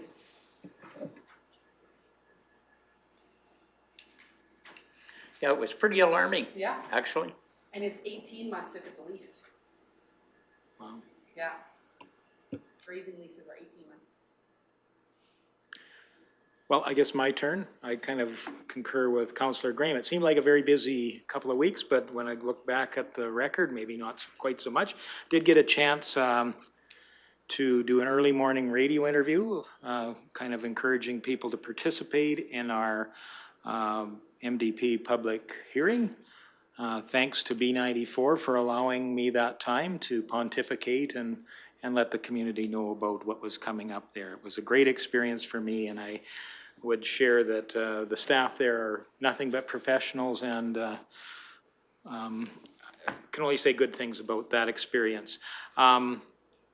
Ultimately, I think the MDP hearing was a great way to understand the pulse of the community and those outside of our community as well. I think we brought in a lot of interest there, and I think it allowed people that opportunity to share their thoughts about what's happening here in Clearwater County.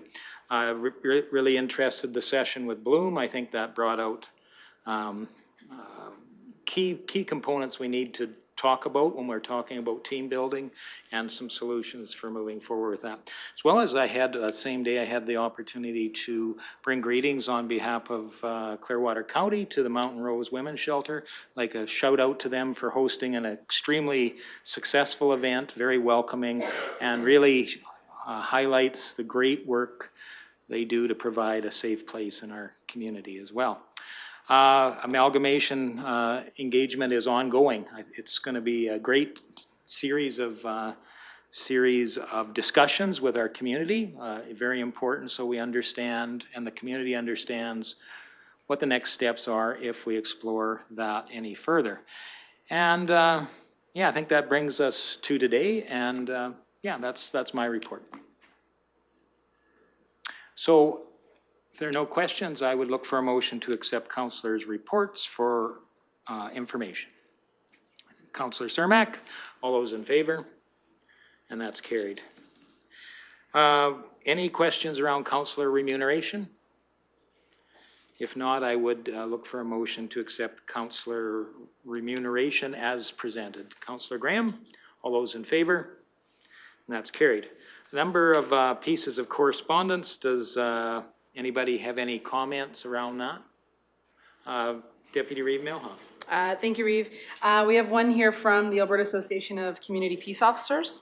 And it was great to read that they too felt that it was an important topic to explore more equipment and tools for our community peace officers. So, and that was voted by their membership and passed in favor. So I look forward to seeing the outcome of that investigation. Okay.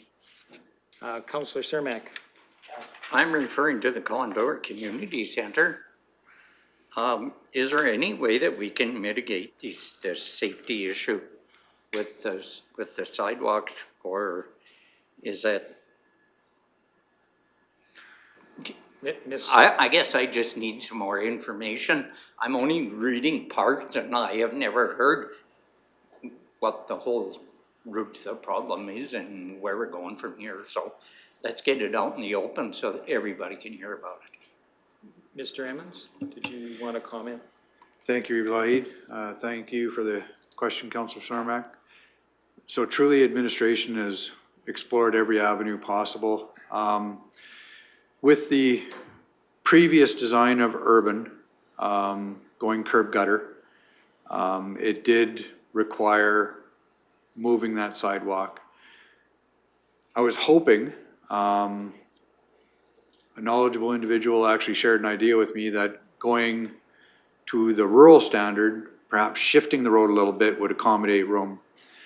Without the opportunity for additional property going onto private property, there is still no room to accommodate a sidewalk on the east side. There will be a sidewalk on the west side. But given the rural design, tying into the urban design that did cut the grade, the deeper ditch required to facilitate drainage, and facilitating reasonable slopage there, took up additional room that didn't accommodate for the idea I was truly hoping would come through to fruition. But it will have a sidewalk on the west side. There will be flashing lights at the pedestrian walk. We are also installing digital signs for speed limits. My understanding, I am told from the engineers, that the students currently, and I don't know if this is worthwhile information for council or not, but live on the west side, because communities change. Even if students today only live on the west side, somebody can sell and move on to the east side. But there will be sidewalks put in, and Clearwater County is putting in mitigation. Right now, I would suggest that because winter came, shut down the construction with the change orders that Clearwater County put in, as this council is well aware. The design was significantly changed. Construction didn't get to a place to accommodate the sidewalks this year. So it really is a matter of sweeping off and identifying a place and accommodating through the winter. I do look forward to when it's completed, it's identified, and sidewalks are established so that actually the public can see where they're supposed to walk, if that helps.